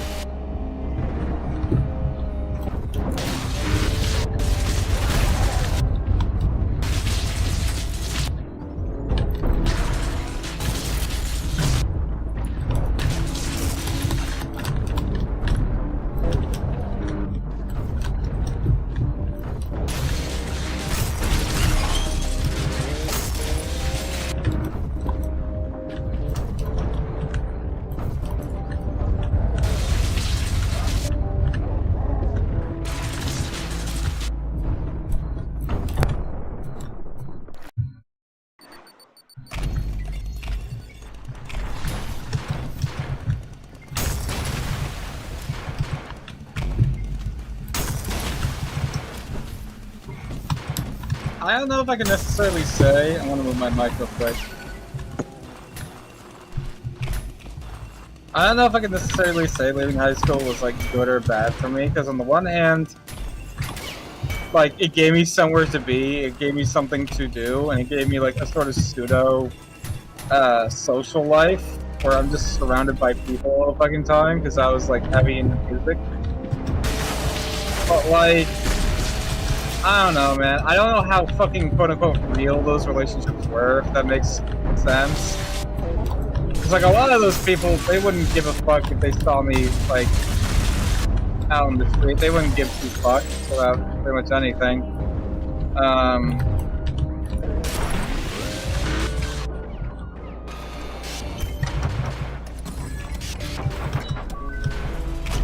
But on the other hand, hey, now I don't have to do homework. I don't have to worry about, like, you know...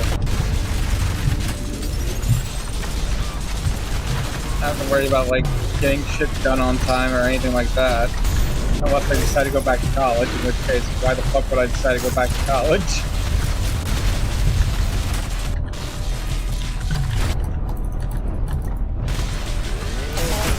I think I can say about school in general, it's at least giving me a level of learning and my friends that I still know today. Yeah, that's just it. All the friends I know today, I did not know in high school. Like, all the quote-unquote friends I had, like, in high school, like, I only knew them because I was in the music program. I only knew them because, you know, we were in this shithole together. After high school, like, I tried to retain, at the very least, one of those relationships, but it's like...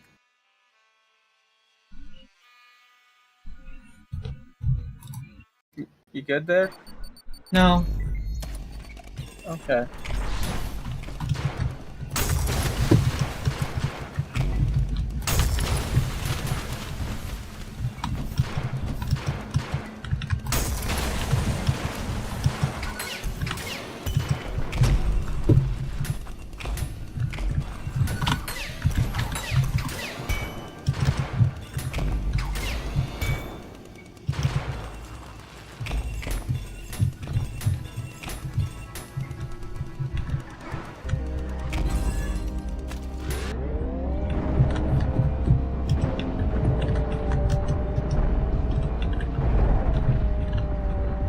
Surprise Creed's trying to P-rank with Bloom's brain level.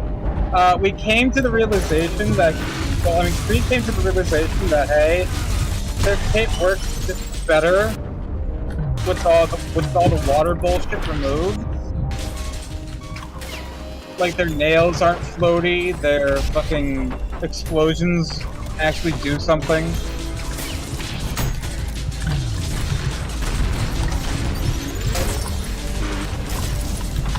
So it's just a matter of practicality over, like, anything else. It's not like some self-imposed challenge or anything. It's just, hey, this makes the kit more practical to work with. But Infinite Rocket Ride?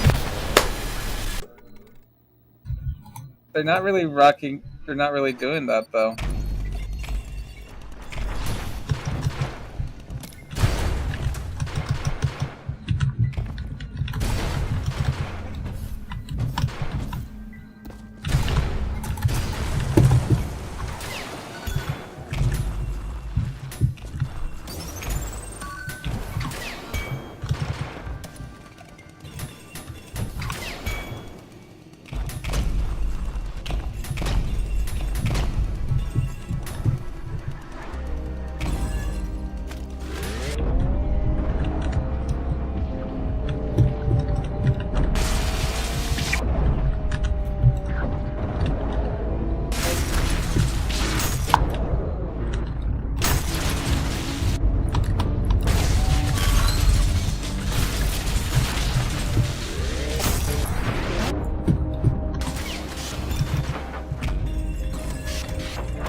Okay.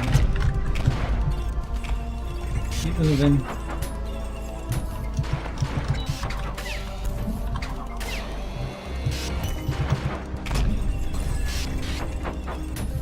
Now for the fun room.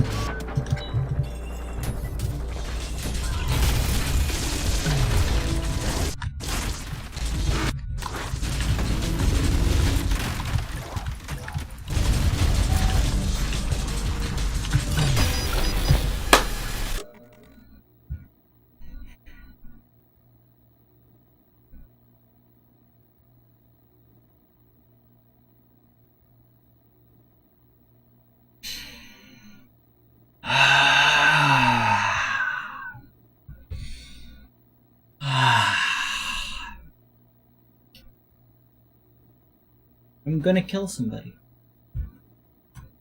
Fair.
Everything's good. Everything's cool, Gucci, swag, and chill.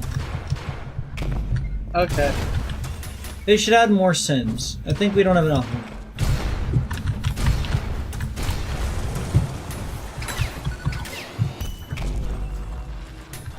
I don't know, man. I think you're getting a little wrathful over this, so I I'm think not we're wrathful. good. Okay. My anger's justified.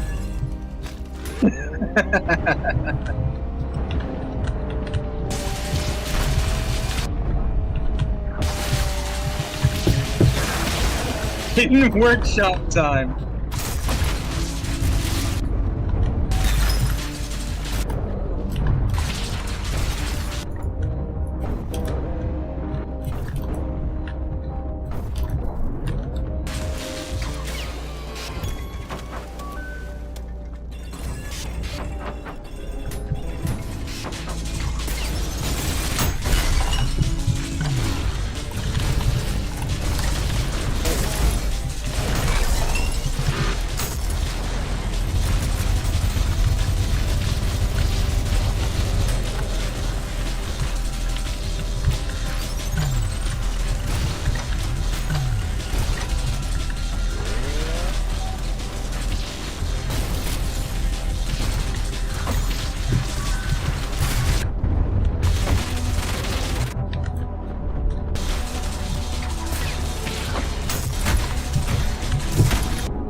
Might understand everything is the strum of nothingness, but have you realized it yet? Having a garage is a fucking car on the road layer of hell.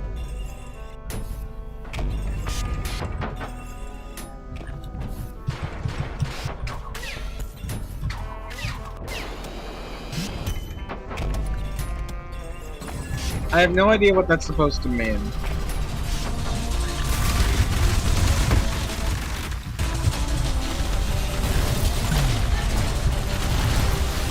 You might understand everything is a form of...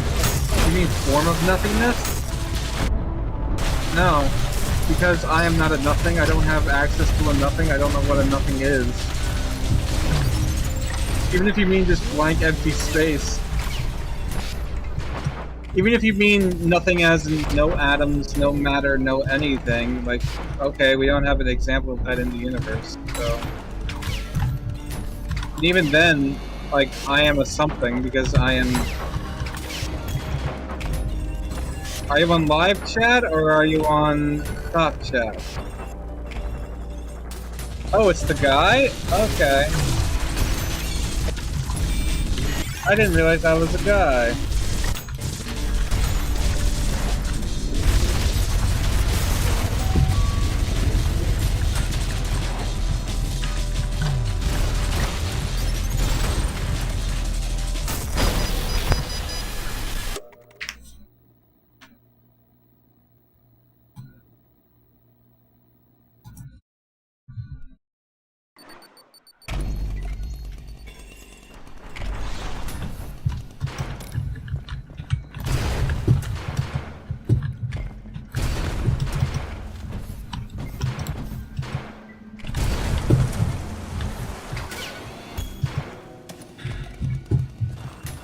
Okay, my skibbidees and skibbidettes.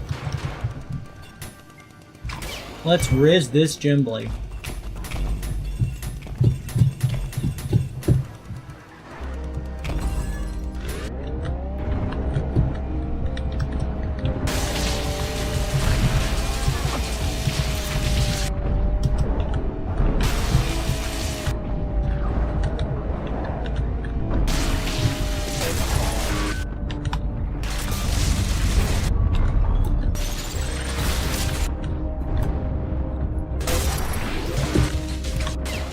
B1 fish for.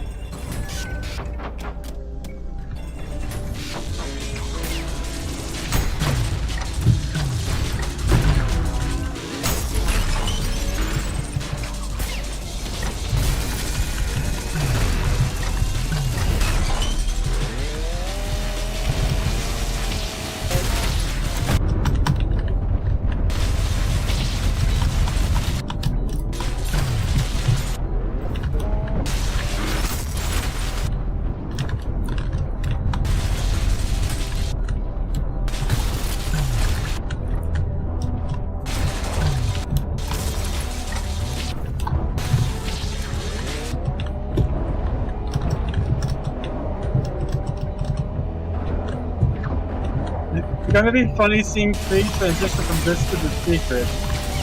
Yeah?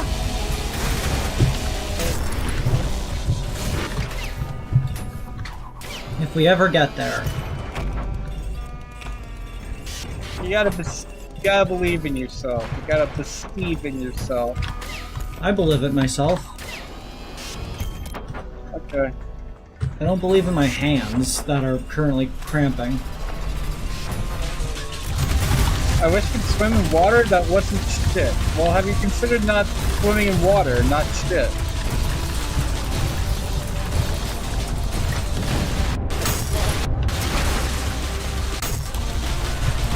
Like, I feel like there's a very fine distinction between water and shit, and I feel like swimming in water is just overall a more pleasant experience. How are you still alive?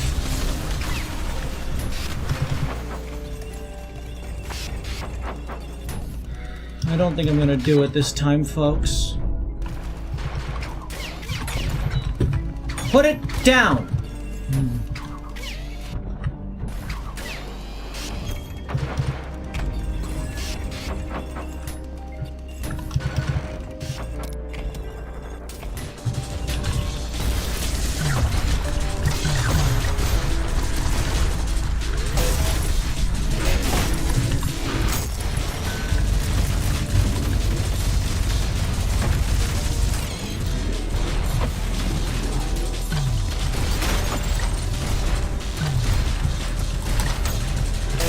Don't reflect those!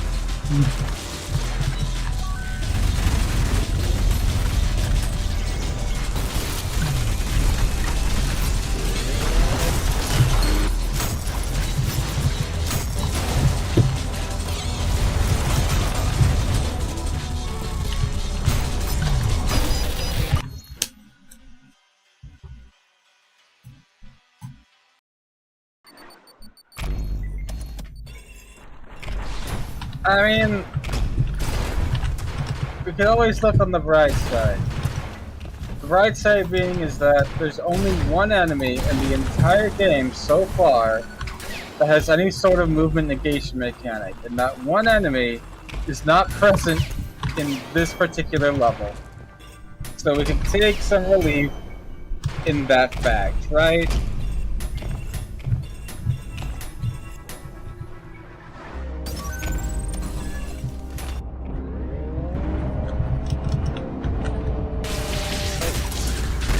They just teleport down. Have you noticed that? They just teleport down? Yeah, they do take a lot of knockback.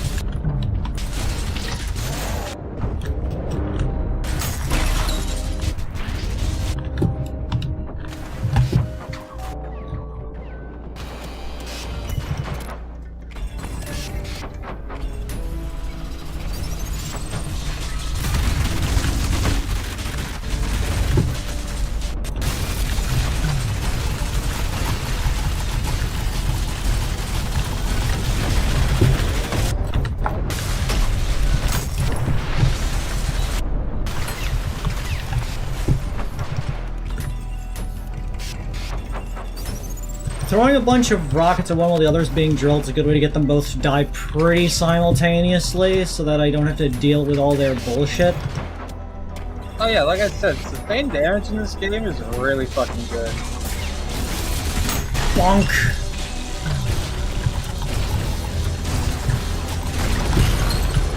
Especially since the whole premise is, like, you do damage to get heals back, sustained damage, like, oh, instant heals.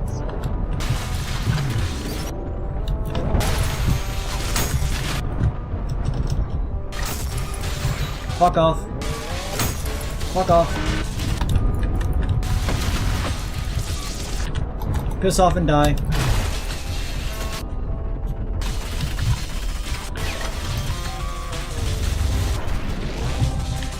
Give. Across.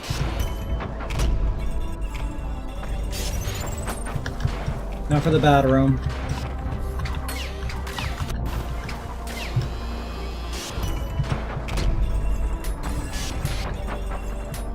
Every finger's cramping. I don't know, what the fuck? You prefer pieces made out of rock?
After trying to have small amount of stone.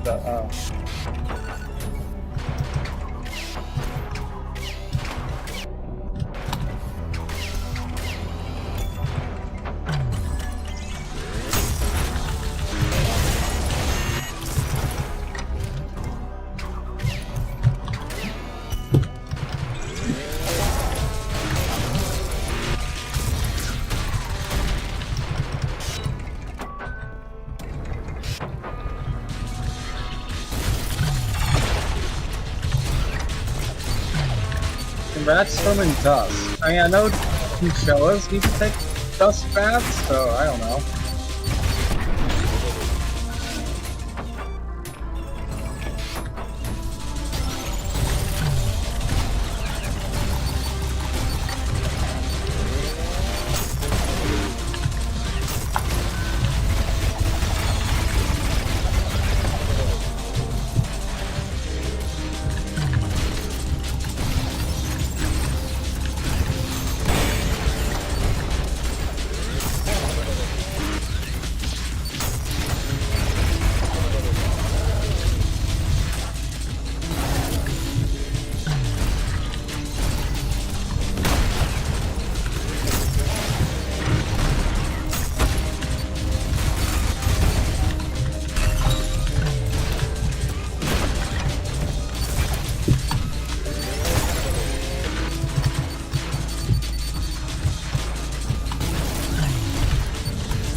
You did it!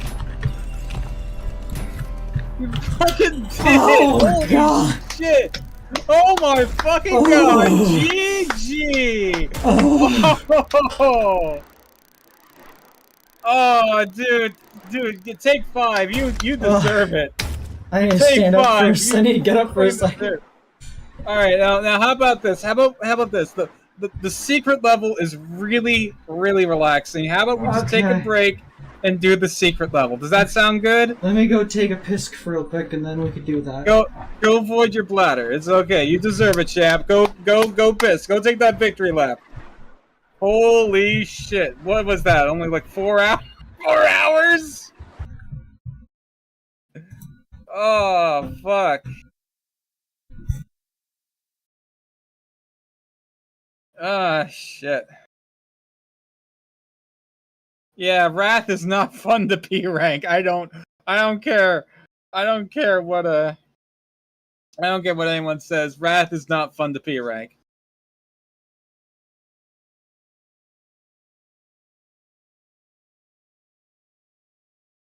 Alright, now we just gotta do this one more time, but hey, it's okay. We already P ranked it.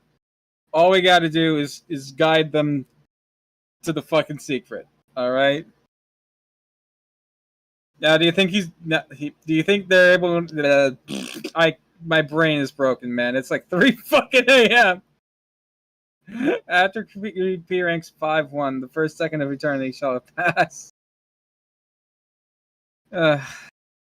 Now, do you think they're going to be able to find the entrance by themselves, or do you think we're going to need some help? Did they change it? Because I haven't found the door. Like, I don't know if they changed it. Yeah, it's a little early, but that's fine.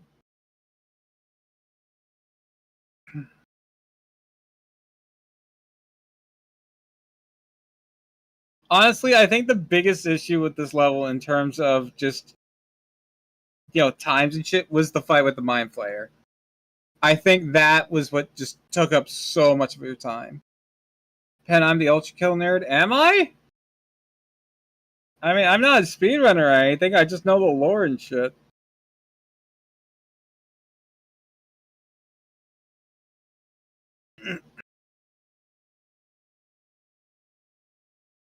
I mean, it is pretty well hidden. I don't know if they changed it or not. They changed a lot of shit with the Ultra revamp, and obviously I didn't look under every fucking stone. So, like, if it's in the same spot, I know where it is. If they moved it, then I don't know. Okay. Welcome back. How was your victory, Piss? Good. My legs are shaky as hell. Yeah. Alright, so we gotta do, like I said, the entrance to the secret level is in 5-1, so we gotta do it one more time to get I the secret level. generally know where I'm going. Okay, alright. Plugging my phone in because it died on me while I forgot up. Why do I have 7 notifications? Who the fuck's messaging me? It's me, I'm sorry.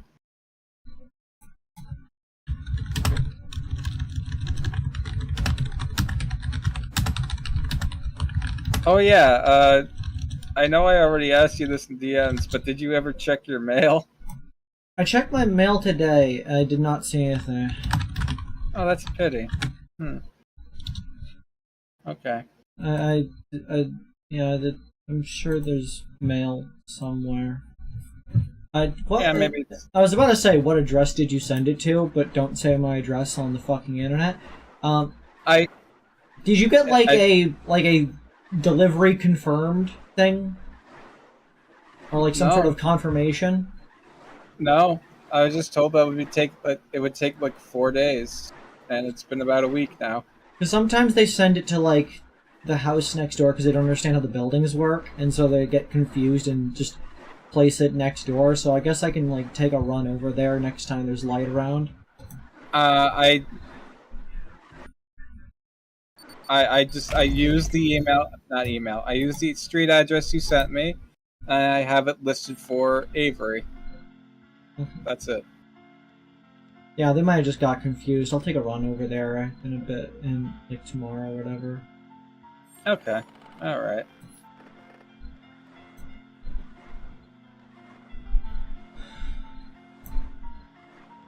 Can I get this secret room while doing the challenge? Yeah. Yeah, I don't see why you wouldn't be able to. Well, I know what we're doing then. Luckily, I can be fucking slow. Yeah, you don't have to count every fucking second.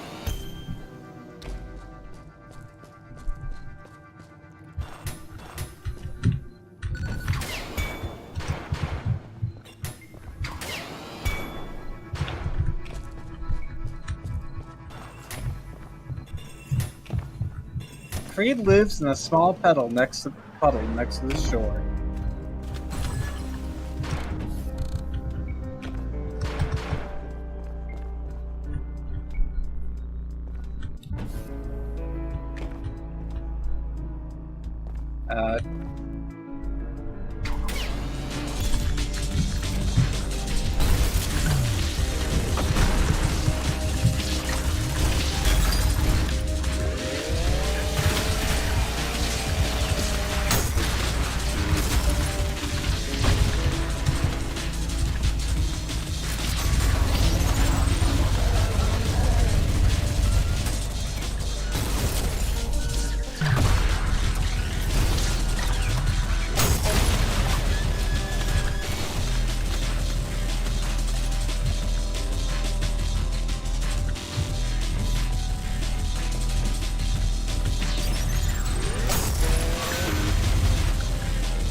Slow and steady wins the race.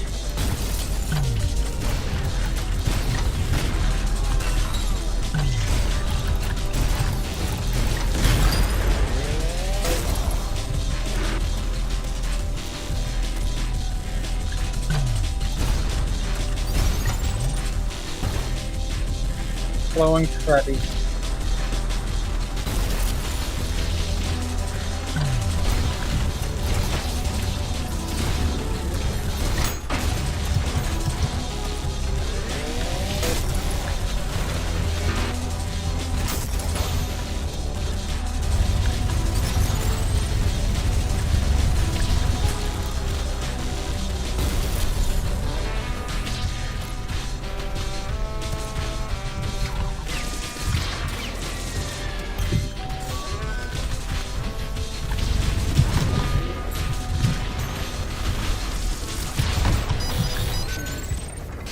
I don't like these guys. Yeah.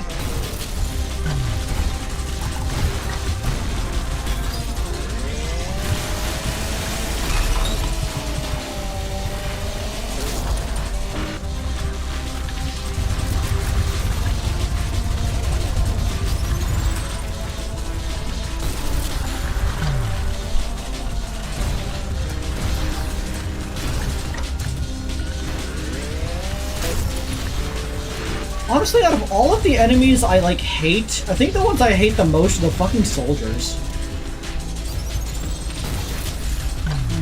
Just not a big fan of them. Yeah. What's even worse is, like, in Brutal, they get, like, even more moves. They get, like, this tactical roll. So they're able to dodge your attacks more easily.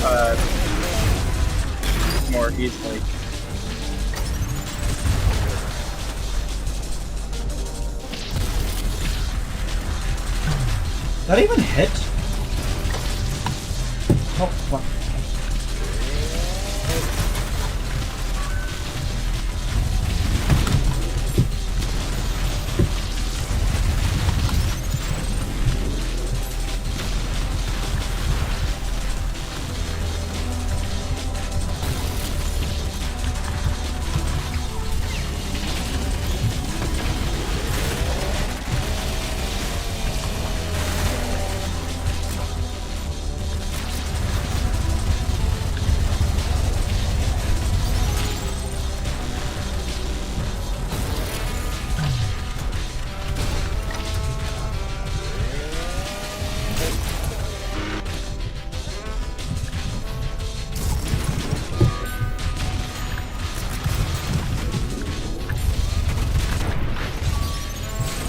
Okay.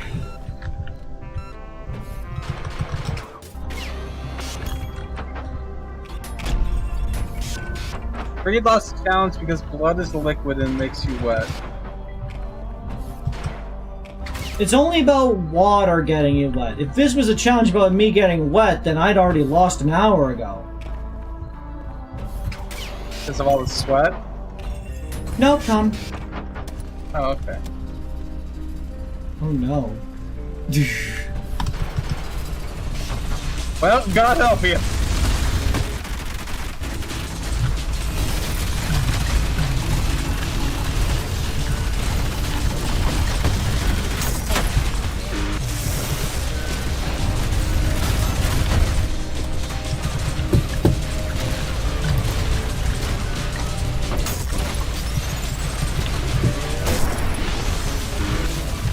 Easy.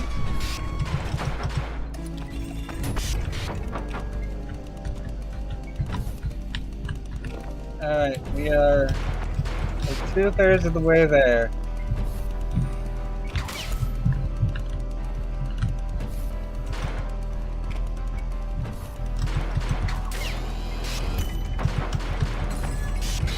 Hey, you didn't go down in the water. That's good. Yeah, I was really thinking about that. I was concentrating.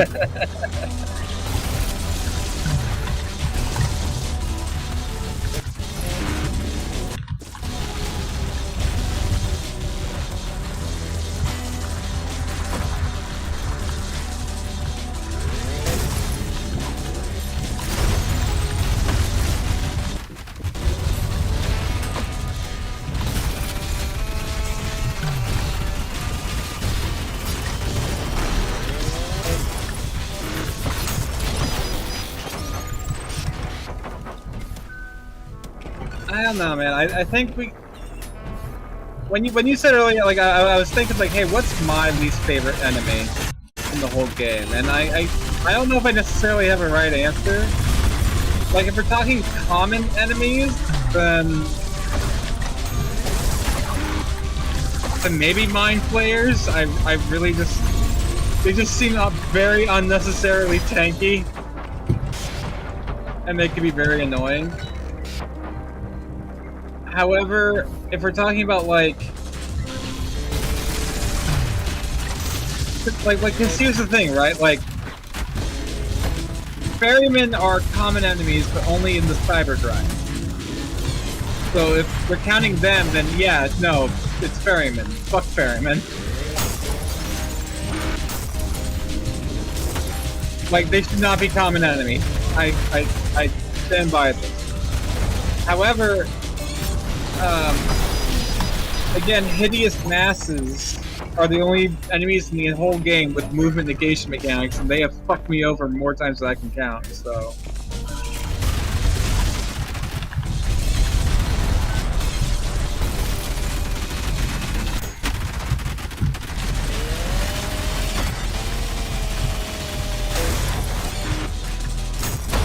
But if we're talking, like, bosses, then I think I have to say the Leviathan. Like, it's just such a trivial boss once you know how to cheese it. And it just feels so... It feels like kind of nothing of a sort of nothing boss once you get to that point, you know?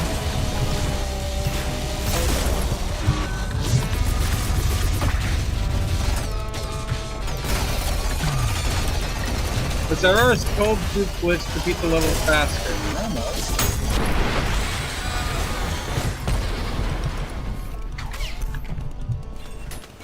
Now here's the thing, right? Like, hotness is completely removed when you're annoying as fuck.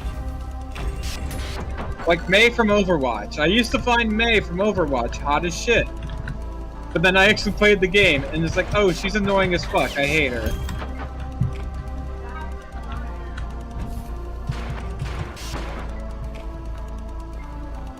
Now I don't find her hot anymore.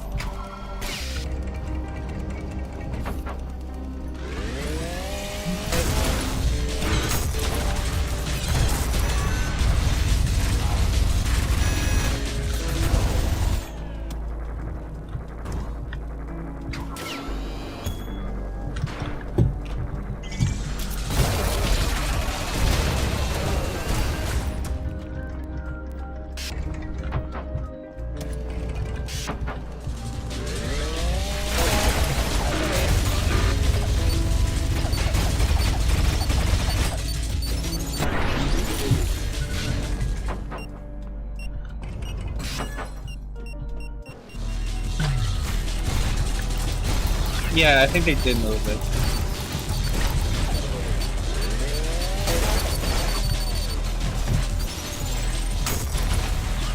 Either that or I'm just simply misremembering.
So be very careful.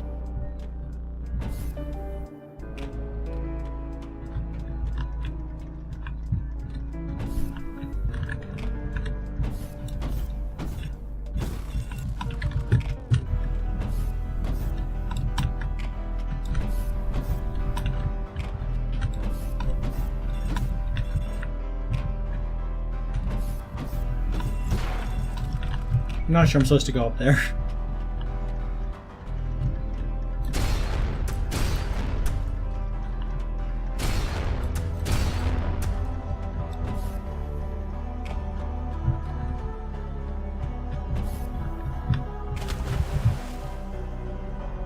Oh, Why is there water here? because go fuck yourself.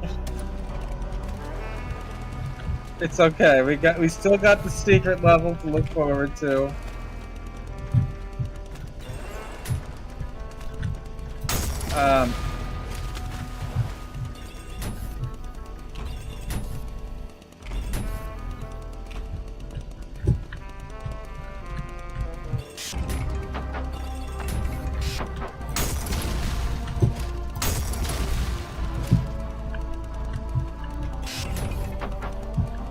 Because, like, my guess is that it's in one of these rooms. Do you want me to tell you if you're right or wrong?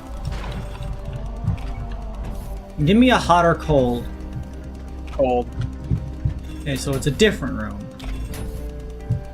Warmer. Warmer. Warmer. Warmer. You're hot. It's the shaft.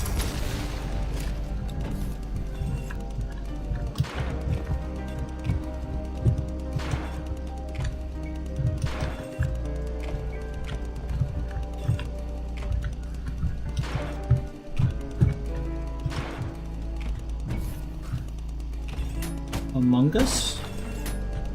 Among Us.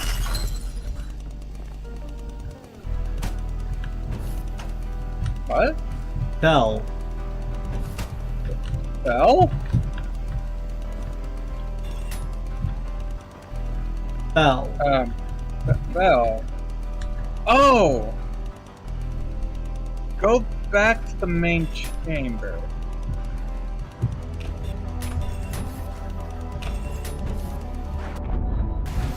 Oh yeah, because there's a bell!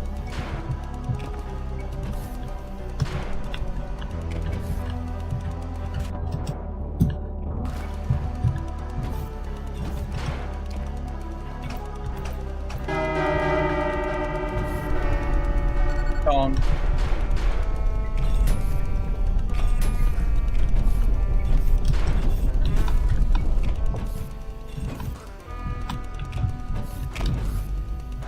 Alright, Kreed. Now, well, after that gauntlet you just went through, you're probably, you know, all tuckered out, all stressed out, and shit, right? Yes. You know, you could probably use a nice little breaky break, right? Something to free you from the overall Sisyphean, you know, experience. Because let's be honest, that was quite Sisyphean. I think it was more I don't think there's- Jovian, but okay. Or maybe Tantallian. I don't know.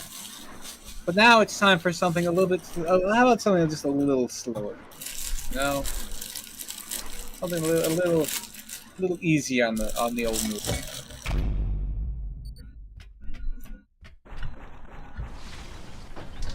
Oh, that's broken.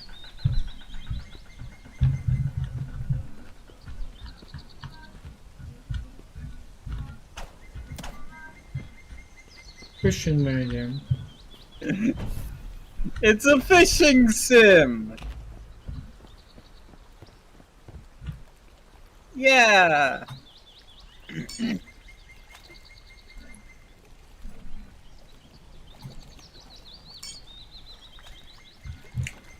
Yeah. It's my mic. Yeah.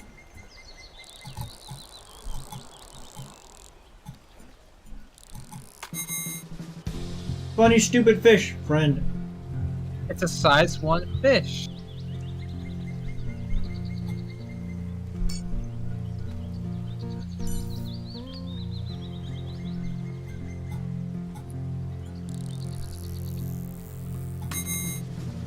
trout. Size 1.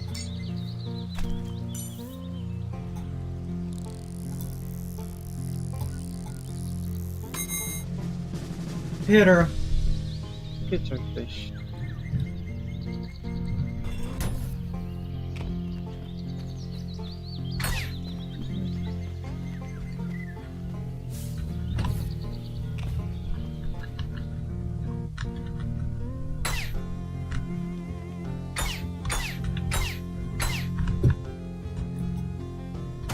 I believe there is. Yeah, there you go.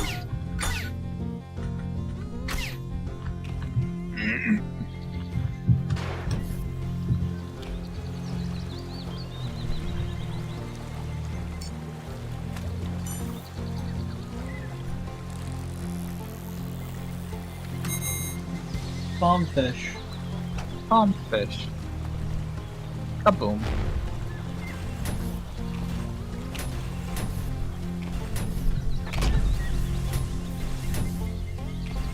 Why can't the Slenders just chill out here? They're too wrathful. They're too busy drowning.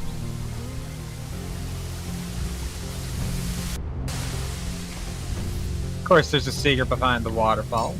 Best games always do. You gotta. You gotta. Look, you gotta. Got a chomper. Got a chomper.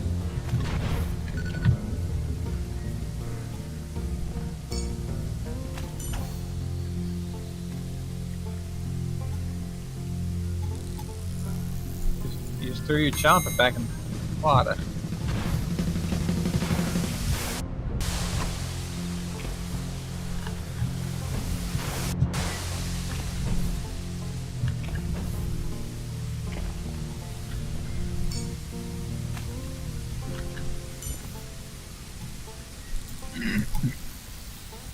I guess I can only get chompers from this body of water. Yeah, you see, different biomes lead to different fishes. Yes, I understand how a fishing game works. Okay, alright. Whoops, all chompers. Now, I do believe there's an almanac somewhere around this level that will give you more information for all the fish and whatnot.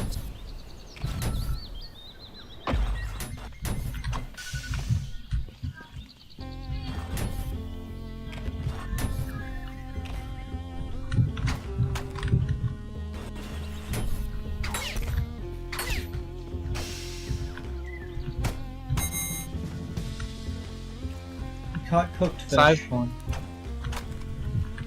Don't cook Peter? No, he cooked Peter.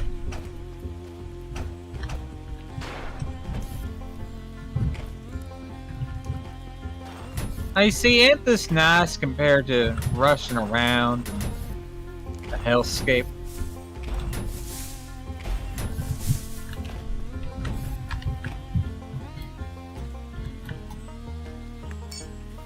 Yes. Oh, it's the fucking dope fish! We're cooking the dope fish. Cook the dope fish. There you go. Kinda dope. Kind of fish.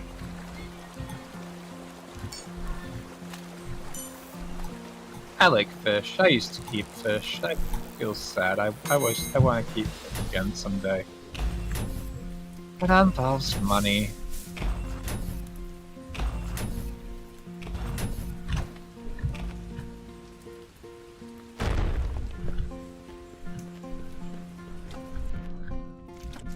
Welcome back to Gluttony.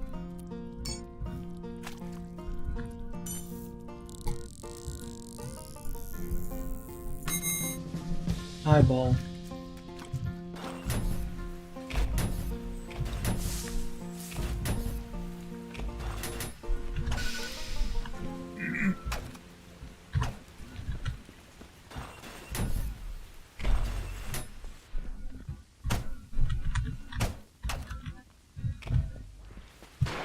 If memory serves me correct, the I'm sorry. That's what happens when it's 3:15 in the morning.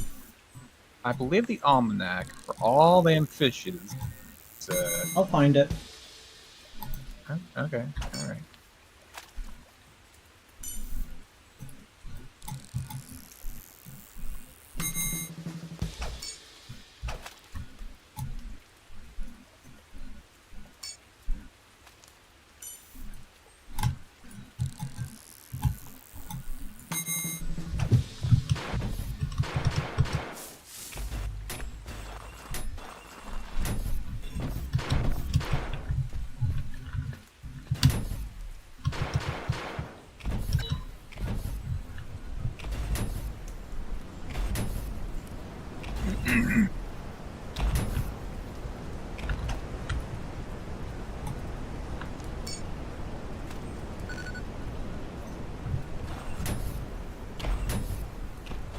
Nothing seems to be biting in the ocean.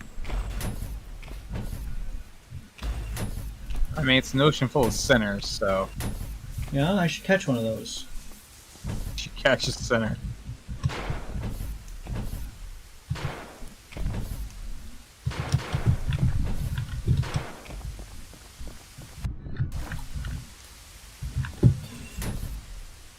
Crab, what's your favorite, like, species of fish? If you have one. Or just a species of fish you, like, admire, or whatever. I like sucker fishes. Oh, like Placostomi?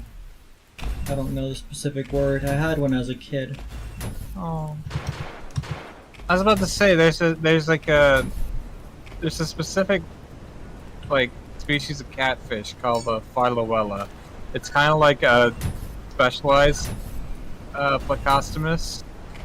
Like, imagine if a Placostomus and a stick bug had a baby. That's what a Phylloella looks like.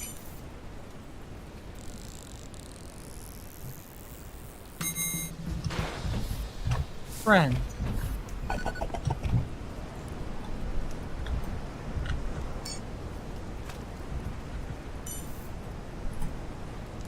Oh.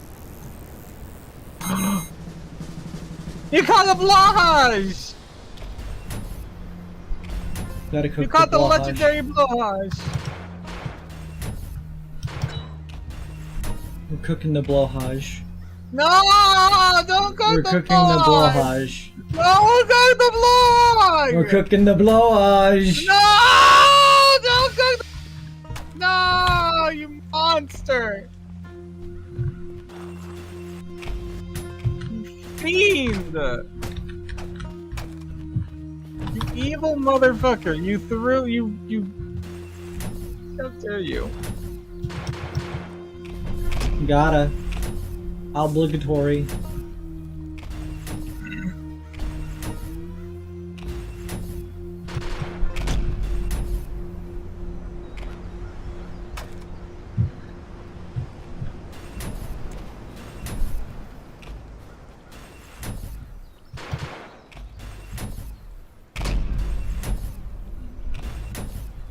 Anyway, hold on. I'm gonna look up Phylloellas, and I'm gonna send it to you, and you're going to appreciate them.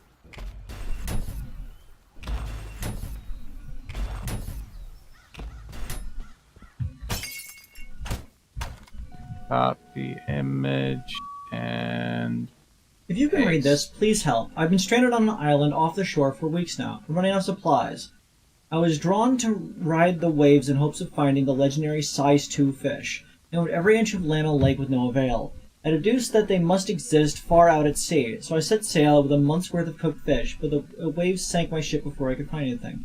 I stopped. Set sail toward the Big Dipper. You will find me on an island there. Bring me more fish, then leave so I may continue my search. The size 2 fish is mine. That reminded me of a fucking, of an animation. Give me a second here, I'll also link that to you.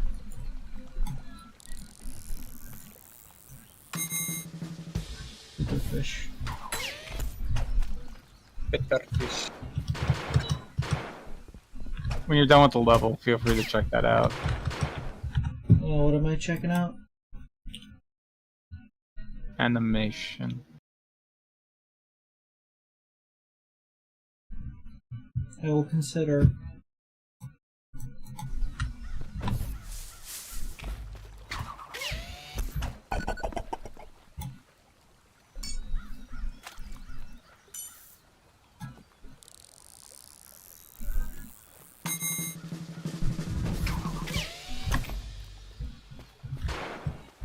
So like, I'm just curious. Were these fish like part of another project or something that was just like abandoned, or I think they just made the fish for this. That's fair.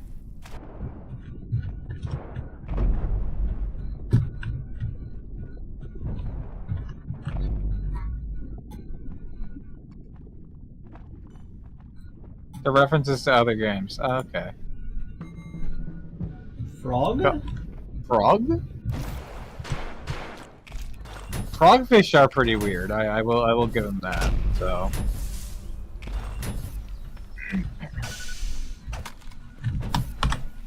That's from Iron Long. Chompers from Dusk. That makes sense. I've played Dusk. At least the majority of Dusk.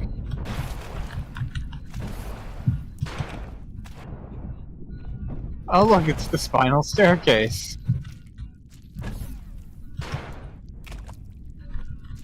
Meaty. Very, very juicy sounds going on. Yes, very.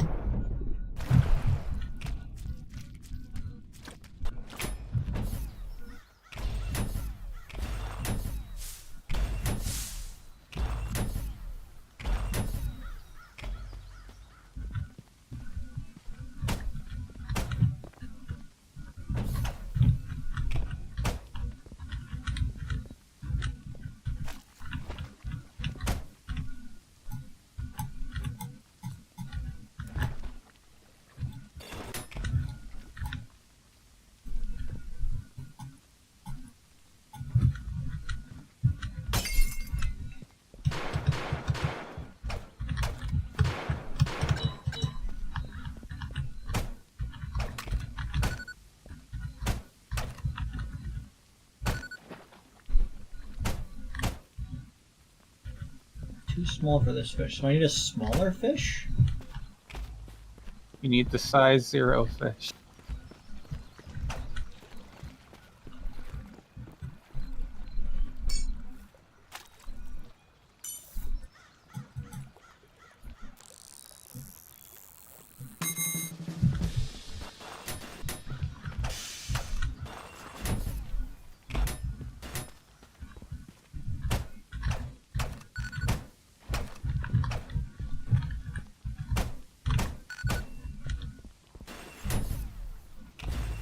The eyeball was a pretty small fish. Is that really even a fish? Yeah, it's an eyeball. Wait a second, is the eyeball a reference to Subnautica?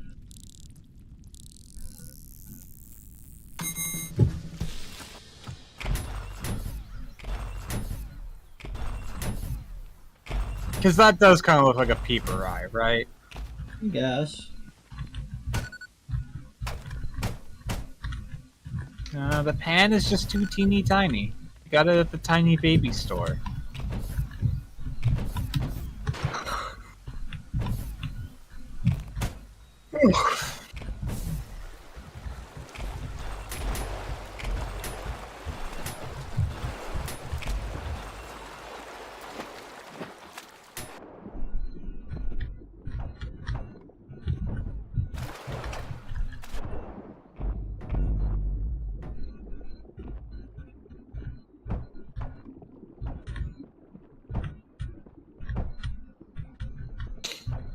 Just punch the fish shadows out of existence.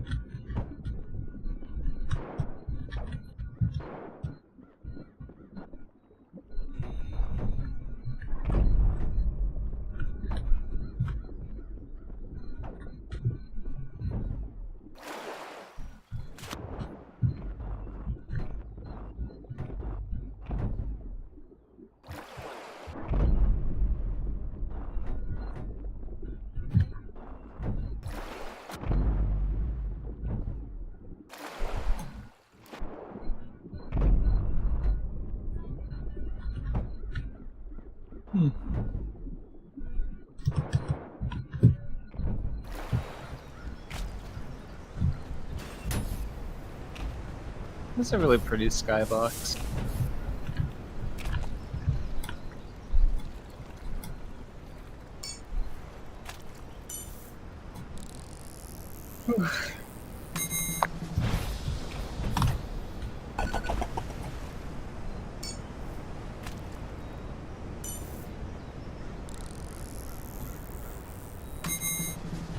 Blowhog! No! You fed a blowhog to a blowhog. This is blowhog cannibalism. No! Evil. The ultimate blowhog.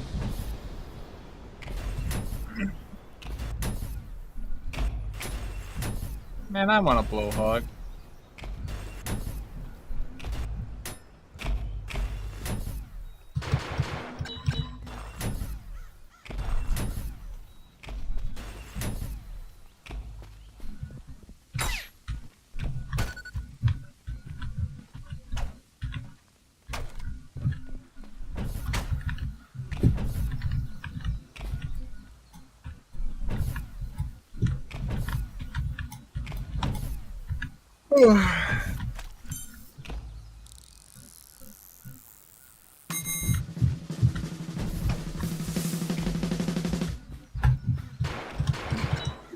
Okay, since that was the... Go on.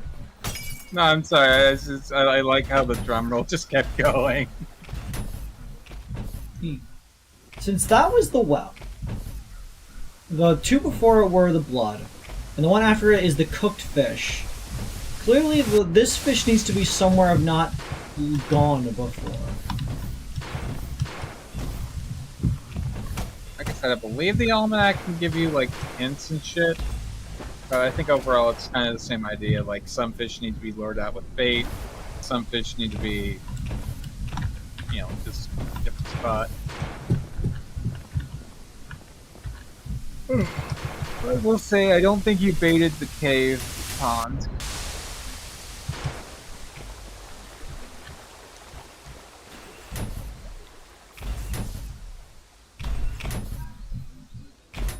Don't hold me to this. I could be completely off base, but I do think some fish need specific bait, but I'm not entirely sure what. Go down my prowess.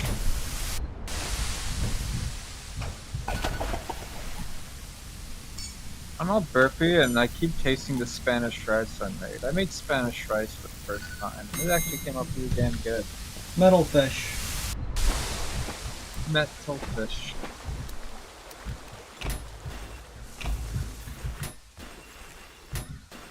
Like, I'm actually surprised with my... Like, have you ever made food No. and you're like surprised? Oh, okay. Like, have you ever made food and you're like surprised at like how good it came out? I keep doing that to myself.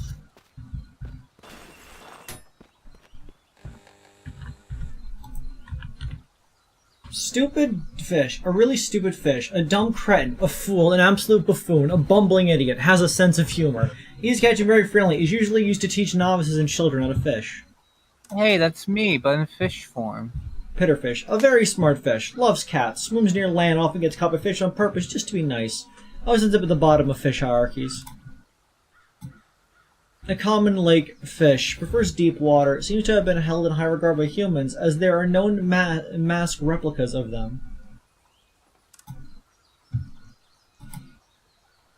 Metalfish. A migratory fish from the land far beyond. Only survives in rocky areas, as his diet consists entirely of rocks. Only comes out of hiding to feed. Interesting. Chomper. Migratory fish. Originates from Pennsylvania, so it prefers dark, unpleasant, and damp places. Just like me.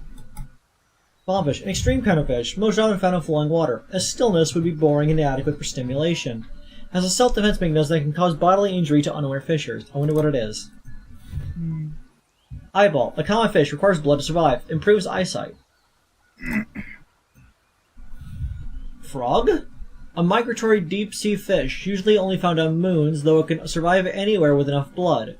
Very territorial, attacking anything that enters its domain, never leaves the deep. Doped fish, a migratory fish found everywhere, though usually hidden well. I like that it's hidden well, to hint at you that you find it in the well. Often found accidentally by heroes and travelers across their journeys, and is considered a sign of good luck. Confish, edible and usually farmed by humans, can be found in kitchens all across the world. Confish lives in fire, eats other fish, only comes out when fed. Considered a delicacy, so fishers will often catch other kinds of fish purely for the sake of feeding them to an open fire that coax it out. I see.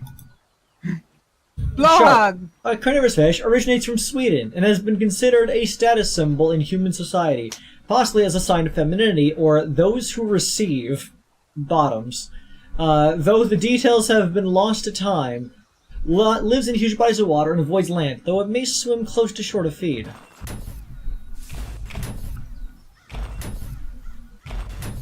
Yeah, I still want a blowhog.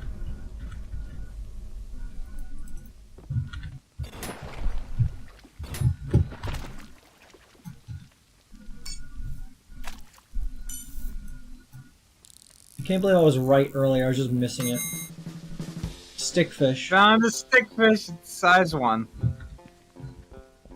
Well, you finished the almanac, and now it's night time. Done did it, Crib.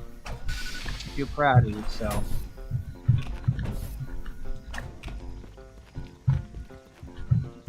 Yep, you done did it. Now you can keep on fishing if you want, but unfortunately that there's the end of the level.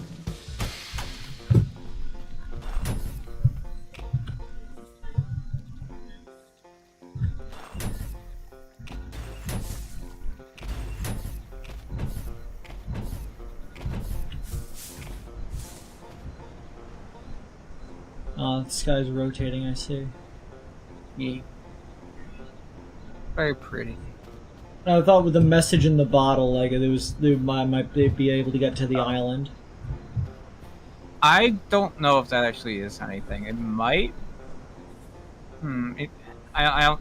Yeah, I'm not sure if that is actually anything. It might be like a red herring. Yeah, because it like. Oh wait, it's a red herring. I see. It was just like it explicitly stated to go toward. They headed towards the Big Dipper, but now that the sky's rotating, it's like I don't really know which way the Big Dipper would even be. Yeah, because it's a red herring. In a fishing level, they put in a red herring.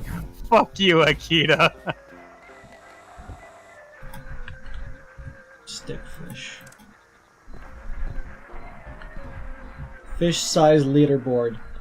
Peter and Hakita both got the size 2 fish.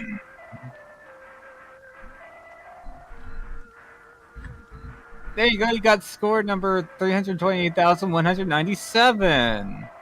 Oh look, there I am! I'm 254,866. I'm fucked up. I'll get a There's size Pete. 2 fish someday. Oh, there's Sunny.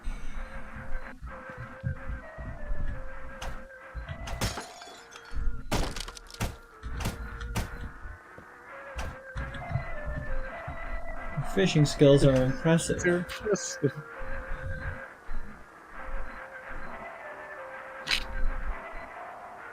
Thank you. You caught so many.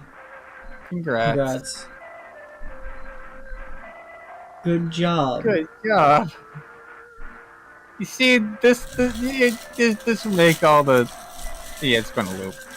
This made all that fucking trouble worth it, because you got that thumbs up at the end. Whoa, yeah, did it. And we caught a blowhog. Testament 4. Father, why eternal torment? Is it not cruel? Is torture on any truly a fate fit for a fool? An angel, so bright and beautiful, asked me this, and I could find no answer, for I could never face the guilt of what I'd done. My regret, a gnawing cancer. In my hour of weakness, terror possessed me then, and I cast Lucifer, too, into the infernal den. When I realized what I had just done, I could only weep, as I sank slowly into the depths of despair, deep, oh so deep. Oh yeah, Mac would fucking love this game. Honestly, if you just get over the fact that the game's not done and game development takes so fucking, like, for real, man, like, it's so fucking good. I only say Oh, hey, knowing. Pyro, how's it going? You just missed the blowhog.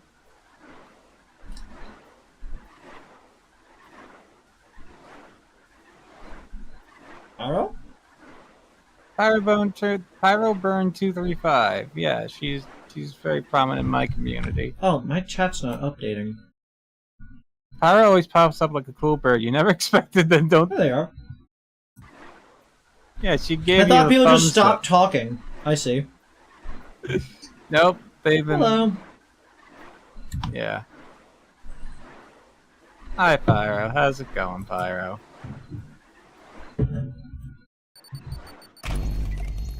Well, time to do things the Fard way. Let's go. I mean, hey, look, on the very least, we're done with 5-1. Thank fuck we're done with 5-1.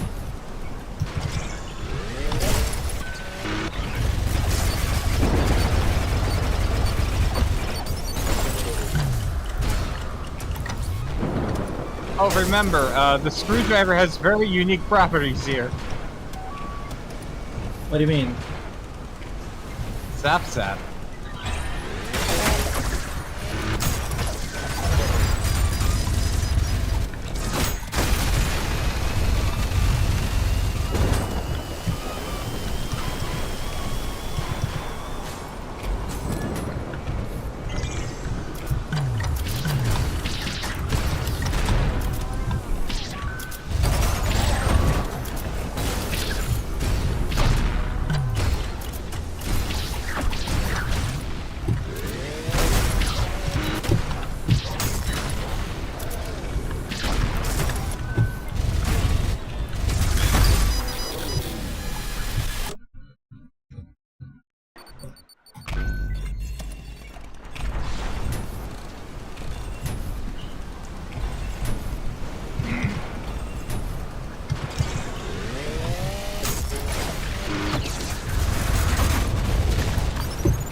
I feel like the river's fixing up with snow.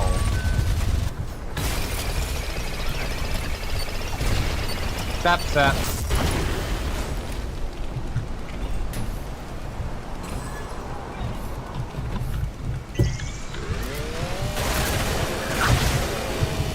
What comes first? Kreed beats the level or I fall asleep? Wow. Way to put in more pressure on it, wild card.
There you go.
Crossbow only one D4 ammo. Those two pieces in the bow. I like that. Okay.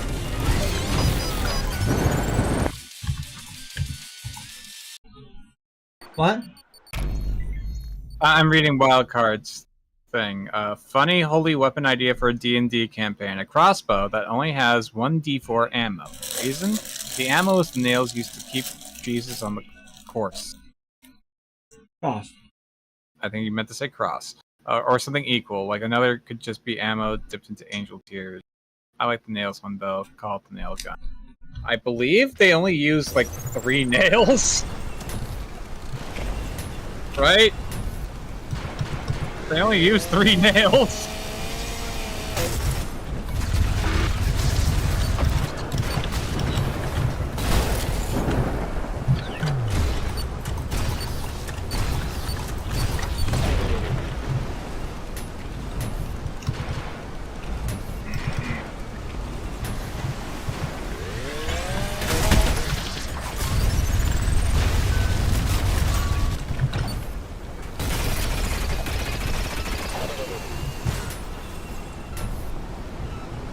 Keep people on their toes.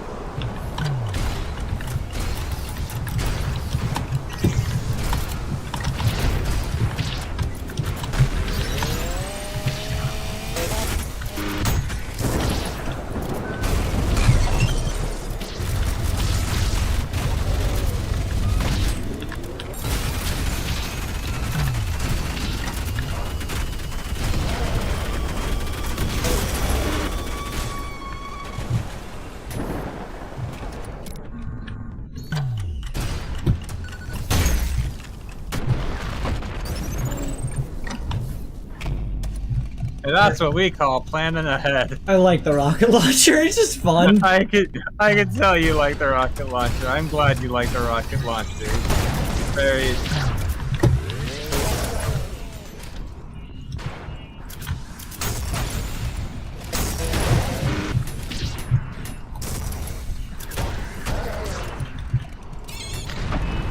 I mean, I will also admit, it seems like you also like just punching enemies to death. Oh, you're there.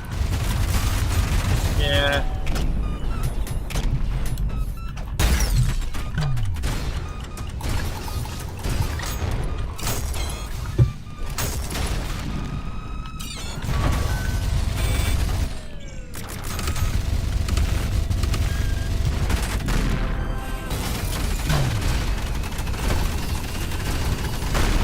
Zapping zap.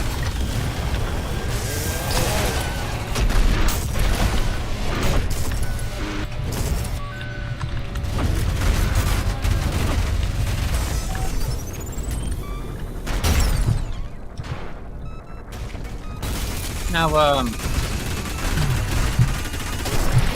I know you ain't there exactly yet, but here's a bit of a pro gamer tip. Yo. You don't necessarily need the red skull to get onto the ship. But I need to kill the people. You do need to kill the people, but you don't need it to like. You don't need to go up the the docks or anything.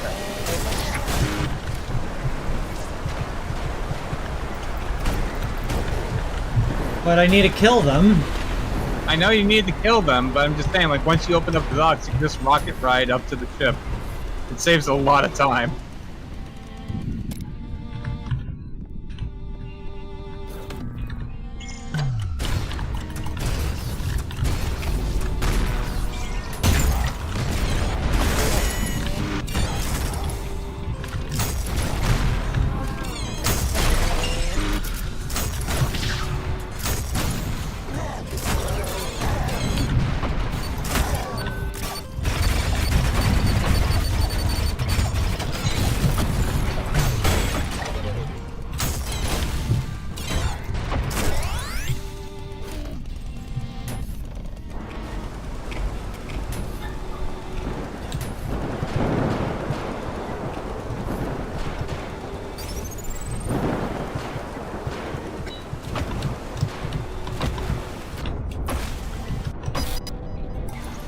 That plane didn't work at all. You lied to me.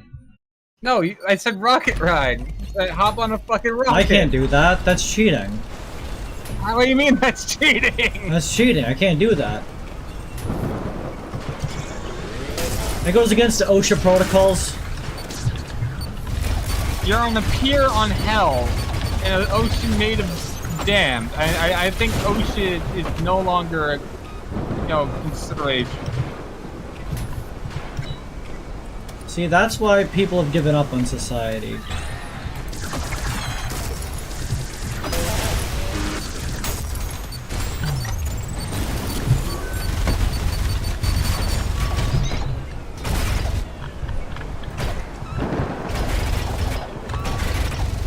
Juggle him! Juggle him! Juggle him!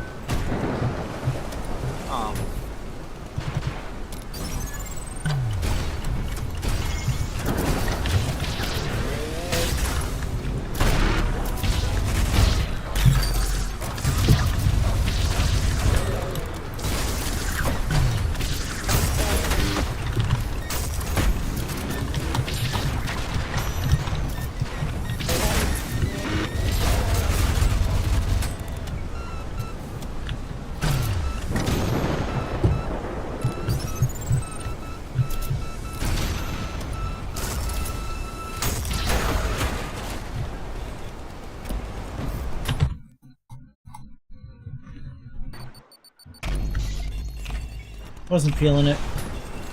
Okay. Shut up. Out of curiosity. Oh no, I was about to say, out of curiosity, how much longer do you think you're Where'd it go for? I gotta win. Okay, but you're not gonna P rank the rest of Act 2 tonight, are you? I mean, it's already like 4 AM.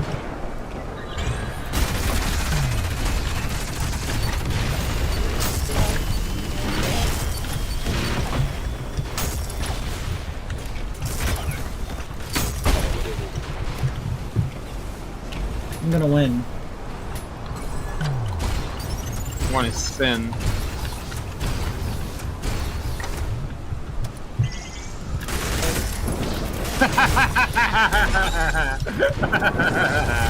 Oh, that's set up.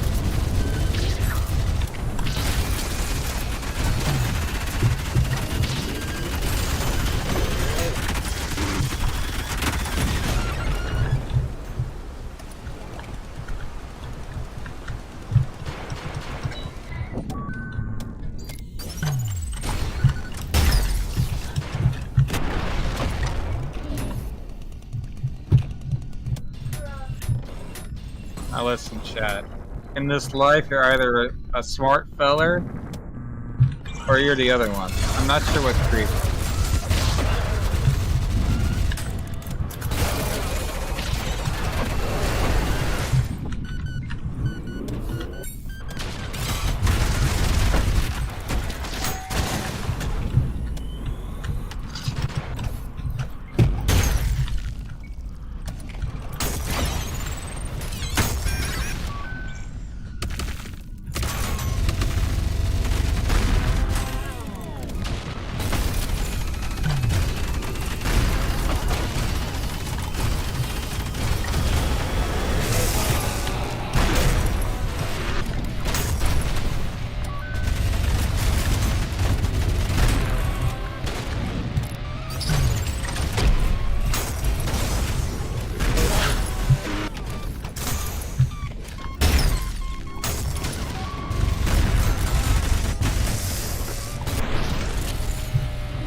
Hell yeah.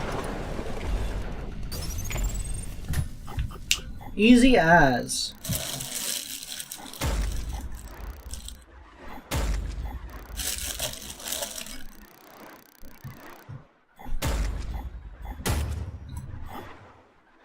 Now we gotta ride on a boat. Yep.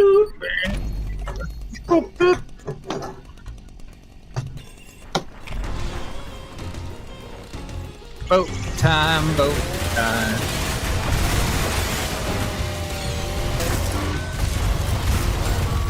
The stream will never end. Bitch, you're the one who always wants the fucking 12-hour stream. What are you complaining about?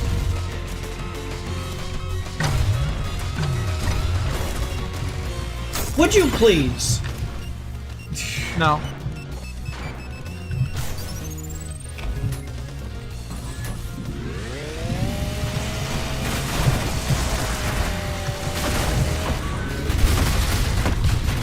Oh, then go fucking sleep, my dude!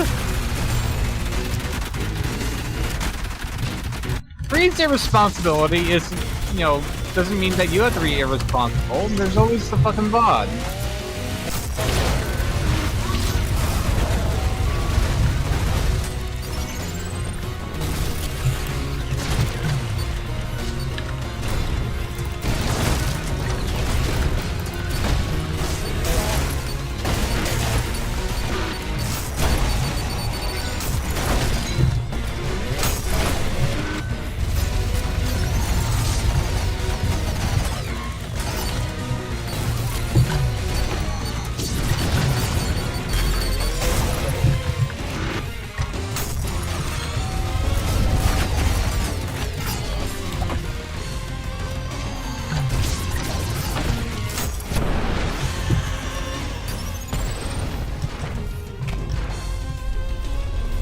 Can't sleep, I'm watching stream.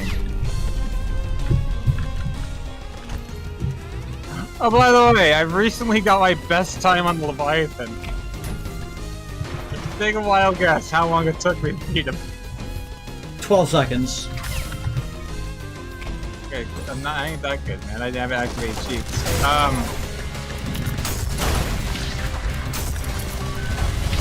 We got the blue side. And not forget the blue side. I really wasn't there yet.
Get some sleep if you're tired.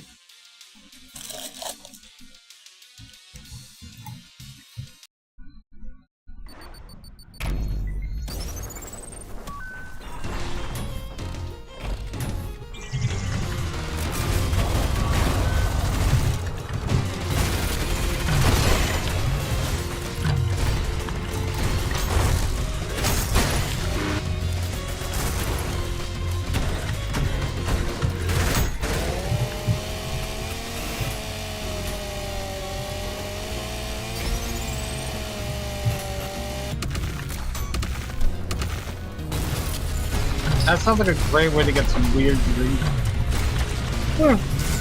Oh, sorry. Sounds like a great way to get some weird dreams, Wildcard.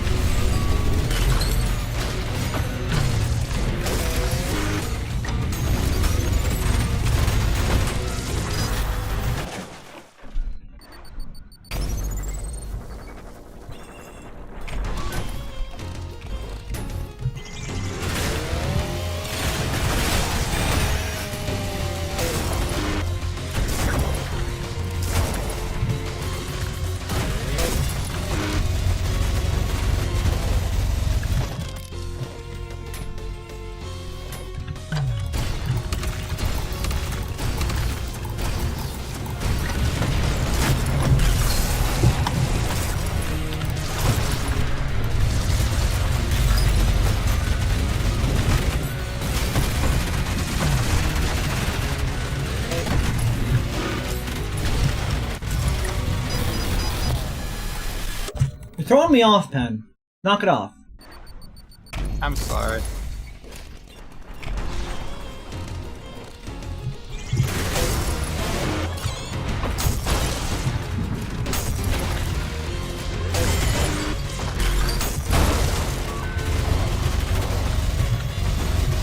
Alright, I never did tell you, but I feel like I want to kind of keep it a secret, just for you to figure out for yourself.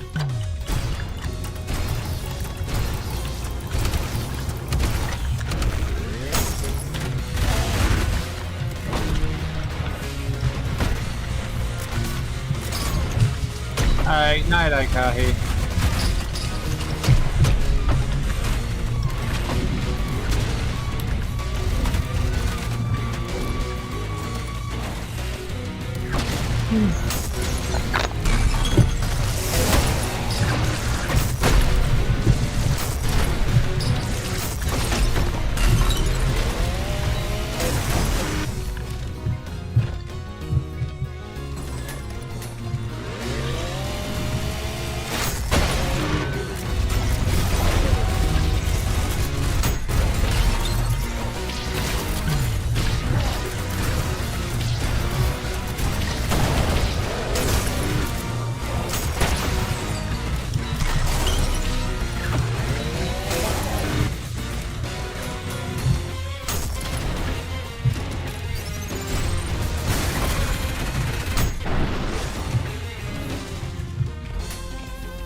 What am I supposed to be figuring out? Is there something specific to this level, or...?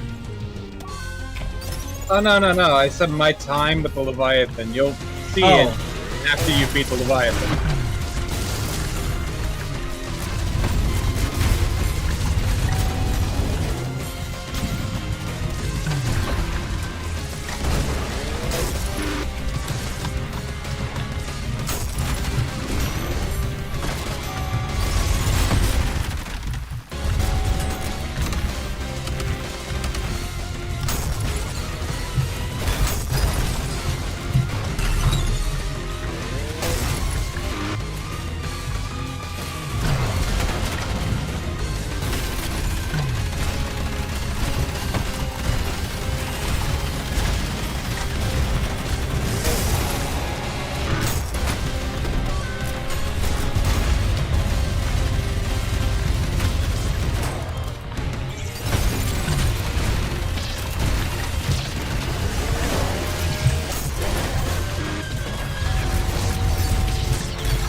"12 seconds.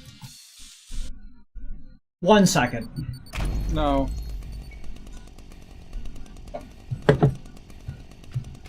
37 seconds. No. 68 seconds. Too high.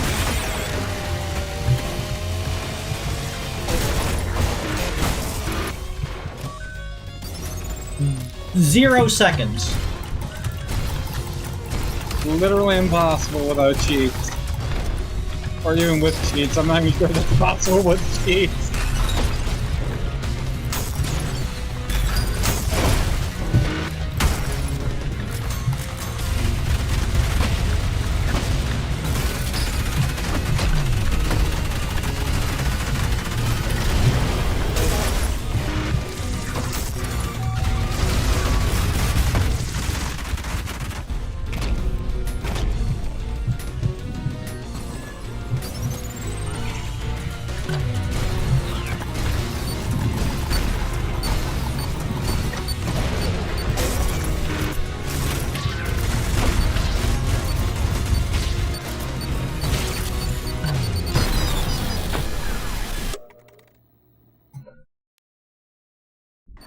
Good night, night guy.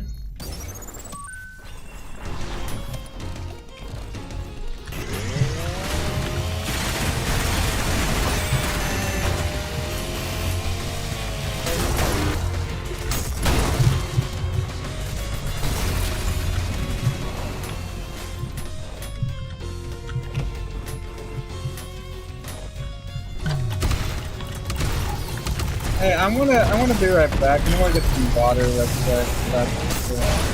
Take your time. Okay. Here, dude. Yeah, behave yourself. If you can't behave yourself, that's fine, man. Okay.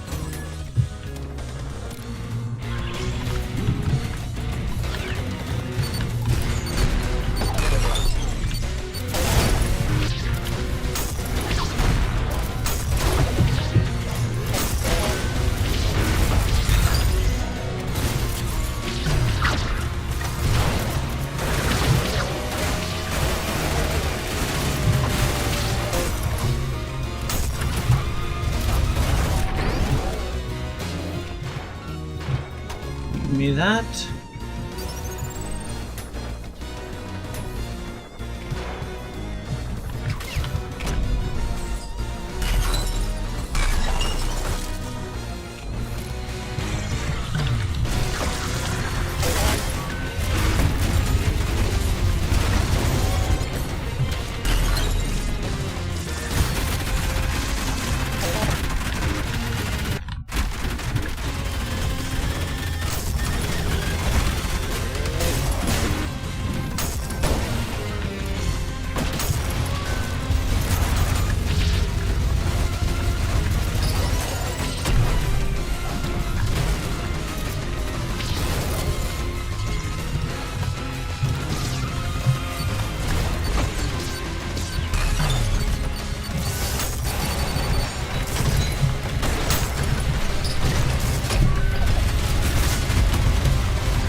Oh, wah, wah.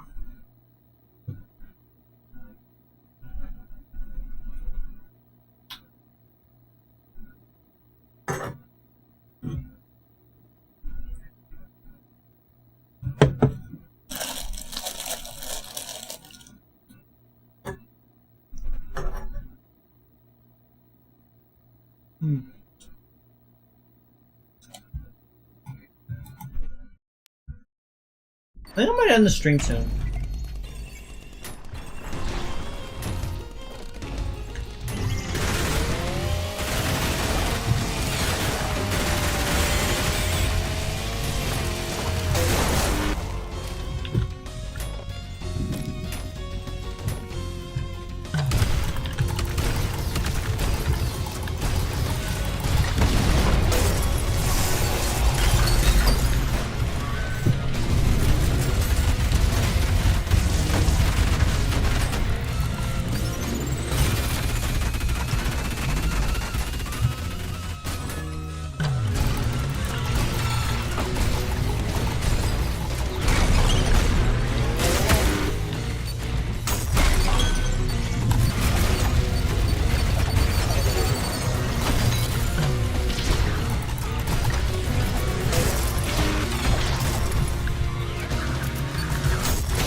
I think this might be the last attempt for tonight. If I don't get it, I don't get it. But, you know.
Alright, I'm back.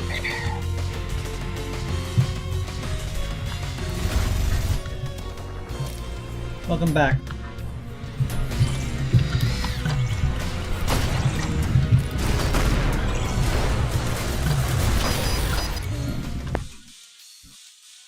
I was actually just thinking about ending the stream. Okay. It's been like 6 hours, so yeah, that's a good stream. I think that's a good one. So, yeah, you know, and hey, at the very least, the title still fits, right? Yeah. Yeah. Thank you all for coming this evening. I hope you all had a wonderful time. I know I did. Today's most loved viewer is gonna go to... what the fuck was... What's the rest of it? I know it's Indy. Indy the Awesome. Indy the Awesome gets it. Because they showed up and they were very PogChamp. But yeah, I hope you all had a delightful time. Next time we will 100% kill the fuck out of these last couple of Act 2 stages, and then presumably beat up Sisyphus Prime. Okay. Alright. And we're gonna make Pen feel really stupid when I do it on the first attempt. Oh, sweetie, no. You ain't gonna do that. I will bet good fucking money on that. But yeah, I'll talk to you all on Wednesday. May I do a bit of a shill? Yes! But it's okay. Well, if it's not, then I won't. Go on! Alright, fine. I do a stream on the Twitch. Give me a minute and I can pull up a link. And, yeah, I'm planning on going live tonight. And, I might be doing more indie games. Or I might be playing this. I just started Brutal. So, God help me. Max difficulty yeah. shotgun only. Shotgun, oh dear God. I tried shotgun only runs, man. They're not fun. I don't know. But yeah, if you want to see me yell and I don't know. I don't know how to properly promote myself. It's 4 in the fucking morning. But yeah, I stream on the days this goober doesn't, so you get constant fucking content if you follow the both of them. Think about that. Constant fucking stimulation to your brain. People your love fucking... stimulation. Stimulation, that's what your brain fucking craves. Anyway, yeah, I'm done. Okie dokie doke. Good night, my fucking Kreed. Good night.